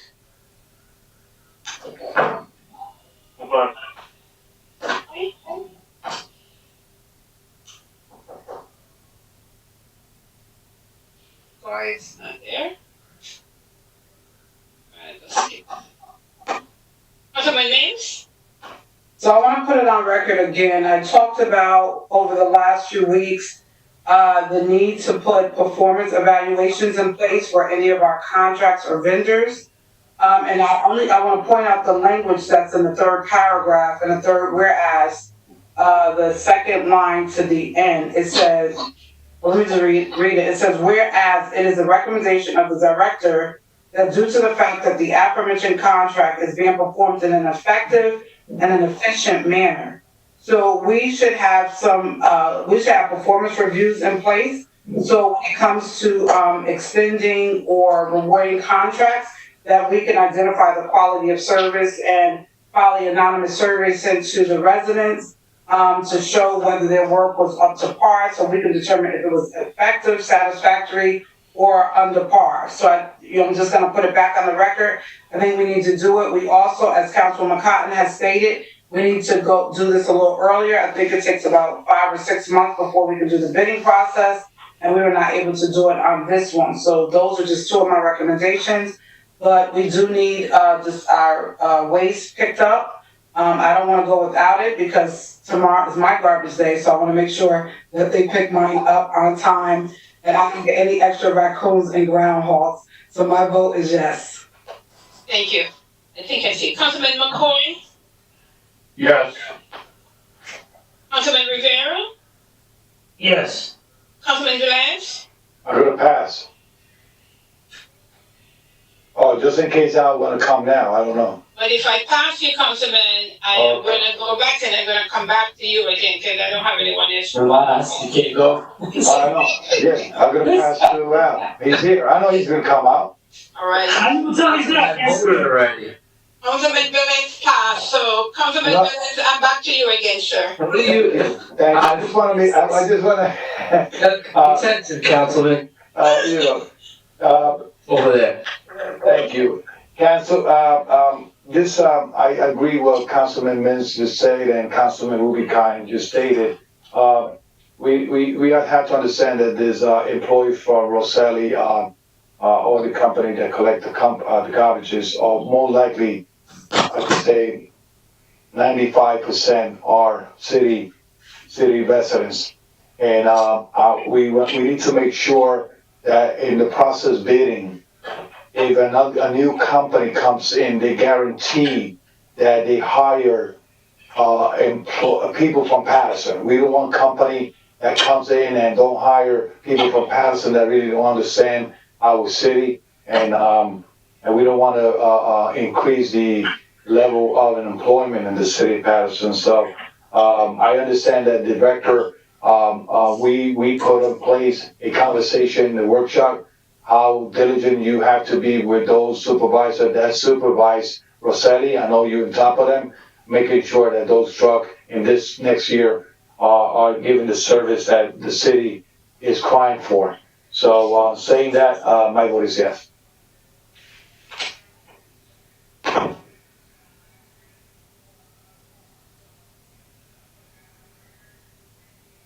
I say, saying that, my vote is yes. Madam Clerk, you still there?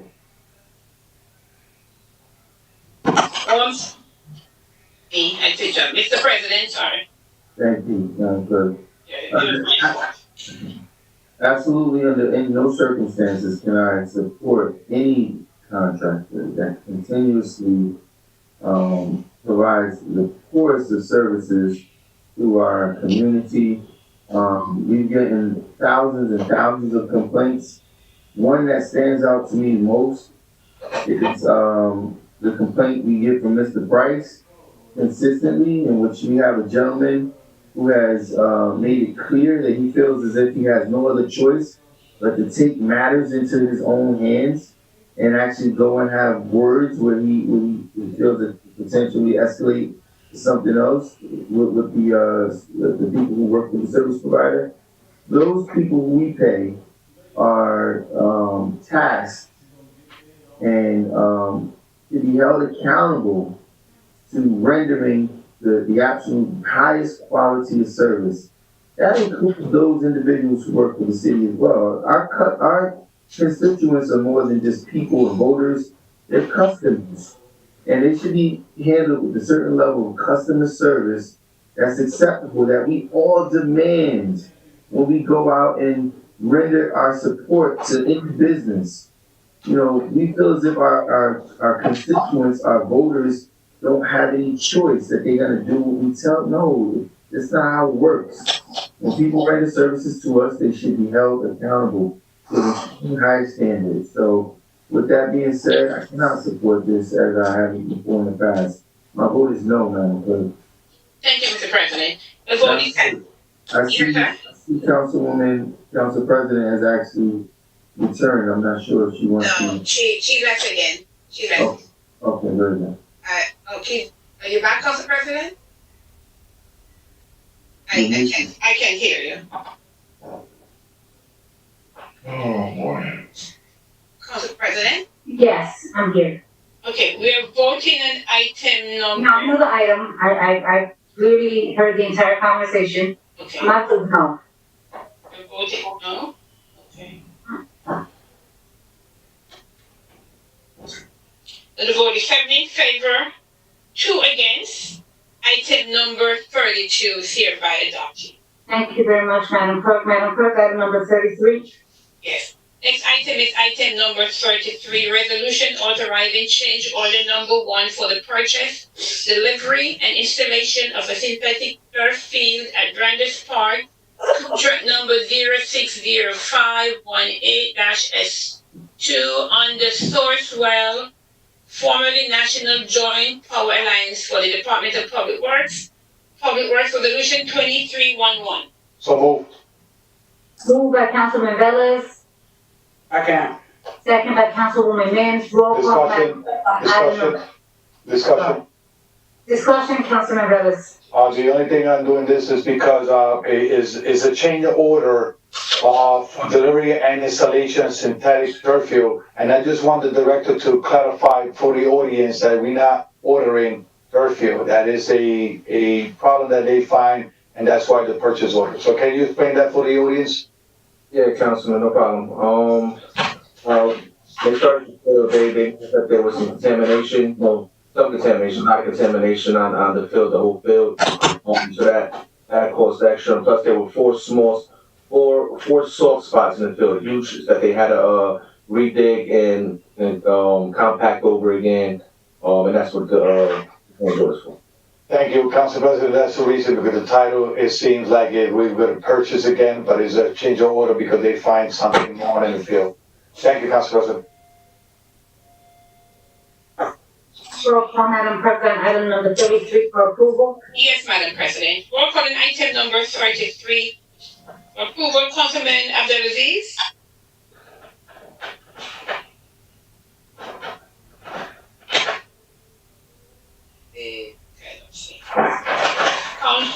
Councilman Cotton? Councilman Cotton? Okay. Yes, my vote is yes, Madam Clerk. Oh, thank you. Councilman Jackson? Yeah. You say yes, Councilman? Yes. Thank you. Councilman Khalid? Vote is yes, Madam Clerk. Thank you. Councilman McCoy? Yes. Councilman Mims? Yes. Councilman Rivera?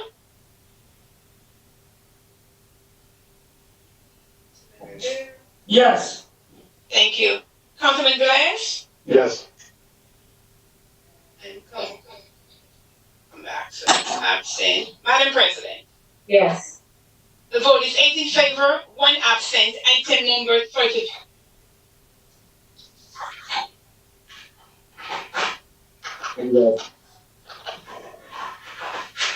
Okay, Madam Clerk, Yes, ma'am. let's proceed. Item number 21. Okay. I guess next item.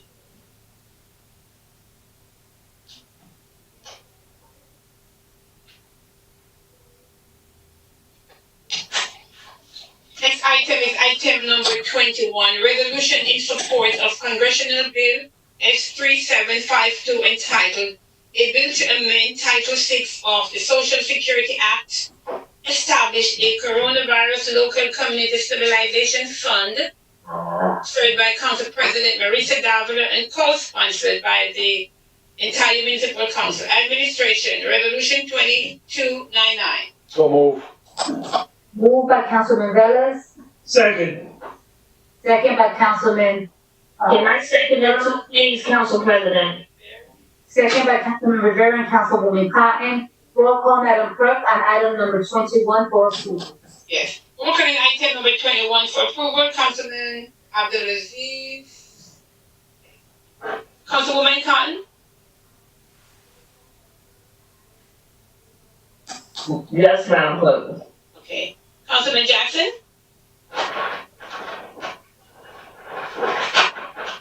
Yes. Councilman Khalid.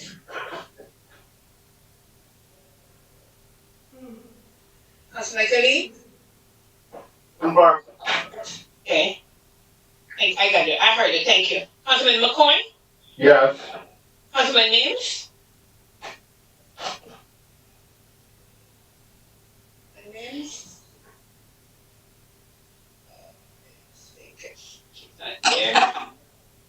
Councilman Rivera. Yes. Councilman Velez. Hopefully, when they receive the funds, please, administration, put us in the plan, in the discussion, because it stays right here. Community Stabilization Fund is gonna come directly to the city. So put us in the plan, in the discussion, when it comes in. Thank you. I vote is yes. Madam President. Yes.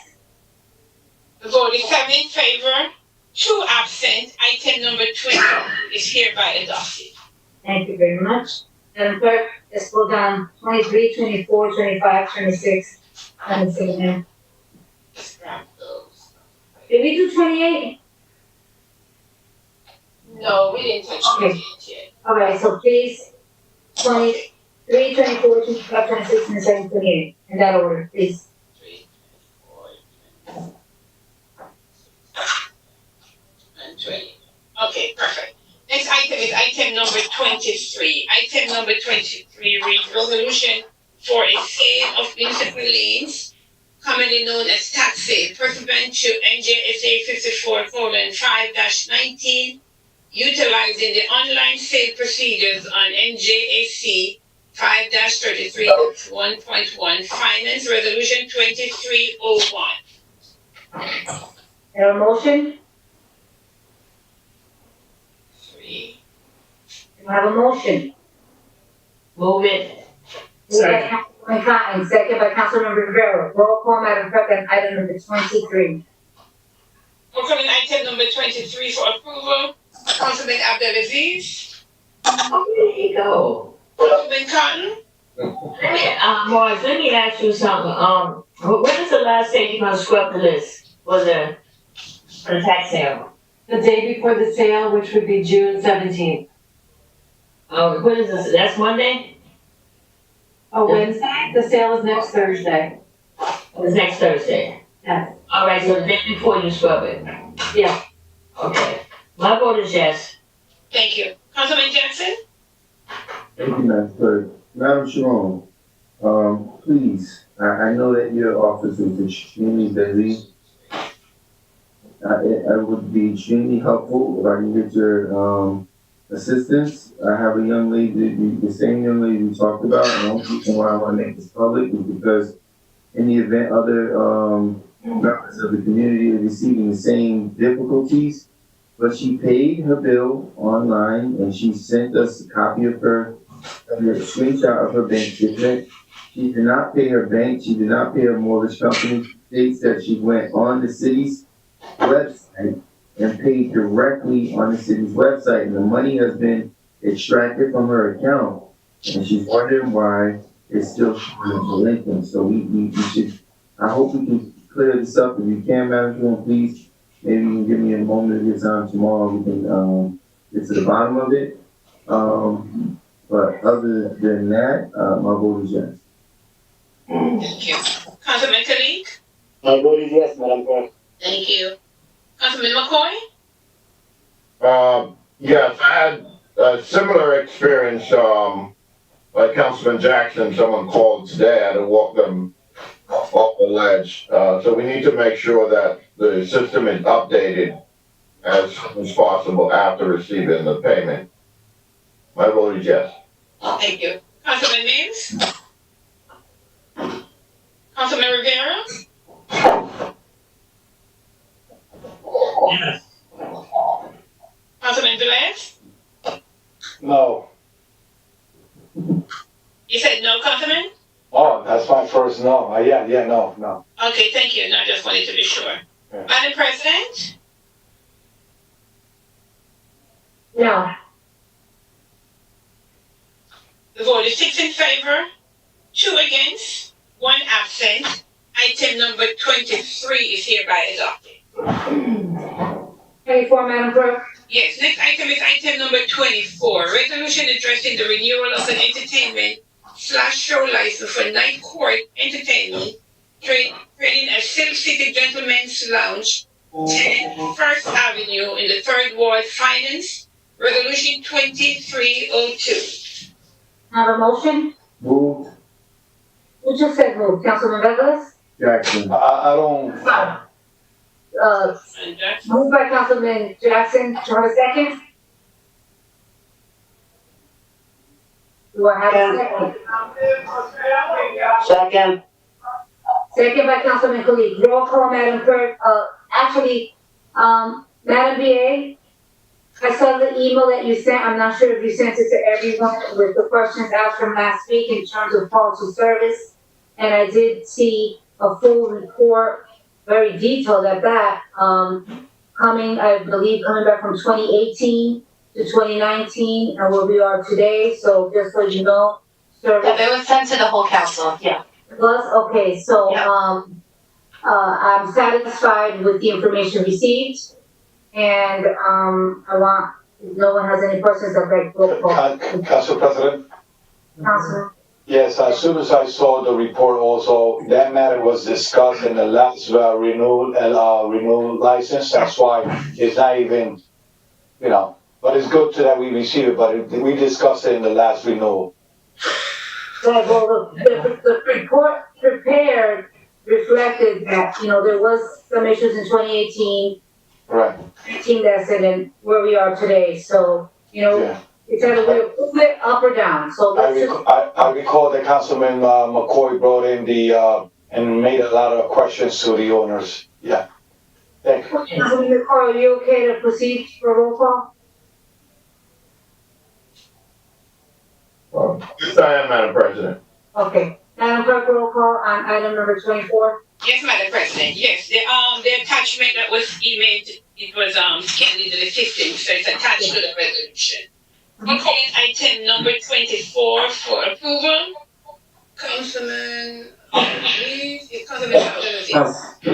Councilman Abdelaziz, you're there. Thank you. I couldn't find you. Thank you. Councilman Cotton? Pass. Did you say pass? Yes. Thank you. Councilman Jackson? Yes. Said yes, Councilman?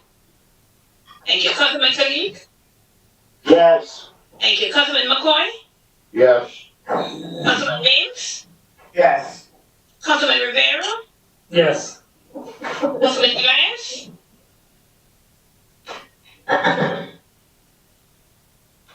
He left. Councilman Glass? Stepped away. Okay. So back to Councilwoman Khan. Yes.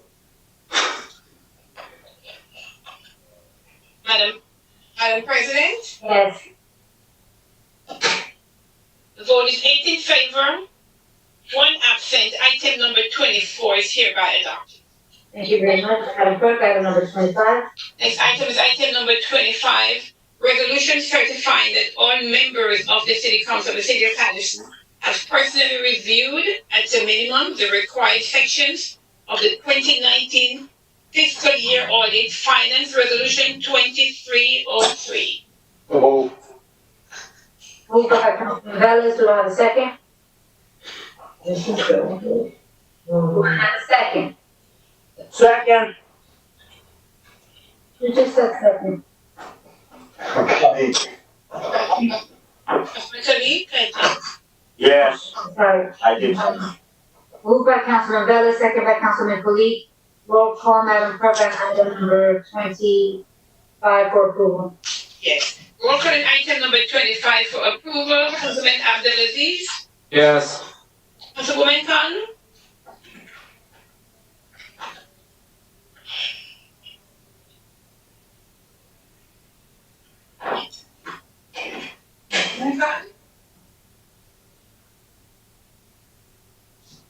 Councilman Jackson.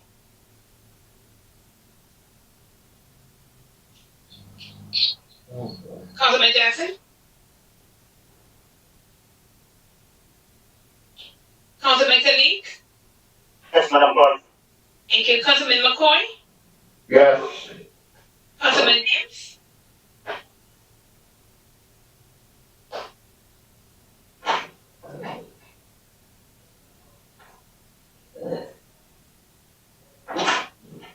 Councilman Rivera. Again. Councilman Rivera said yes. Not on the air. No, he didn't vote. I think he's not here. Okay. You got connection problem too? Huh? You got connection problem? No, I know, it's on there. I'm here. My vote is here. Councilman Rivera, your vote is yes. Okay, thank you. Councilman Velez has connection issues. He's talking from Ruby Cotton's computer. No, he just came in here for a second, that's all. Okay. Happy for that, because I'm missing Councilwoman Cotton. Apparently they were disconnected. I am not sure what really happened. So I'm back to item number 25. Councilwoman Cotton, may I have your vote? 25? Yes, Madam Clerk. Your vote is yes, yes. Thank you. And then Councilman Jackson, were you able to hear me? My vote is yes as well, Madam Your Clerk. vote is yes. Okay, thank you. And then now I'm back to Councilman Rivera is absent, correct? So Councilman Rivera. Councilman Rivera is there. I voted. I say yes. Councilman Rivera, you're yes. Okay, sorry. So Councilman Rivera. So now Councilman Velez, can you hear me? Yeah, I could vote for her computer, that's why I'm putting my mask. But yes, my vote is yes. Okay, all right. I'll have one of the technicians come over and help you. Thank you. President, It's all right. It's all right. Keep him off a little bit. Madam President. Whatever Ryan's doing, keep it up over there, City Hall. Oh, Lord. My vote is yes, Madam Clerk. Thank you, Madam President. Voted 9 in favor, none against. Item number 25 is hereby adopted. Council members, if you happen to come into City Hall at any time, there's a page on this resolution that has to be signed by all the council members. So I remind you, and I make sure I find everyone. Okay, thank you. Item number 25 is adopted. Okay, thank you very much. Madam Clerk, 26? Yes, next item is item number 26, resolution authorizing special item of revenue and appropriation 2018 NJDEP HDSRF remedial investigation of 18-32 Wayne Avenue, former debris cleaning site, finance resolution 2304. Move. So moved. Hold up. Moved by Councilman Abdelaziz, second by Councilman Velez. Roll call, Madam Clerk, on item number 27, unless there's a, I'm sorry, 26. Is there a discussion? No. No. Okay. Roll call, Madam Clerk, on item 26 for approval. Yes, ma'am. Roll call on item number 26. Councilman Abdelaziz? Councilwoman Khan had a nice and made at City Hall all alone, not bothered, and now they ruined her thing now, so my vote is yes. Thank you. Councilwoman Cotton? Yes. Councilman Jackson? Councilman Khalid? Yes. McCoy? Yes. Councilman Mims? Yes. Yes.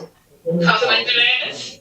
I just want to say that I have Councilwoman Ruby Cotton back. That's why I'm back here. My vote is yes. Madam President? Yes. Vote is 9 in favor, none against. Item number 26 is hereby adopted. Madam President, second, Brian, will you please help Councilman Velez for me? Oh, no, Madam Clerk. Madam Clerk, item number 27, please. Yes, thank you. Right, thank you, Ms. Councilman. Item number 27. Item number 27 reads resolution authorizing special item of revenue and appropriation 2020 NJDEP /H ESRF added remedial investigation of the ATP site on Houghton Street and Mill Street, finance resolution 2305. So moved. Moved by Councilman Velez, second by Councilman Abdelaziz. Roll call, Madam Clerk, on item 27. 27 for approval, Councilman Abdelaziz. Yes.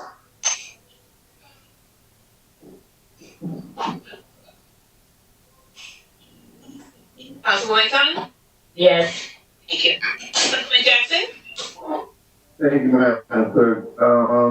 Just for a point of clarity, I'm still wondering what happened to the $500,000 that we approved several years back to have the site secured. With that being said, It's a good question. I think we have some really great news that's going to be shared soon in terms of the EPA being able to help us out in terms of actually being able to return that money back.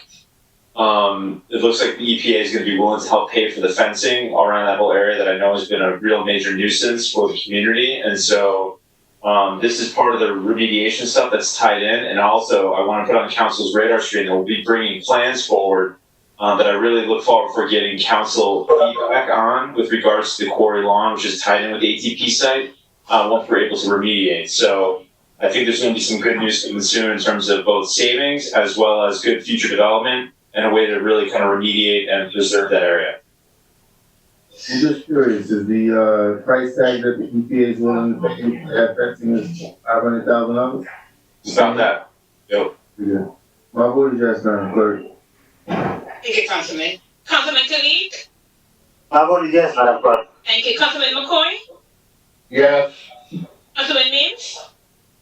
Councilman Rivera? Yes. Councilman Velez?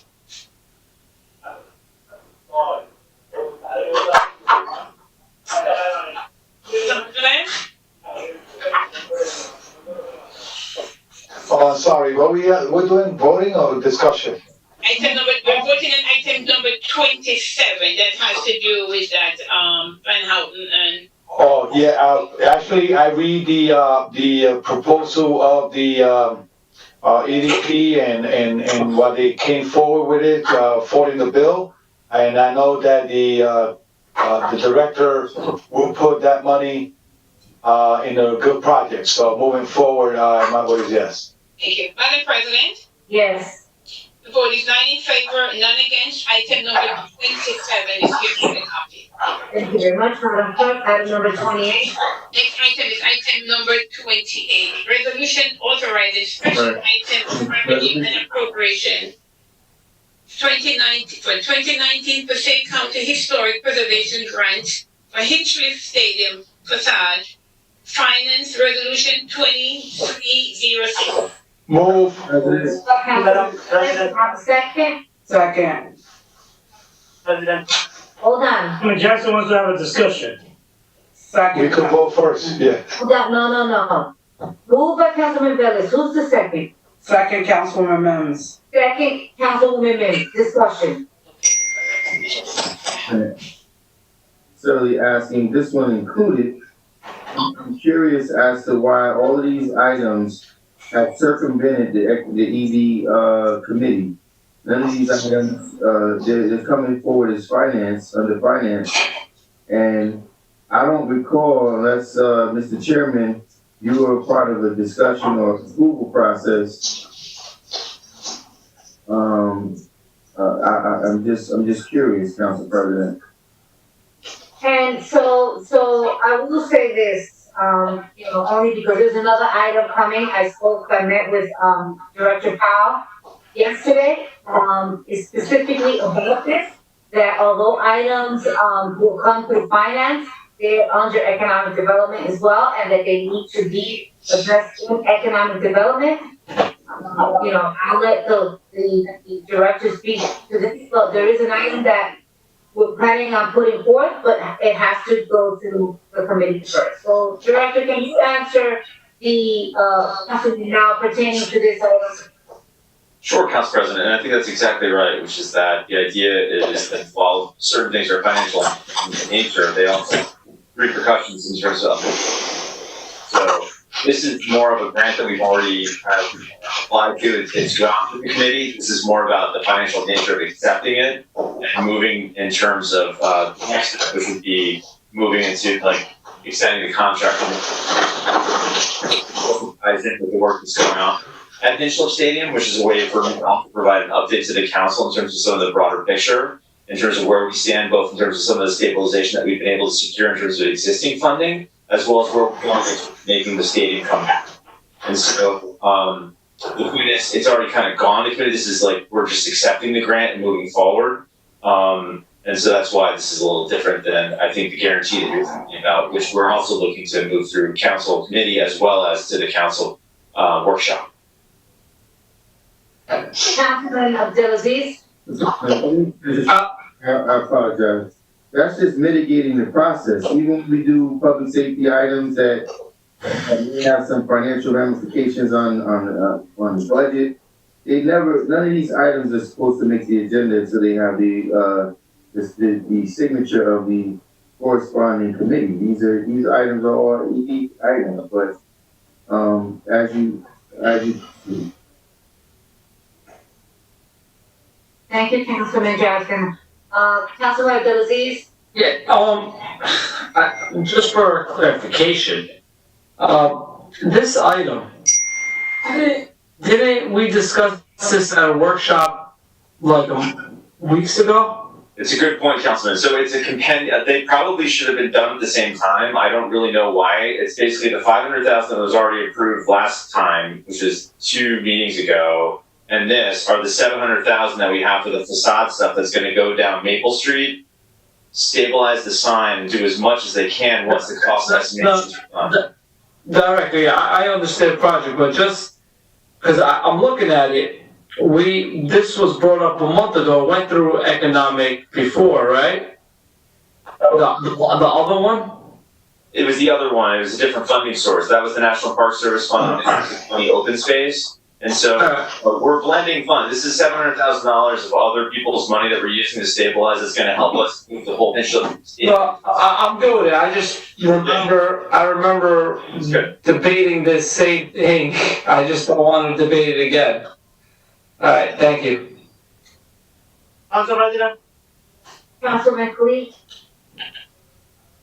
Hector and the council member, Madam Villet, this Phillips Stadium, we know that there's a developer developing the stadium, and we gave that developer over $50 million of tax credit.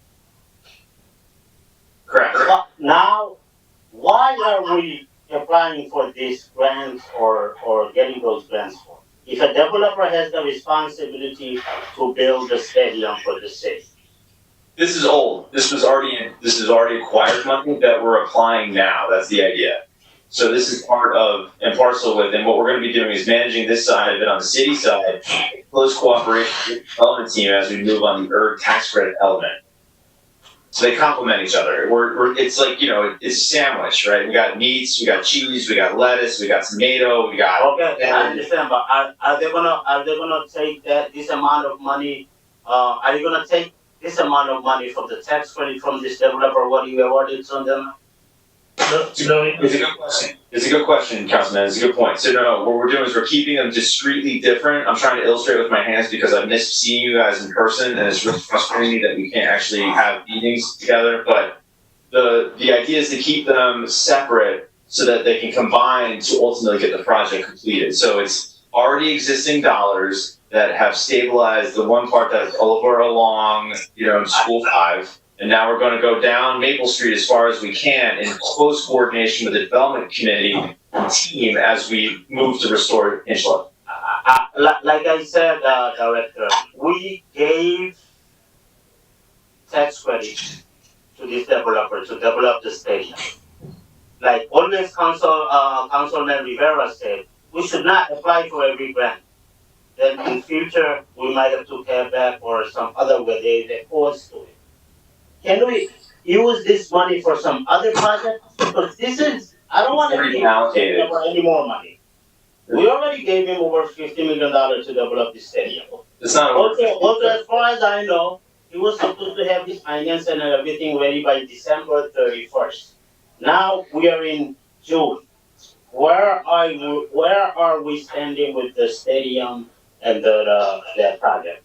We're standing in a good spot. We are currently in the process of fundraising and getting the approvals in place, both in terms of HMFA and, as council would remember, and I think Council President brought this up too, which is more about, updates and where are things. And I think part of what folks, I hope you understand, is that, it's hard right now, like not being able to see you guys in person and be able to have more consistent updates in terms of where things are. But look, we're moving forward. We've got, things with the state, both in terms of HMFA as it relates to dates in August with regards to approvals, as it relates to the senior housing component that council ultimately really wanted to see happen there, as well as with the EDA, which is the ultimate home of the ERG tax credits, which is going to help all of this about. This is just, an element of a grant that we already got through open space, which is, $700,000 to see the facade stuff. And if we can stabilize collectively with what's been raised and leverage it for additional resources, then that's a win-win in terms of a public-private partnership, which is where we are. These are all the points. Director, is it in the contract says that we are supposed to get this grant money for this developer? No, but it talked about how the already existing funding that was allocated to the project would be utilized. And that was part of the redevelopment agreement, I believe. And also this pandemic happened in middle of March, and this development was supposed to go up by end of December. You're supposed to have his resources ready by December 31st, even before this pandemic happened. Whatever happened to that contract? No, I think there's different ways to interpret that in terms of like whether or not there was a real deadline. I think there was some language in there that was a little bit more flexible, because I would never make us have something be so convoluted where we would be stuck. I think it's a good thing that we're doing a public works project because, during deep economic distress, the important thing is to keep people at work and to find ways to do things that are particularly of merit. Now, I also think that something like Hinchcliffe and the visitor center and other things are ways for us to lift up the uniqueness of Paterson and to talk about immigration, opportunity, the fight for the African American community to also show its place in America at a unique moment where we can stimulate investment and the like. And so, this is the time where we do bold things, where we take this moment of darkness and we figure out how to really kind of take advantage of it. And it's because of the wiseness of the council that we are where we are, and I'm so glad we are. Listen, Council President. Council President. I yield to Councilman Rivera. Thank you, Council President. Listen, Mike, Director Powell, we always enjoy these conversations pertaining to, Hinchcliffe Stadium and other projects you have going on. But I think we're getting off topic a little. Can we, it's 12 o'clock already, 12:20. Could we stay on topic and vote on this? When I'm on the, I have the mic right now. Wasn't this application submitted like in 2017, something like this? Am I confusing it? It's all in your backup. It's all in your packet. But this was something from way before. It's not something that we did recently, correct? Exactly. This is like, now we're just moving to basically go down Maple Street, do sign stabilization, get the cost estimate so we can manage it, and then collaborate with developers to get it done. Most likely this was done before they knew that these tax credits were gonna come out. Now, the developer... We did this. The city did this. So the developer most likely is gonna use this towards their contribution, just like they use, right, Mike? At the end of the day, the city's gonna... I mean, it's relative. There's different ways to show different investments that are tied to it. It could be time, effort, it could be staffing, it could be other things. I mean, we're definitely taking credit for the fact that the city's done an amazing job at stabilizing over $3.4 million at the stadium. I mean, the problem is that it's always been a multi-million-dollar endeavor, and we never done correctly. And I provided that memo to the council too, just in case people forget, that it lays out the timeline of all the different elements. I just want to be clear because No, there's no problem. Let me just ask you a simple question. Can this be used for something else? What's that? This cannot be used for anything else. No, it's complicated. The contract's done. Why, beat the dead horse? This is just my opinion. This can't be used for anything else. The money's there, available. Is there a match required, Mike? Oh. So there's not a match required either. So that's it. That's it for my question. Council President. Thank you, Council President. I just have to question and that will clarify my statement. If Director, you mentioned Maple a couple times. So this money is going to be used for the outside of the Hinkley Stadium project, correct? That is correct. Correct. Now, that's one question answered. Second, can we, as a council, through you, request the developer of Hinkley Stadium to come in front of the council and give us an update? Yeah, of course. Happy to do it. I can provide an update on all sorts of different fronts. No, I want the developer to come in front of the council. Oh, you don't want me? The developer, the one that, the guy with a nice gold tie with you. The reason is because I see a lot of colleagues asking what the project is and that. So we could start talking directly with the developer. He could give us an update and probably some where we at when the project's going to start or whatever. Happy to Okay, thank you, Council President. Council President. Councilman Rivera. Are we planning to do this like in a workshop? Because first of all, we didn't have no say in awarding this contract to the developers, this credits. Yes, we do. We voted. No, we didn't. We didn't. No, we didn't. Don't interrupt me. What we voted on was on a lease agreement from the between us and the school district, and we entertained a developers agreement at the time, but we didn't have no say in the awards of the credit. If I'm wrong, well, I want to know when I voted to award the credits. Well, answer that. Yeah. That's a good point, but you did have. You guys weighed in on the redevelopment agreement with regards to land that's adjacent to the stadium. Right. decided. Mike, Mr. Powell, don't start that. You already made the commitment to this organization. You guys, you know what? Since we want to go here, the mayor somehow worked out a deal with the district to fix that other field so they could enter into an agreement with us. They decided to do a lease agreement with us. Then, which I didn't vote for the lease agreement because we didn't have a developer's agreement. Now, in the developer's agreement, since I knew it was going to pass anyway, I asked that certain things be put in there, but we did not have to say in the selection process to award the credits. That's what I meant. We did not award the credits to this organization. So, Councilman Velez, I don't know where you're getting this from. We did not have to say we're not the developmental agency in this city. So I don't know what you're talking about. Name which credits out of the 133 million. Name which credits you voted on to give to anyone. Councilman, Chairman, we didn't make the decision to give credit to no one in the world, but yet, hold on. But what my request is, I know what I'm talking about on my request. My request is to bring the developer, no matter what, he could answer any question that we have in the council and have a healthy discussion. If we give it to the credit or not, that's the way that you interpret it, but not me. I'm just asking to bring the developer and update us where we at with this project, and it comes from the horse's mouth. So that's what I asked, you know? I think it's fair enough. So to say we don't know what we're talking about is... I am part of the Economic Development Committee.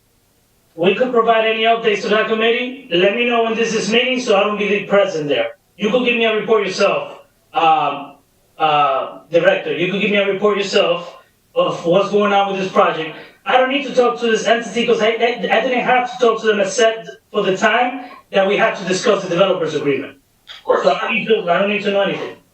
You can provide that information to me. I don't need to meet with them. Okay, whatever you need, I will provide, and I appreciate the council in advance. Thank you. Just for a point of clarity, the director made a comment earlier in regard to we agreed to help or raise some of the funding. From my understanding, the way it was projected to the council was this was a solvent group, and they had the ability and the capacity to get the deal done. I was never under the impression that the city was now going to have to take a responsibility in raising additional capital for the project. That's possibly why this thing hasn't started yet. It was approved over a year ago. We still don't have any, have they obtained all their approvals through planning and zoning? That's where they currently are, and they're in the process of, they just got the dates for going before the boards. And it takes time. This is a development project, right? It's multi-tiered. It has a whole bunch of different steps in the process, not the least of which, but the ERG credits haven't changed. And the dollars that are before the council now in terms of the 200,000, this is what was already raised well before this project even got underway with regards to ERG credits. This is just to get the facade stuff done, utilize county dollars as a way to help get the project done. That's all this is. What about this, I haven't, none of the items have been discussed with me, but what about the notion that the city is going to be asked to guarantee the credits on behalf of this developer? Is that going to be the case? That's different. That is actually tied in with the visitor center and trying to run things through the state county authority. So that's a different project. What about the stadium? There's no guarantee concept here coming to the council at all. Very good. Council President. That's a good question. Is it for us to talk? Council President. Council President. Councilman Rivera. There is a clause that we made sure, and that's why I voted for the agreement in the first place. There is a few clauses that I put in there, and one of them was that this developer cannot come before us to try to get any type of loans or any type of debt from us, because during our discussion at one time, they did wanted to leave the door open in case they needed that assistance. And that's when I say, look, you want me to approve, you want me to vote on this, you have to put in certain clauses in there to prevent that from happening in the future. So as of right now, it will be against the agreement that we have with them. Council President. Councilman. Right? I just want to ask a question to the director, through the chair. Director, you could refresh my mind. Don't we have a responsible decision that the administration and anybody that was dealing with this memorandum, how do you call it, agreement? They said if we don't pass the agreement, we will lose or put in jeopardize the tax credit. I mean, the reality of the situation is that when the administration came in, we inherited through the delegation and a variety of others a series of tax credits that could be utilized. So over the course of the first year, and actually the first month after the election, was making sure that we preserve those credits in Paterson's best interest, and to make sure that they didn't go to the state of New Jersey that would end up in another community or something else, because Paterson's never, ever benefited from some of the largest tax credits that are available, most of which are like transit-oriented development and hub credits, a whole bunch of other things. This was Paterson's tax credits. So what we did is intentionally put forth, and the mayor did a great job of laying out 3 specific zones as a way to do it. And we've had a variety of different projects, both that were real and potentially real. And, we basically put them forth and secured them. And then over the course of the year, doing due diligence, we put forth a series of projects, of which 5 ended up being... Director, I understand that. Can you answer my question? If we will not vote for the development agreement, will jeopardize the tax credit? It would have, yeah. It would have been difficult to have shown site control, which is ultimately what you need in order to submit. So the only individual that the administration had in that time to present was the gentleman with a nice bow tie and SNF, right? That was where we were able to work with council to get the ultimate agreement in place in order to be able to qualify for the credits themselves. So in other words, what we did is to, in other words, indirect approve the credit to go to this individual. Councilman, that's That's incorrect. That's what we did. Do you like it or not? Council President, Why we didn't vote it down? Why we didn't vote it down? it's 12:30. Oh, it's 12:30. It's 12:30. Yeah. Councilman, let me speak, please. First of all, the administration, we criticized them for like 2 months because they did not open up the process to anyone else. They picked that. Remember, I used to pass the comment that the Steinbrenners could have come in and offered $300 million, and it seemed that that's the developer that they wanted. It didn't matter who came to offer what. So they did not open. Remember, this was between the administration and the parking authority. The council did not have anything to do with the credits. So I don't know where you've been sitting, but you must be at your mind. You see where I'm sitting in my office. So let me tell you something, Councilman. Let me refresh your mind. I was the only councilman that didn't have private meeting with the mayor. I was the only councilman that did not set call for nobody to bring ideas of this individual in. Yeah, I was quoted in the newspaper that I told the mayor that I didn't want to speak about Hinkley Stadium if the whole councilman was not there. So you're not going to tell me where I was sitting down, sir. I was strictly making sure that my decision was based on the facts. So telling me that how do you have the fact that you knew anybody? Listen, it's possible for you. Councilman, you told me that you didn't vote in the beginning, but you did vote it at the end because you had the conversation. I'm totally reporter, Council President. We're talking about a grant that is from the Historic Preservation Commission. So, point of order, Council President. This is a grant. Did you wake up, Councilman? Now? You wake up? You're putting the whole city to sleep, Councilman. You have a little bit more. You're putting the whole city to sleep. You came from your Gerber change, your Gerber pamper change or whatever coming out. So let me tell you something. And I will finish. I will wait. Wait. Council members, everyone, okay? I am going to ask Councilman Velez, please just wrap it up, all right? But I'm just gonna say, what you're saying, Councilman, you are incorrect, all right? Because we did not award, listen, we did not award, we approved an agreement, okay? between, no, Councilman, it's, I'm not saying that we approve it, I'm not saying that we. you said we gave the tax credits. No, I didn't say that we approved the tax credit to them. I'm telling them the process that we went through, that the administration said that we don't approve the development agreement, the tax credit will be jeopardized, and they even went to the state to extend the situation until we make the decision here. I'm talking about the development agreement, I'm not talking about. President, it's not on, the tax credits are not on the agenda. Okay. Correct. So who brought it up? Point of order. That's a point of order, thank you. Okay, very well. Joke. Very well. So are you guys fine if we proceed for a vote? Yes. Is that what we still on? Okay. Roll call. Madam Clerk, roll call, item 28. Yes, Madam President. It's item number 28, roll call item 28 for approval. Councilman Abdelaziz. This is, money coming in to help us improve, the area and city of Paterson without using money from the budget. This is from Passaic County, Historic, Preservation Commission.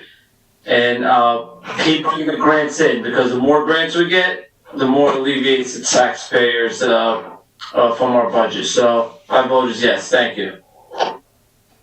Councilwoman Khan? Thank you, Madam Clerk. As my colleague said, that this is a grant money coming in. I remember stating before, some of us may be around to see this project completely finished, and some of us may not be around. But we still have to get it going, and hopefully the grant still will be able to see this project finished. Be able to go back into History Stadium again. So, this is a grant and we gotta move forward. My vote is yes. Thank you. Councilman Jackson? Thank you, Madam Clerk. First and foremost, I think, there's some necessity for clarity. And obviously it's not the time or place. I'm just gonna place it on record that I did not support this item. I think it was a huge mistake to the community. Part of the reason I think that it didn't come through Economic Development Committee, because this project will not see any economic return to the community. Less than 40 jobs overall, which is a disgrace to be spending close to $90+ million. It's not, it's, in my opinion, it's not the best interest of the community and in that area as well. The value of the stadium, I'm not inclined to stand in the way of it, but I'm sure it's not gonna need my vote to proceed. Just for a matter of clarity and purpose, I'm not going to be labeled through history as being a part of this huge mistake. And if I'm wrong, then I'll remain on this side to be proven wrong. My vote is no, Madam Clerk. Thank you. Councilman Khalid? My vote is no, Madam Clerk. Oh, okay. Councilman McCoy? I think we have to give the city an opportunity to develop, and this project is a center stage, item that is needed to support the national park and the rest of the initiative that is happened in this area. And it's already yielding fruit. I support the resolution. My vote is yes. Thank you. Councilman Mims? It's a grant, we don't have to pay it back, my vote is yes. Thank you. Councilman Rivera? This is a grant that was applied for before I came into the council. We have the money right now. Again, I don't even know why we entered into this discussion. Willing to speak to us at any time. The vote is yes right now, and we could have a discussion about history at another time. Thank you. Thank you, sir. Councilman Velez?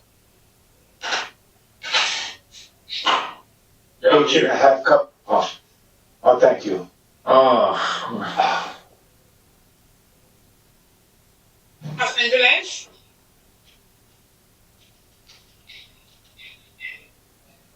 Councilman. Are you still having difficulties? I don't have the difficulty, just briefly before I speak. This is not the first time director have seen this type of resolution in front of us for grants for Hinckley Stadium. Probably we don't see the benefit today, but down the road when we cut ribbons and when people come from other states and other cities to walk around our Great Falls, they're gonna see and they're gonna be proud of the council that was here that approved this grants to move forward. It's not a matching grant. I want to see my kids to come and say, you know, I'm proud of Paterson that they move forward a historic place, a place that a lot of people stands, a lot of people talk about, and I'm going to be supporting in the Great Falls. I wish the Great Falls will be in the 5th Ward, and a lot of people will take advantage of going into a beautiful thing. So, you know, people out there, I know it's late, people out there is watching this meeting. And also they are fair to make their judgment what's going on in this meeting. So saying that, my vote is yes. Thank you. Madam President? You're on mute, Council President. So before I vote, I'm gonna address Councilwoman Cotton. And I'm gonna say, Councilwoman Cotton, I don't know, but you said something that was a little, you know, a little alarming to me, because you said some of us may not be around to see this project.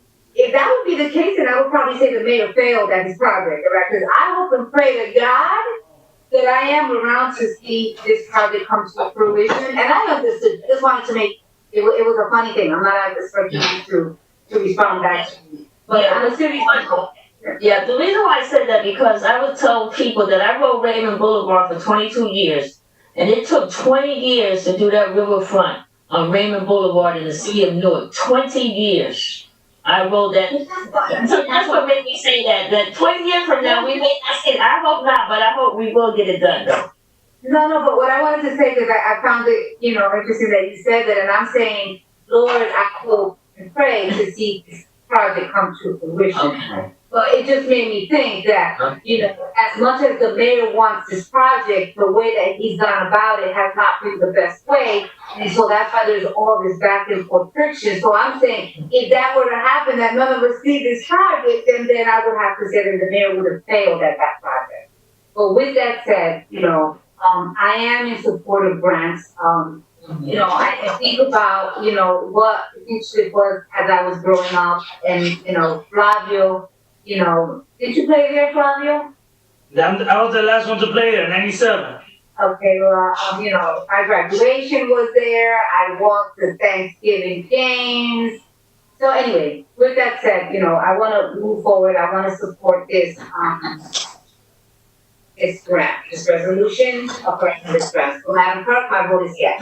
Madam President, the vote is 7 in favor, 2 against. Item number 28 is hereby adopted. Thank you very much. Okay, so Madam Clerk, we have left is second reading ordinances, okay? I'm gonna move. Council President, Yes. I just have a question to Corporation Council that I can read. Corporation Council, because these require public hearings, right, Council President? Correct. We're gonna open and close. Yes, but now because it's 12:42 and it's another day, is there gotta be another notice for these public hearings? That's true. Good point. Very good point. That's why Councilman Velez calls me Assistant Corporation Counsel. Point of order. We can take the second reading ordinances because the public hearing's on a different date that was posted in the paper. And business. We still, it's not like we stopped. I mean, no, we're not doing business, Council President, but the public hearing, if someone wants to sue us Let Corporation Counsel give you her opinion. We'll go through it. Duly noted. Corporation Counsel, are you there? I'm here. I'm trying to get my camera to turn on. I apologize. We should go through public hearing on all of these matters. That it is what it is. We have to go through public hearing. No, I know we have to do a public hearing. I'm saying, can we do a public hearing on a day that wasn't posted for public hearing? So if I'm a member of the public and it was posted that the second reading's on 6/9, we're at technically 6/10 today because it's past 12 o'clock. We posted the meeting to begin on 6/9, and it did. So if the council wants to proceed, it can. However, it would be prudent to allow the public to speak as it's almost 1 a.m. to maybe schedule these at another time where the public can actually come in and speak, because many public members are not going to be present now to speak. Move to adjourn this, Are any of these, urgent? no. Procedural, DPW, there. I want my stop signs. Y'all get it done, Councilwoman Kai. Councilwoman and Councilman Jackson, but I think, council members, thank you very much, Councilman Abdulaziz. If everyone is okay, then I want us to move to put, these second ordinances, Madam Clerk, on our next meeting of June 20. Council President, could we vote on these at our workshop? At a special meeting. Well, we would have to call a special meeting. But we have that day already, so if we could just. That would be June 16th, but we have a lot to discuss on June 16th, but hey, I guess we can call a special meeting. I mean, the second reading ordinances are all pretty, no one should really discuss it. It's only stop signs in the lease agreement that we discussed. If we bang it out, it'd be 10, 15 minutes. Well, Council President. Okay, so, 1 second, Councilman Rhodes. So Madam Clerk, I want then for there to be a notice on Tuesday, June 16th, the workshop will have a special meeting. Madam President and Corporation Counsel, if I'm correct, I have to republish these second reading ordinances. I have to table them to a meeting, and I need to do a roll call. That's one. Two, I have to get them back in the newspaper within that 7-day period. I don't know if the newspaper I will have enough time, because I have to publish them again for the public, and I have to give them at least 7 days for it. I don't think I have enough time to have a special meeting on the 16th. So this is my request: is we could table these items. I could briefly read them into the record of a motion a second, and table them to the next regular meeting of June 23rd at 7 p.m. That to republish. I have to republish these. Very well. So there's a motion to table these items to June 23rd regular meeting. Let me ask you something for, Council President, for Corporation Counsel. Can any of these items be accelerated? The reason why I say that, because, they don't get done until 21 days after second reading. So now we're going into July. I just was telling some of my seniors that we were gonna vote on it tonight, and we got 21 days before it goes into effect. I'm saying to Madam Corporation Counsel, can any of these be accelerated? Okay. If there's an emergency need for them after voting, you can pass a resolution to waive the 20-day stop period. Okay. Council members, we are moving to table this item for June 23rd. I need a second. I'm putting the motion. Need a second. Move. Moved by Councilman Velez, do I have a second? Second. Second by Councilman Abdulaziz. Madam Clerk, roll call to table items 1 through 7. Yes, Madam Corporation Counsel, do you think it's necessary to read all the items in detail, or I can just say item 1 through 7? You don't need to read it. Yeah, I think you can say 1 through 7. That's not really a big deal. However, Council President, I did want to just look at item number 1, because that is for a lease agreement that is from from January 1, 2019 to June 30, 2019. Is that one item the council may want to consider because that item is way past due in terms of payment? I just want to put that out there, but obviously that's the council's discretion. 2 notice. From 2 on. Right, Question. Council President, Rivera, when does this lease start again? January 1st, 2019 to June 30th, 2019. So, I understand it's late, but 2 weeks later? This reminds me of the testing site. We go forever without them, and it's an emergency. I'll leave it at that. I'm not saying it's an emergency, I'm just saying it is an older one. The stop signs are relatively new. If we're trying to close stuff out, that would be an item I would suggest the council close out before the end of this council. That's all I'm asking. Council President. So I appreciate your advice and recommendation, but I am going to support Councilman Rivera's statement, and that 2 weeks we're going to move forward with this. June 23rd we'll take action. Okay. Council President. 1 second. Madam Clerk, we are going to move forward with items 1 through 7 to table for June 23rd. Okay, Councilman Bellis?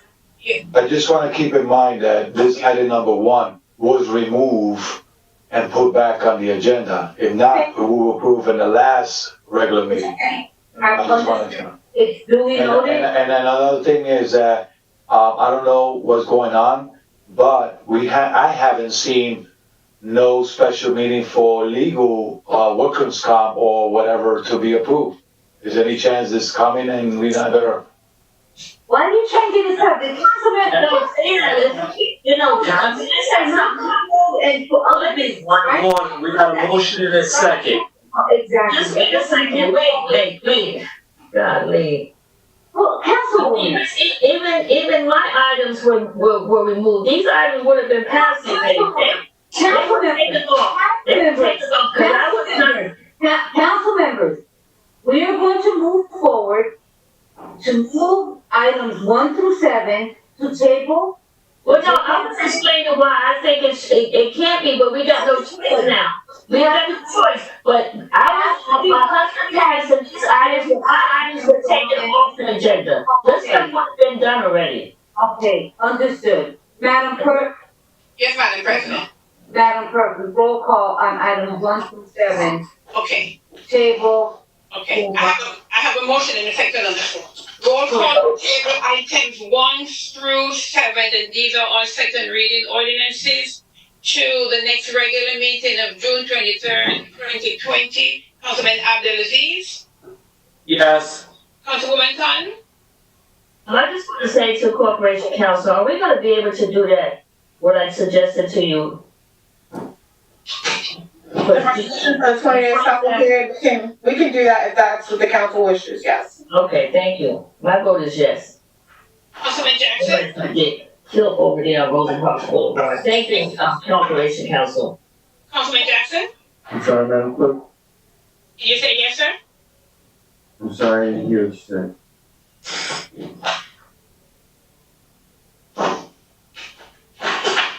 We are moving to table items 1 through 7 for our next meeting Tuesday of January 23rd. January, June. I hear you now. You said yes, correct? Thank you. Councilman Khalid? Madam Clerk. Councilman McCoy? Yes. Councilman Mapes? Yes. Councilman Rivera? Yes. Councilman Gomez? Yes. Madam President? Yes. The vote is 9 in favor, none against. Items 1 through 7 for second reading. Tabled until the next regular meeting of June 23rd, 2020 at 7 p.m. Thank you very much, Madam Clerk. At this time, if there isn't any more business, can I have a motion? Motion close. I have a question. Councilman Rivera? Before the directors leave, is probably Mr. Rodriguez not around. But when are they gonna start doing issuing street cleaning tickets? I just want to make sure that They're not doing that yet, right? Can I answer his question? Do we have to pay? I spoke to the director. Madam President, can I answer that question? If you allow me? Sure, Councilman. I had a conversation with Director William Rodriguez before this meeting started, and he said it will start in the beginning of July. They're gonna start issuing warning this next week for people who get adjust that when the street cleaning starts, enforcement will be behind it. That was the answer of the Director of Public Works. Thank you. All right. Move to close. But Council President, I think a better move is to put out the public notice and to advertise the time rather than start with giving out warnings. That's just a little rating. And we should just set a specific time to do it. Put it on the television, put it out, let's announce it. That was part of the conversation. I agree, Mr. Chairman, I agree with that, Corporation Council, Madam VA. Yep. Make a note of that, right? Yeah, that will be done. It'll be a comprehensive plan for communications. Okay. Move to close the, regular meeting of Tuesday, June 9th, well, by Councilman Abdulaziz, and second. Move. Second by Councilman Velez. Roll call, Madam Clerk, to close the regular meeting of June 9th. Yes, Madam President. Roll call to close the regular meeting of June 9, 2020. Councilman Abdulaziz. So before we close, I just want to put it out there to the residents of the 6th Ward. Today, the Passaic Valley Water Commission was out in our ward flushing all the water mains, starting with Lakeview section, going down to People's Park, and then working their way south Paterson. They have heard our calls. Thank you for all the residents that have called the number that I've sent you guys whenever you had discolored water. The executive director, Mr. Bella, and myself have been in constant communication. They've been testing our levels. So whenever you get the discolored water, let me know. We're not going to back down for this fight. We're going to make sure that we get the clean water that we deserve. But I know many of you have sent me pictures of seeing the water commission vehicles out there. They're going to be out here pretty much the whole week, going from section to section to section. And please let me know if there's any other areas that are seeing some problems with their colored or with their water, discoloring of their water. Also, be aware that a PSC&G is going to begin doing their road resurfacing plan. I will be getting you updated with what roads they have planned done once they're done with their gas projects. Look out for the emails I will be sending out very shortly and the text messages. On that note, everyone have a blessed night. Good night. My vote is yes. Thank you. Councilwoman Cotton? Thank you, Madam Clerk. I just want to say to the VA and to the public safety chair that something is seriously wrong in the city now, because the city is so extremely noisy, and it's noisy all night. And I'm telling you, I have so many elderly people that cannot rest, and I'm not sure what's happening or what's going on, but I just can't believe how it has gotten, and I don't know how it has gotten to this point that no one is paying attention, no one is caring about their neighbors, no one could care less. They got an 80-year-old living next door to them to this. So I'm not sure if it doesn't make sense that I gotta send someone to a house 10 times in 2 weeks.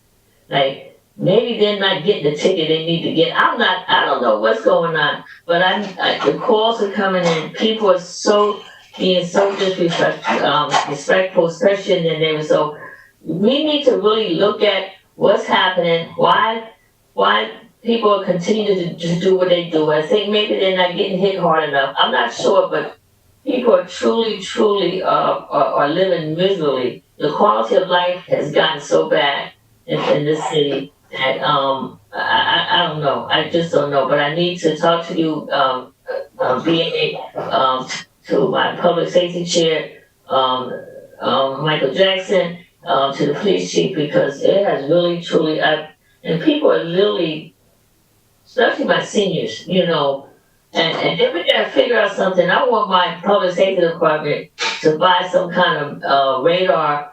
You know how you take speeds? You can check the speed. You speed from one block to another block. You can check they call them speed trap. But we need to buy something with sound. You know, you can hear a car 2 blocks away.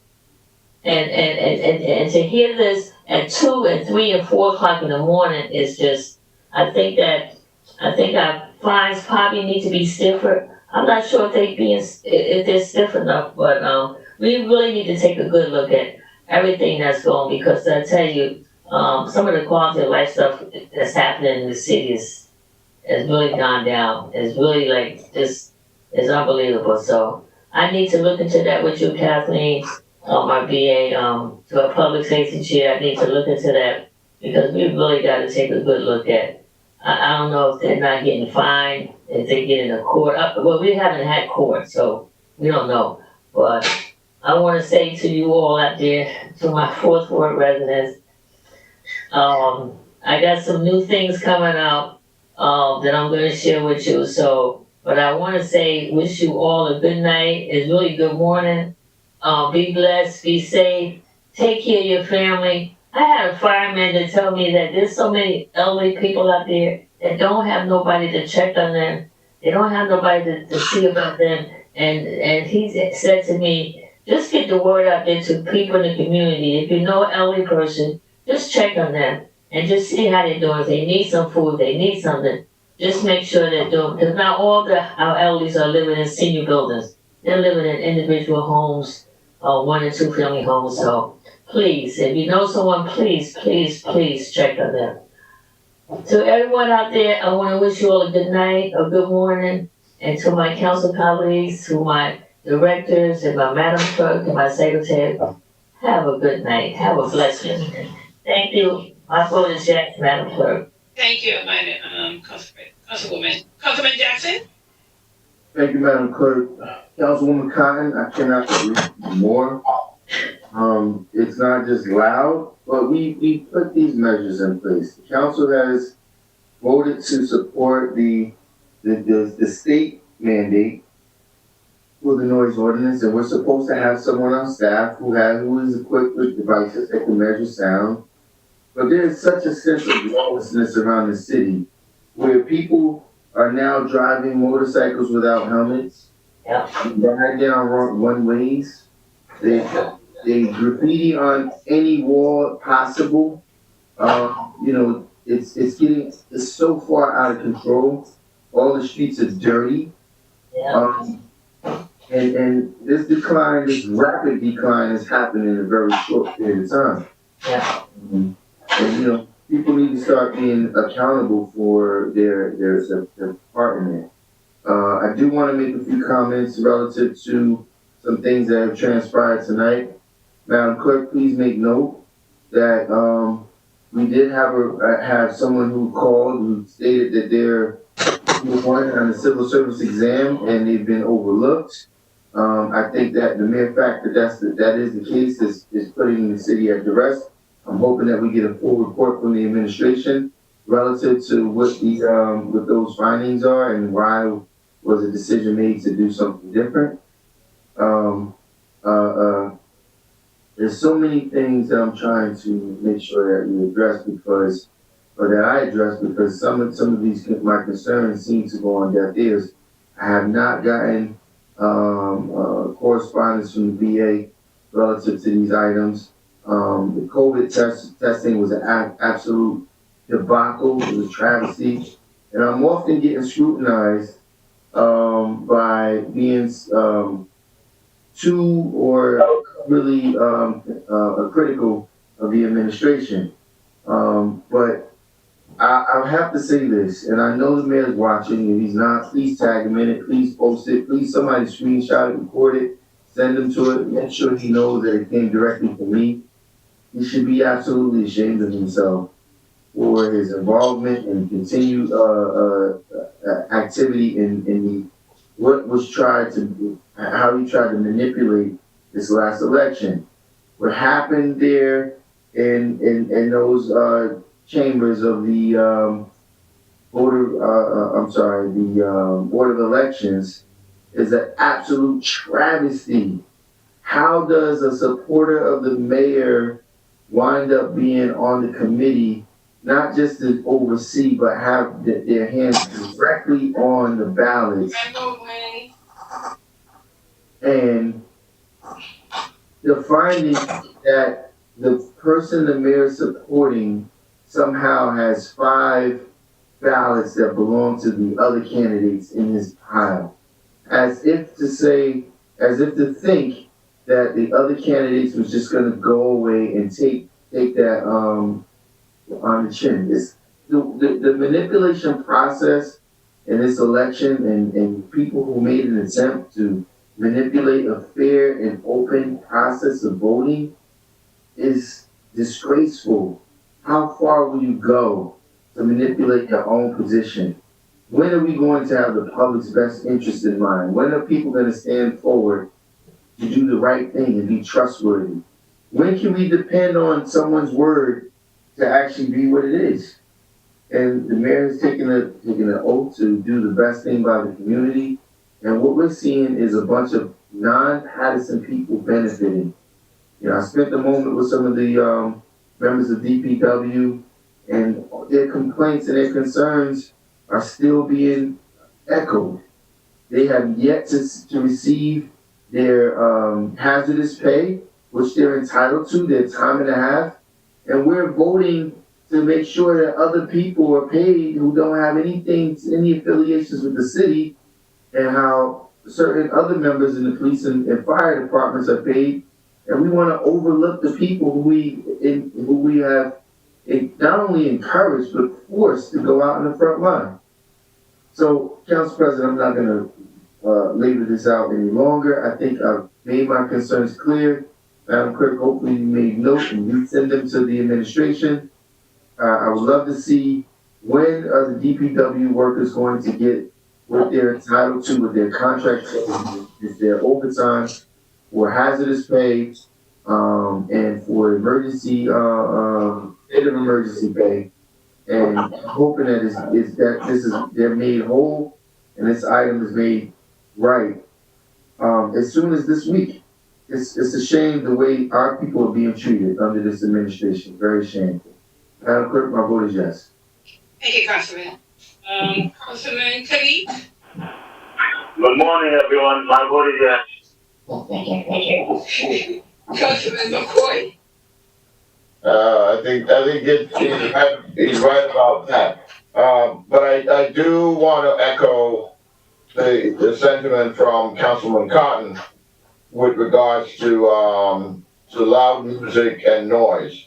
And what I mentioned to the director and the chief is that these locations are repeats at each of the third ward anyhow.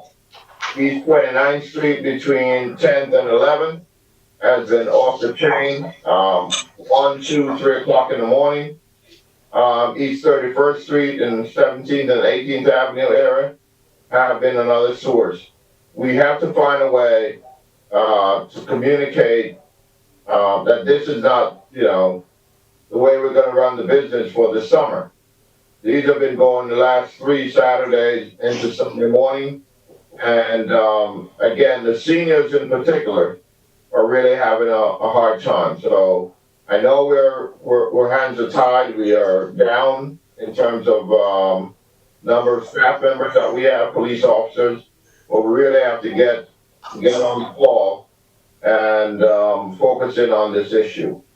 I'm not going to say too much about this the election. I'm going to let it wait to see what the results come out to be in terms of this investigation. But we know that regardless of what folks say, there were some real serious infractions, illegalities that took place, and so we're going to encourage law enforcement to do what it is that they do. And I think it's in the best interest of the public, the voters, and everyone to see that we have a fair and open election. And the kind of shenanigans that occur this time around, and I'm not talking about any place else, but in the third ward where I live, and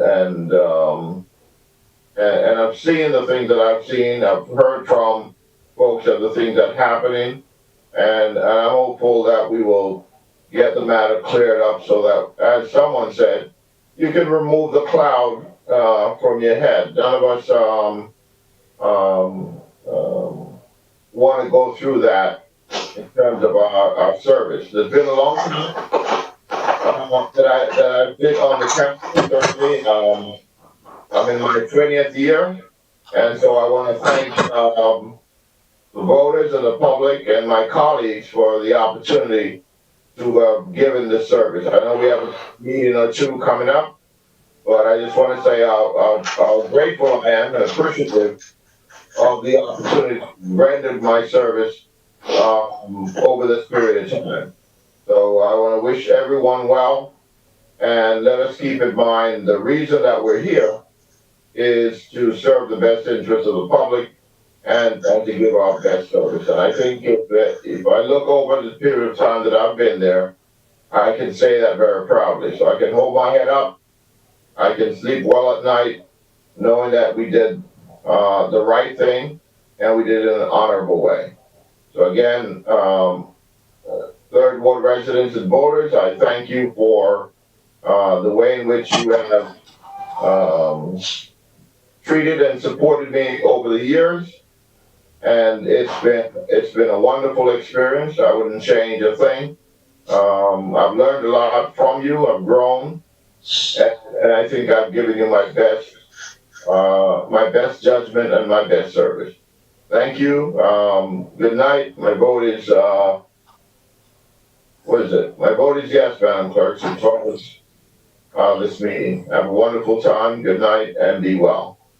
Thank you, Councilman. Councilman Mims?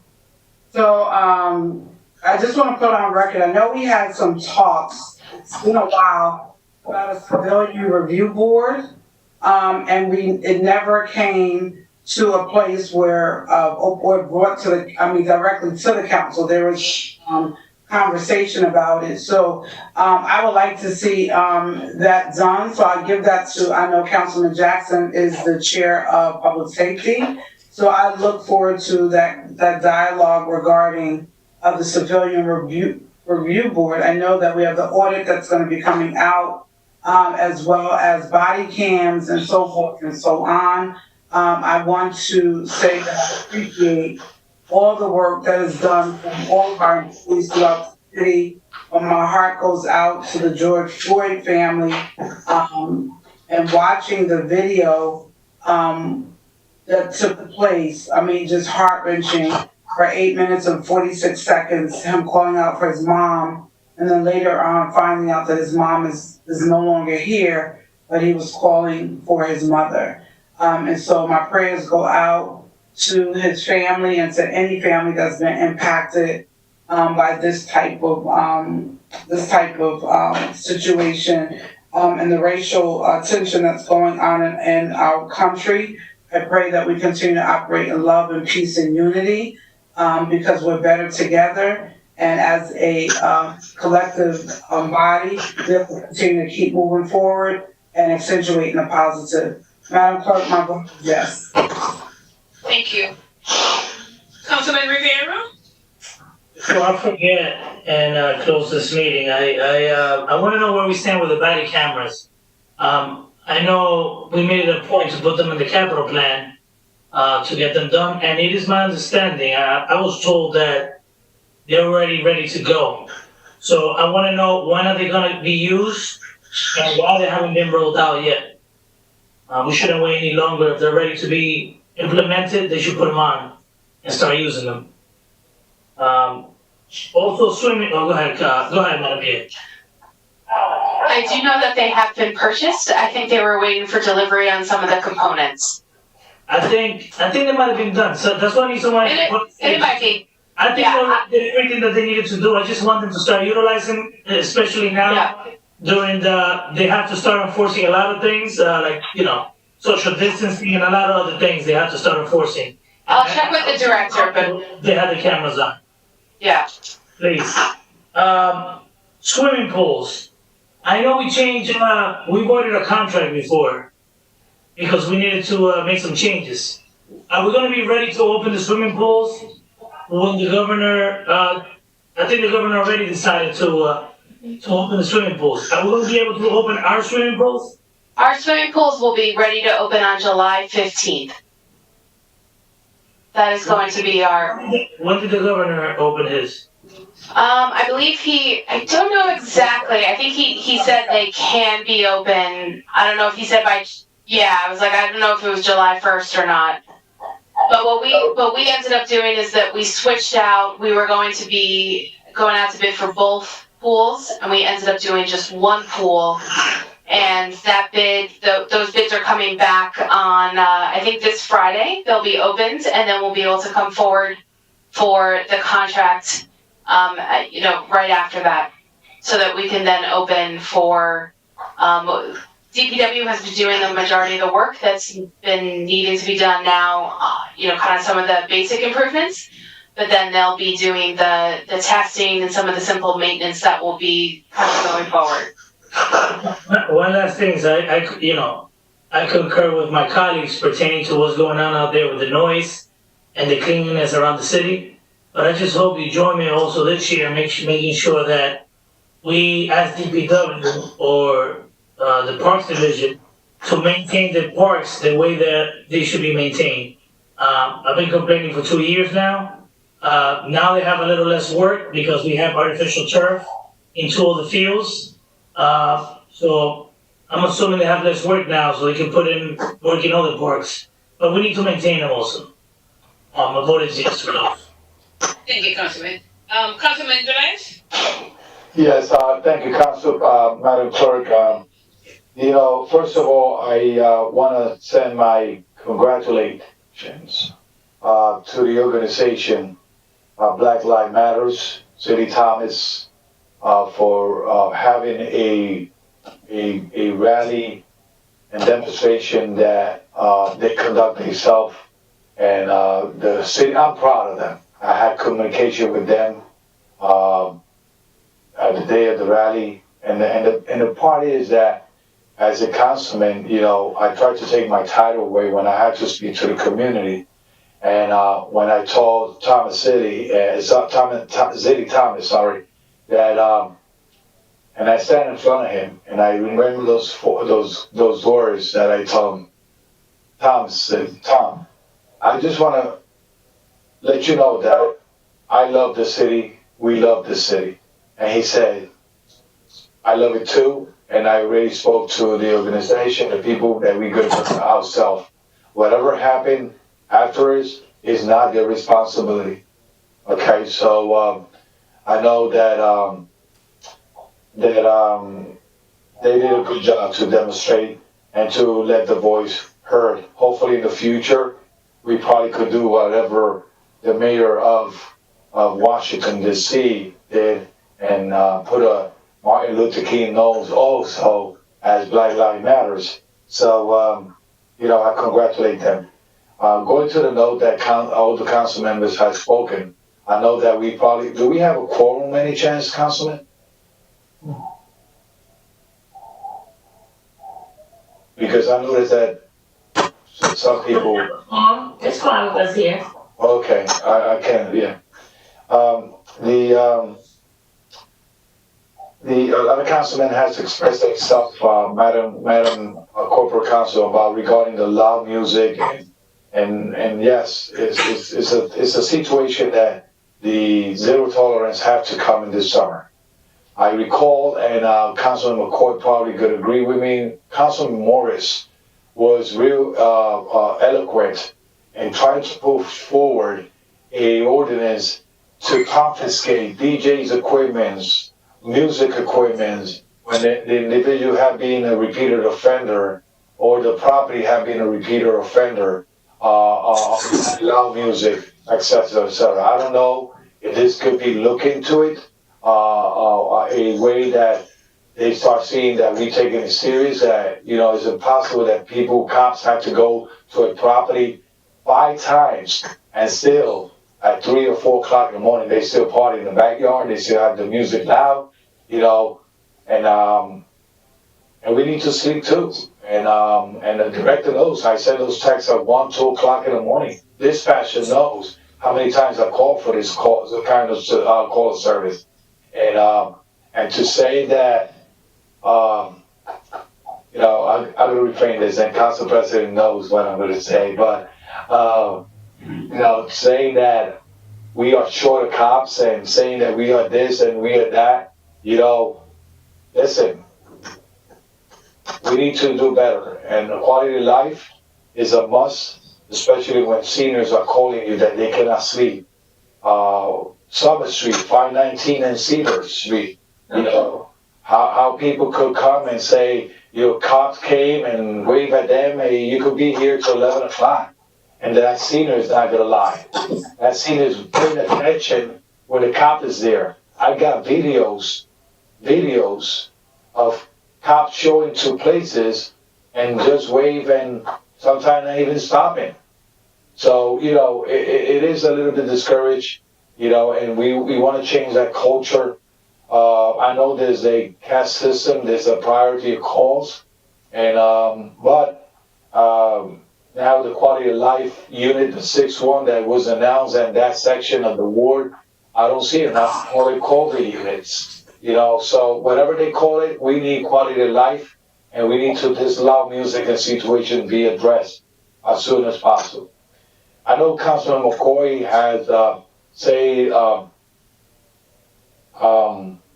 you know, Councilman McCoy, you're my friend. Besides council, beside, you know, politics, you, your family are my friends, you know, and you know you can always count with me. And whatever you need from me, I'm going to be there as a true and real friend. I have been always yours. So I won't have no regrets to say that you are a friend of mine. I could say that. From here to the moon, I could say you are my friend and your family too. So I was happy to see your son graduating and being there as a new police officer for the city of Paterson. Congratulations. I know it was uphill, but he made it. And that's the thing. He proved the real McCoy Jr. there. So that's a good thing. Last but not least. Thank you, Councilman. Thank you. Last but not least, and I don't want to touch again in the election that passed. I'm not talking about the elections. I'm talking who created this great cloud over the city. And I always say, I never will restrict the press, the fourth power of this nation, the press. I will not put a Modaza on them, but they are the one that created this situation, and with conjunction with the AG, the FBI, Postal Service, and the prosecutor's office. They the one that have to come out and say if there was a wrongdoing or there was not a wrongdoing. I don't like to speculate. I don't like to sit back and I got constituent calls that, hey, where's this going? I don't know. I'm not an investigator. I go whatever the media says. But they the one that have to come out and say, listen, there's no wrongdoing. This is good, or whatever happens. I don't know. I don't got the answer. And I hate the part of people going in speculation because the individuals that have to come out, and I want them to come out and remove that cloud in front of that had created in the city of Paterson, and that will speak by itself. So I challenge those individuals with titles, NBC, media, ANG, AG, FBI, Postal Service, the prosecutor's office, to come forward and put an end in the speculation or whatever they have done with investigation. It's not fair for the voters. It's not fair for the candidates. It's not fair for anyone that lives in Paterson that a great cloud had been put on top of us, and we all sitting here, what's gonna happen? You know, because we don't have the answer. I don't have the answer. So I'm not a private investigator, I'm not a prosecutor, I'm not the AG, I'm not the FBI. So it's time to come forward and clear up all this mess that they're talking about. So saying that, once again, and this is going to be my last statement today, to this morning, people watch this meeting. And once again, I received hundreds of texts too about conduct on this meeting. So when people point one finger, just make sure you have four finger pointing at you too. So I could say I could go to sleep in bed in peace. God bless you. And as I tell my constituents, my phone number is 201-496-8082. I'm going to be here for the next 4 years, and I'm going to keep on bringing my true and real leadership, moving the city forward. Even, I hope that God gave me the opportunity to see all the development that this administration want to put forward. But I just want to remind also that the past administration was passionate with the Great Falls. And I didn't hear nobody say nothing. So my vote is yes. Thank you, Council President. Good night. Thank you, Councilman. Madam President? I just want to say congratulations. I attended the graduation. I actually came prepared to congratulate. We started out with a class of 10, but we ended up with 6 new officers. So I just wanted to say congratulations to Police Officer Matthew McCoy, Renzo Guzman, Stephen Castro, Kiara Lynn, Edwin Cosme, and Oliver Garcia. You can see the diversity as they represent our city. To see the first Chinese American to be sworn in. Very interestingly, when I looked at the gentleman, I'm like, I know this young man, and so it's nice to see that, and to see that Matt McCoy, after several attempts of getting, moving forward, was able to graduate. And specifically, this class is special for a lot of reasons, and I think to have been able to succeed in COVID-19, I would have to say that, giving them a special shout out for that.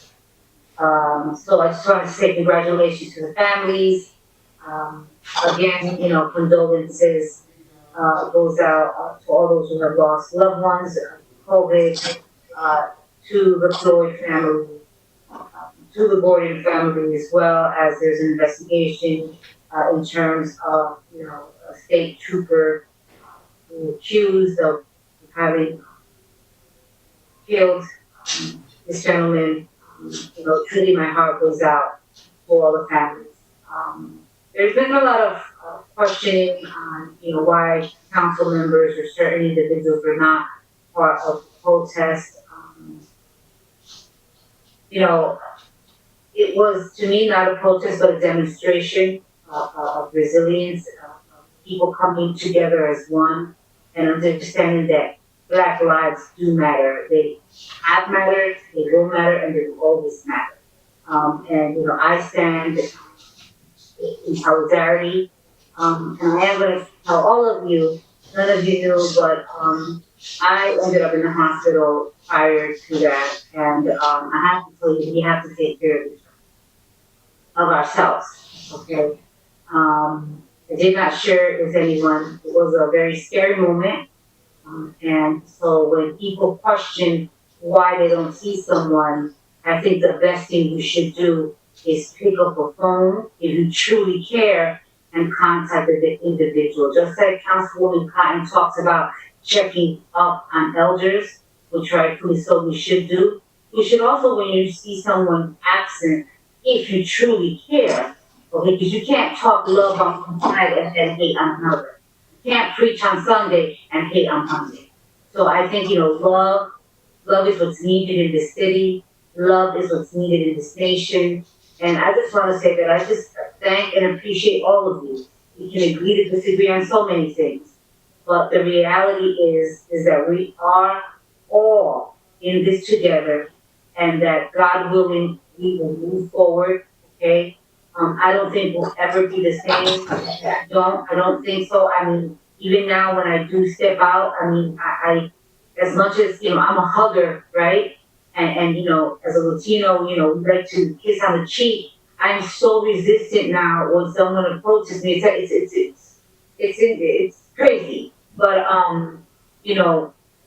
let it be known that, they're said that COVID-20 is around the corner and that there may be a second phase. So we're not out of this. And, I just need us to, although all of these orders are coming through and there's certain things that are being lifted in terms of, the amount of people gatherings, and that we be careful.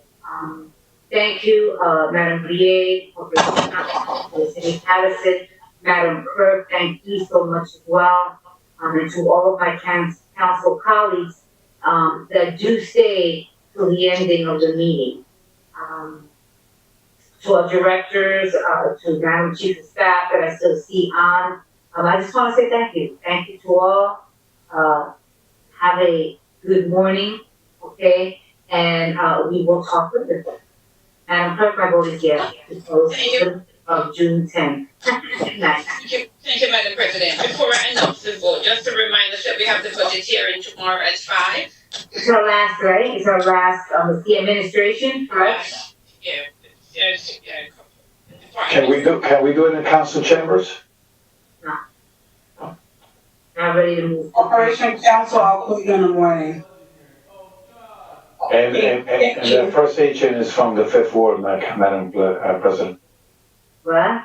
He's a resident of the 5th Ward, that agent police officer. Yeah, well, his business is in the 1st Ward, I know the family. Grand Street. That was first. Anyway. I have to announce the vote, I did. Yes. Yeah. The vote is 9 in favor, none against. Regular meeting of June 9th, 2020 is hereby adjourned.